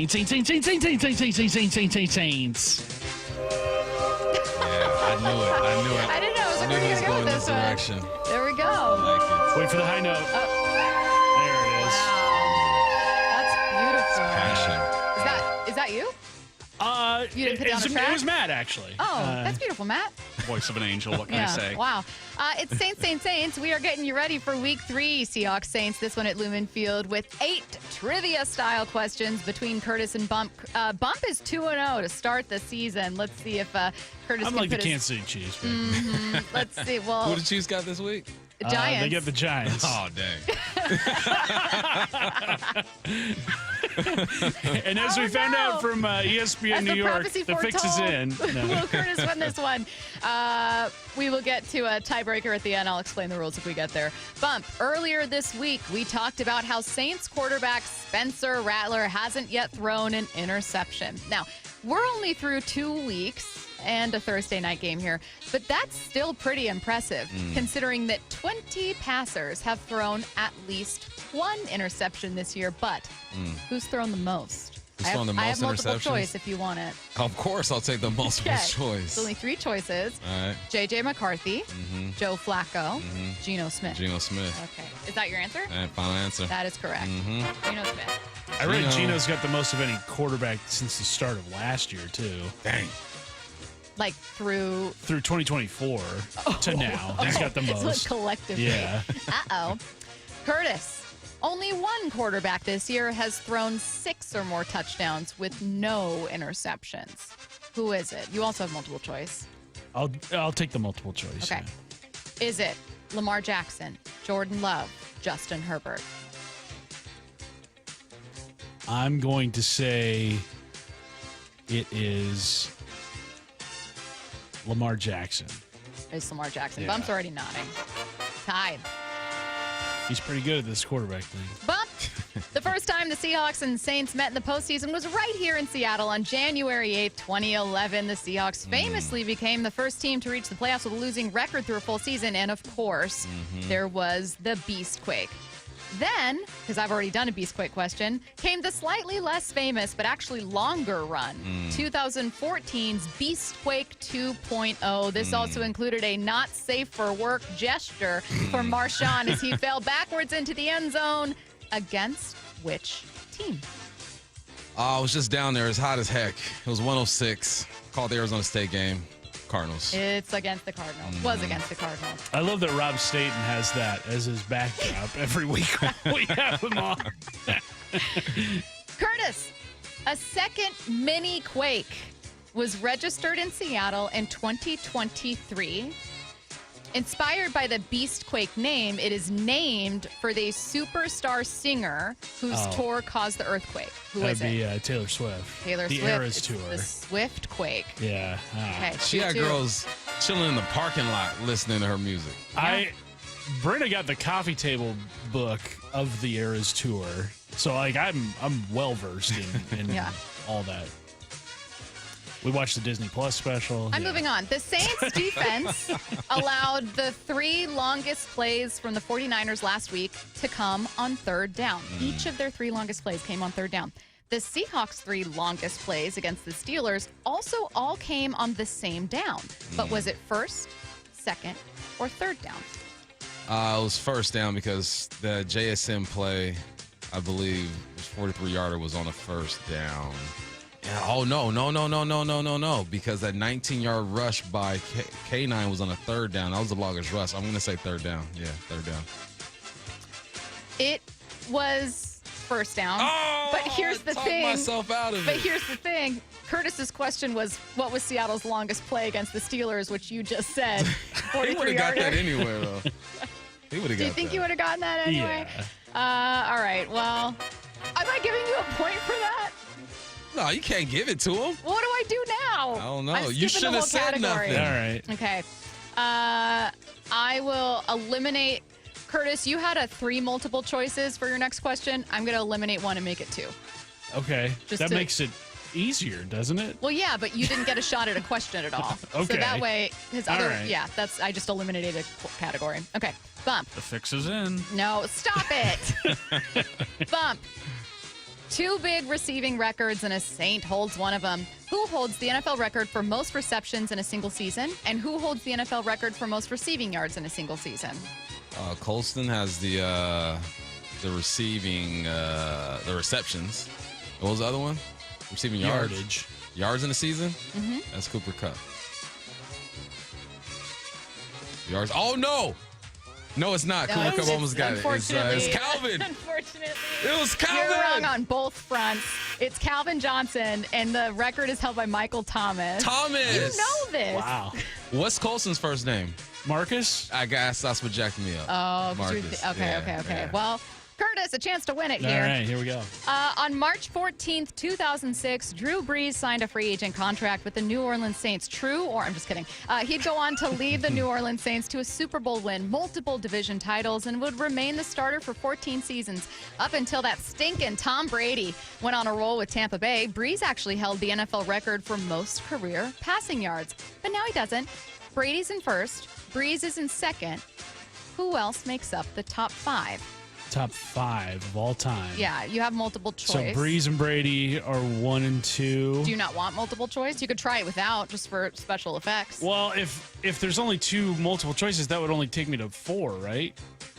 No, the 2 multiple choices give you 3 names. Oh, okay. But one of them is incorrect, if that makes sense. Do you want to try to just guess? Let's okay, do this is it. your multiple choice. Yeah. So this is who else makes up the top 5. A, Manning, Favre, Rodgers, or B, Manning, Favre, Roethlisberger. I'm going to say Manning, Favre, and Rodgers. Final answer. That's incorrect. Wow, Ben Roethlisberger has more passing yards than Aaron Rodgers? Yeah, by about 1,000. Oh, so that's going to That's a bummer for you. ask me that question in like 4 weeks, Wow. and then It's tied. Look at that. Okay, so now we're going to get to our tie. This is all she ever wants. This is all she ever wants. We're going to get to our are we tiebreaker. named Catholic Saints? Here's how it's going to work. I give Bump and Curtis a category. You have to go back and forth naming things from this category quickly. First person to hesitate or repeat loses. Then the winner of that round gets 1 tiebreaker question. If you get it wrong, the other person wins automatically. If you get it right, you obviously win. So 2 steps here. Step 1, go back and forth in honor of the Apple Cup, naming fruit quickly. Apple, Banana, orange, kiwi, grape, strawberry, nectarine, lime, plum, lemon. tomato. Is kumquat a fruit? Yes, I'll allow it. Dragon fruit. Passion fruit. No, okay, Curtis.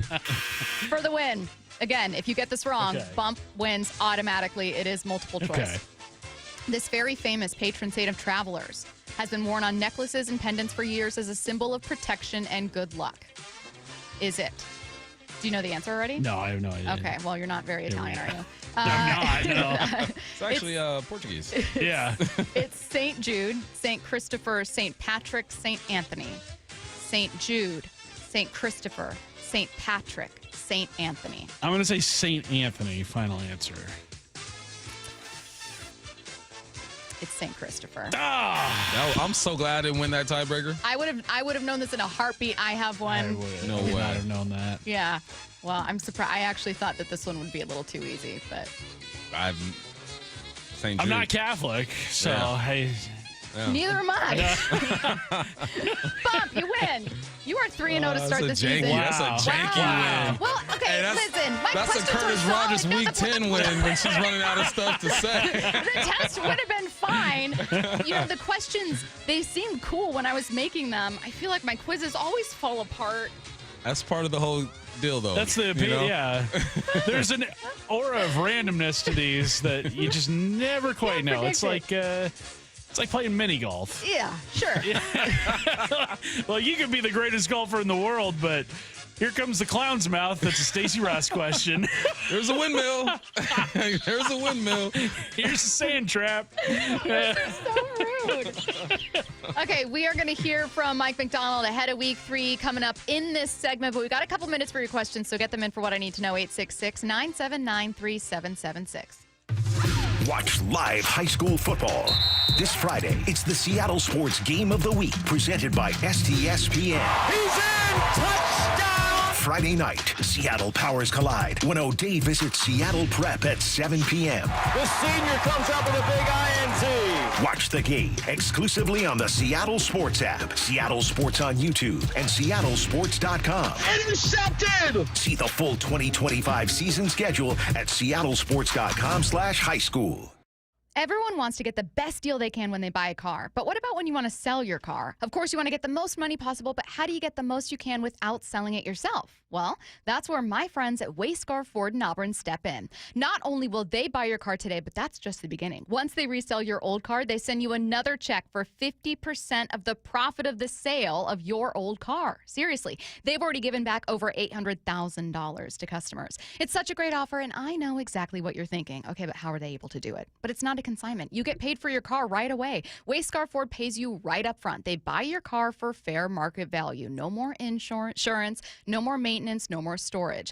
Then they pay you half the profit when they resell your car. So get the most money possible for your old car at Wayscar Ford Isuzu in Auburn and let them do the work. WayscarFord.com. This is Joe Budden. You and I make decisions every day, but on Prize Picks, being right can get you paid. So I'm here to make sure you don't miss any of the daily fantasy action this football season with Prize Picks, where it's good to be right. Download the Prize Picks app today and use code PLAYNOW to get $50 in site credits after you play your first $5. That's code PLAYNOW to get $50 in site credits after you play your first $5. Prize Picks. It's good to be right. Must be present in certain states. Visit prizepicks.com for restrictions and details. Out here, days are getting a little cooler, and mornings are starting with a few more layers. It's the season for more time at the grill, more feed for your animals. Heaters burn late into the night, and the woods start calling your name. We appreciate hard-working hands, shared moments, and love for our land. That's why season after season, we're here for your life out here. Tractor Supply. That leaf pile is 100 feet tall. Your dad can't handle this. Not without the right equipment. Yard work piling up? Gear up for fall with John Deere. Get $750 off select mowers, $2,000 off select Gator UVs, and $3,000 off select compact tractors. Did I hear your dad got a John Deere? Yep, bad day to be a leaf pile. Gear up for fall at an authorized John Deere dealer, now through September 30th. Learn more at johndeere.com/gearupforfall. New Beyond Raw Lit V2 pre-workout. GNC's #1 pre-workout. Now with harder hitting energy, an intense mind-body connection, and enhanced endurance support. This isn't just pre-workout, it's precision engineering for your body. Turbocharge your workout with new Beyond Raw Lit V2. Available now at GNC and GNC.com. Maura Dooley here. It's time to recognize a woman in our sports community with the 2025 Women of Inspiration Award. The nominations are in, and the Seattle chapter of WISE, which stands for Women in Sports and Events, needs your help selecting a winner. Voting is open now until September 26th at woiseattle.org. The winner will receive a generous cash donation from WISE and their partners for the cause of their choice. Help honor a local woman today. Vote by September 26th at woiseattle.org. The Bump and Stacy Show is powered in part each day by the caring and compassionate team at Pendergast Law Personal Injury Lawyers. Go to pendergastlaw.com. Have you tried the dining district at the Bellevue Collection? Grab lunch with friends, meet up for happy hour, and stay for dinner and beyond. You can sample international flavors and local favorites from talented chefs. Try a new cocktail on a rooftop bar or watch the game with friends. And explore the lively nightlife scene. The Dining District at the Bellevue Collection, where your taste adventure begins. Learn more at BellevueCollection.com/dining district. It's G. Scott. School's back and it's rally time. Time to rally around the campaign to keep kids healthy. Kids need fruits and veggies to grow strong and stay focused, but for families on tight budgets, that's not easy. Safeway and the Washington State Department of Health have teamed up and need your help. Every dollar you donate at Safeway checkout helps families in need. And with SNAP Produce Match, they get twice as much for the dollar. Next time you're at Safeway, please donate to keep kids healthy. Matt Coker here with West Coast Men's Health. In the past 5 years, we've seen thousands of men at our clinics. Most guys tell us the same story, that in their early 50s, it's not that they couldn't function, they just needed help. They started taking Viagra, and it worked great at first. But after a few years, it stopped working. The problem is that their arteries had become more restricted since they started taking it, because Viagra does not unclog arteries. Here at West Coast Men's Health, we use acoustic wave therapy to target the real problem. We break down plaque and clear up the arteries so blood can flow like it did in your 20s. This restores function. And guys, listen to this. You won't have to take a pill anymore. So if this sounds like you, give West Coast Men's Health a call today and see how we can help. With clinics in Redmond and Tacoma, call 206-519-6541. That's 206-519-6541. 206-519-6541. Online at westcoastmenshealth.com. From the Quantum Fiber Studio. This is Bumpin' Stacy. Weekdays 10 to 2. On Seattle Sports and 97.3 FM HD2. Got some big injury questions ahead of week 3, so let's take a listen to head coach Mike Macdonald speaking with reporters right now. Sure, we're ripe with injury questions, so I'll just get right to it. Those 4 guys are listed as doubtful. We were optimistic at the beginning of the week, and now we're doubtful. So that's their status. What happened with Charbonnet? I guess we didn't really see him get injured in the game. I think, he got his toe? Got his toe. How much is the Arizona game 5 days later factoring into all these decisions for Red? It does. I mean, it does. If you're going to a bye week, it also, those funky timetables definitely take into account. But we're trying to do everything we possibly can to win this game. How much does what Darian Kendrick did last week kind of allay any fears you might have what you're going to do if those guys? It's a good question, but I don't think it. If it wasn't him, it would be somebody else that played nickel or would play nickel. So, but we're happy he's here. He's doing a good job. Do you think any of the 4 you feel confident they might be available for the next game? Yeah, right now they're doubtful for this game, so I think it's a pretty accurate description. And look, I'm learning the hard way. I'm putting timetables for you guys, and things change, or guys progress, or they don't progress, and then I'm coming up here and it feels like I'm changing my story. But it's just like that's the way injuries go sometimes. Sometimes guys, they turn a corner and you got them, and sometimes they don't, and you don't have them. So, just it's a life we chose. I know Nick, you said Nick. He's obviously not on IR. What about Zach, Julian, or Spoon? Is that on the table for any of those 3? Right now, no. Does Okada jump into the starting lineup at safety? Yeah, you can expect to see Ty in a larger role.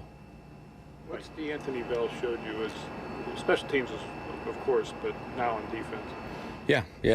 D'Anthony would have a bigger role as well. How we do it, we'll kind of let that figure out on Sunday. But yeah, those guys are doing a great job, practicing hard, know what to do. It's rock and roll. There's what it looks like. You always talk about guys taking advantage of the opportunities, and when they get them, how excited are you to see what different guys can do? We had several of these conversations last year, and now it's this year, and it's going to be every year, and that's why it's so important to have depth on your football team. That's why the 70 matter. That's why we coach everybody all the time. It's how we operate. It's why we do what we do. Is there a bigger emphasis on, whether it's calling it ready squad, or I feel like you guys are mentioning the 70 law. Is that kind of something you're trying to hammer home to the players this year, that this is? Yeah, well, this was, it's always been my personal philosophy of depth and growth and development. I think that's really important. But it's really John's vision of how he wants it to operate, and it just, it meshes with our philosophies. So I think it makes a lot of sense. It makes a lot of sense, and I think it's the best way to do it. I love how we do it. One of the most famous games between these 2 teams was the Beastquake game. I'm curious if you watched that game live, and if not, what was your reaction? I do remember watching that game, and I do remember that run. It's great. Great time to be alive. What was that, 010? So I was a student assistant at Georgia. With George Filani, obviously, I guess probably maybe has to play a little bit more too. How have you kind of felt about it? Yeah, if Zach doesn't play, George is the next back. Every time we've given George an opportunity, he's done a tremendous job. We expect the same thing. The NFL has, I think, made it more of a point of emphasis on tush push and how that gets officiated, especially just encroachment and offsides. Has that changed anything about how you guys have practiced or how much you might practice that play? Right now, no. It's just know the rules and play by them better than everybody else. That's our goal. But no, just execute the plays properly and we'll be all right. The league hasn't sent anything out changing any of that, right? Not to my knowledge, no. Julian Love is almost taken for granted here the last couple of years. His instincts, what is he to the back of that defense when he's there? Well, he's a critical part of our defense. A lot of guys are. But but we love Julian. I mean, the guy, you've seen the playmaking ability, you've seen his versatility, all the things that he can do and that he brings to the table, his intelligence, his leadership. I mean, this guy's a tremendous football player. We love having him here. We love having him be a leader on our football team. He's a really important player to our program, you know, to our organization. So we love him, and just so happens he's a heck of a player. How much does Jalen Milrose, whether he's active or not, have to do with the game plan for any given week versus who you guys have available to play? Yeah, like last week it was a little bit more of a numbers thing with the guys. So we'll see this week based off of who's available, and you know, he's ready to go if called upon. Is Spoon able to do anything? Run, change direction? Yeah, he's limited. Well, it was limited today, and doubtful for the game. When he was running in Pittsburgh, did that set him back at all, or was he fine out of that? No, not to my knowledge. No, just part of the just trying to get him as much rehab as possible.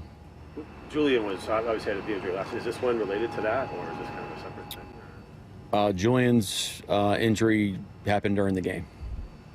What has Jacardier Wright showed you since the beginning of camp? Yeah, he's another one of those guys that, when given the opportunity, he knows what to do. He plays hard. What else can you ask for? I mean, he executes, ready to go. He's got a great attitude. There's something to be said for. Look, there's a lot of stuff going out there. I mean, there's card teams, there's look teams, he's got to know the reps. He's doing the opposing offense. There's a lot of things on special teams on both sides that are really important, and all of that stuff is critical to our team success. And if so those guys that are having on our ready squad, they play an integral part of us preparing our team to play, and he's one of those guys. So. It's kind of, you got to do like kind of double. You know, you're kind of playing for the other team and playing for us, giving the best look you can, and preparing as if you're starting the game, because you never know what could happen. Do you know Kellen Moore at all? Does he's obviously a local guy? I've met him a few times. The worst memory of it was he's the quarterback at Boise in 2011, I think. First GA year. That was not good in Atlanta. Terrible uniforms. You mentioned earlier this week defending running backs in the pass game. Is it targeting or recognizing? Is it tackling? Is it all the above? What do you focus on? Yeah, I don't. It's just playing better. I mean, it's call better plays, take better angles, and get more guys to the ball. What's the thing behind Drake Thomas as a captain this week? Well, he's doing a great job on special teams, so he's really our special teams captain. Another kind of steadying force of our football team, and he's doing a great job on defense too. So. Playing really good football right now. Anything else? Thank you. All right, thanks, guys. Thank you. That was the latest from Seahawks head coach Mike Macdonald ahead of Week 3. Wyman and Bob coming your way next on your home for the Mariners playoff push, Seattle Sports and the Seattle Sports app. It all comes down to this. This is the series we circled so long ago. The series that could decide the American League West begins tonight. The first place tie with the Houston Astros. Just knowing what's on the line now down the stretch, it's there to be had. You're heading into Houston? This is why you watch baseball. Mariners Astros. First pitch at 5:10. Pre-game at 4. It's the push to the playoffs, and it's only on Seattle Sports on 710 and the Seattle Sports app. I'm still going for it, even with higher stroke risk from atrial fibrillation, an irregular heartbeat not caused by a heart valve problem. Over a 3-year study, Eliquis apixaban tablets reduce stroke risk better than warfarin, and over 97% of Eliquis patients did not experience a stroke. A first stroke occurred in 2.9% of warfarin patients versus 2.3% of Eliquis patients. Don't stop prescription Eliquis without asking your doctor. Stroke risk may increase. Eliquis can cause serious and potentially fatal bleeding. Don't take if you have an artificial heart valve, abnormal bleeding, or antiphospholipid syndrome. While taking, you may bruise more easily or bleed longer. A spinal injection increases blood clot risk, which may cause paralysis. Get medical help right away for unexpected bleeding or bruising, or back pain, tingling, numbness, muscle weakness, or incontinence. Aspirin products, NSAIDs, SSRIs, SNRIs, and blood thinners increase bleeding risk. Tell your doctor about planned medical or dental procedures. Learn more at Eliquis.com or call 1-855-ELIQUIS. Change is always happening. It's part of life. And when it comes to music, change is all around us. Songs are rewritten, classics are remixed, bands and artists come and go. Even our taste in music changes. Here at Xfinity, we know there's still good in keeping some things the same. That's why we want to do our part with a 5-year price guarantee on our internet. It means no matter what changes, you get 5 years of the most reliable Wi-Fi with our best equipment included for a price that stays exactly the same. Surprised? Life is full of them. One internet price, 5 years, guaranteed. Learn more at xfinity.com/deals. Restrictions apply. New residential customers only. Taxes and fees extra and subject to change. Most reliable Wi-Fi based on Open Signal Awards USA. Fixed Broadband Experience Report, August 2024. Dave Wyman here, and since I stopped playing football, we've been fortunate to live in the same house for over 20 years. That type of longevity is a good thing, except 20 years in the same house means a lot of things start to break. Most recently, it's our windows. Virtually every seal has broken, and that's why I reached out to Harley Exteriors. They're local, they're huge fans of our teams, and big listeners to the station. Better yet, they have the best product. Olympic Series windows offered exclusively through Harley Exteriors are manufactured in Washington, designed for Pacific Northwest homes and climate. That means cooler in the summer and warmer in the winter. To celebrate the start of football season, the guys at Harley Exteriors are offering no interest and no payments for an entire year. Also, buy one window and get the second one 40% off. And take another $200 off your entire project. Call 833-HARLEY. That's 833-HARLEY. Or go to harleyexteriors.com. The LJ Way is the Lee Johnson Auto family. The best managers are really good observers and communicators.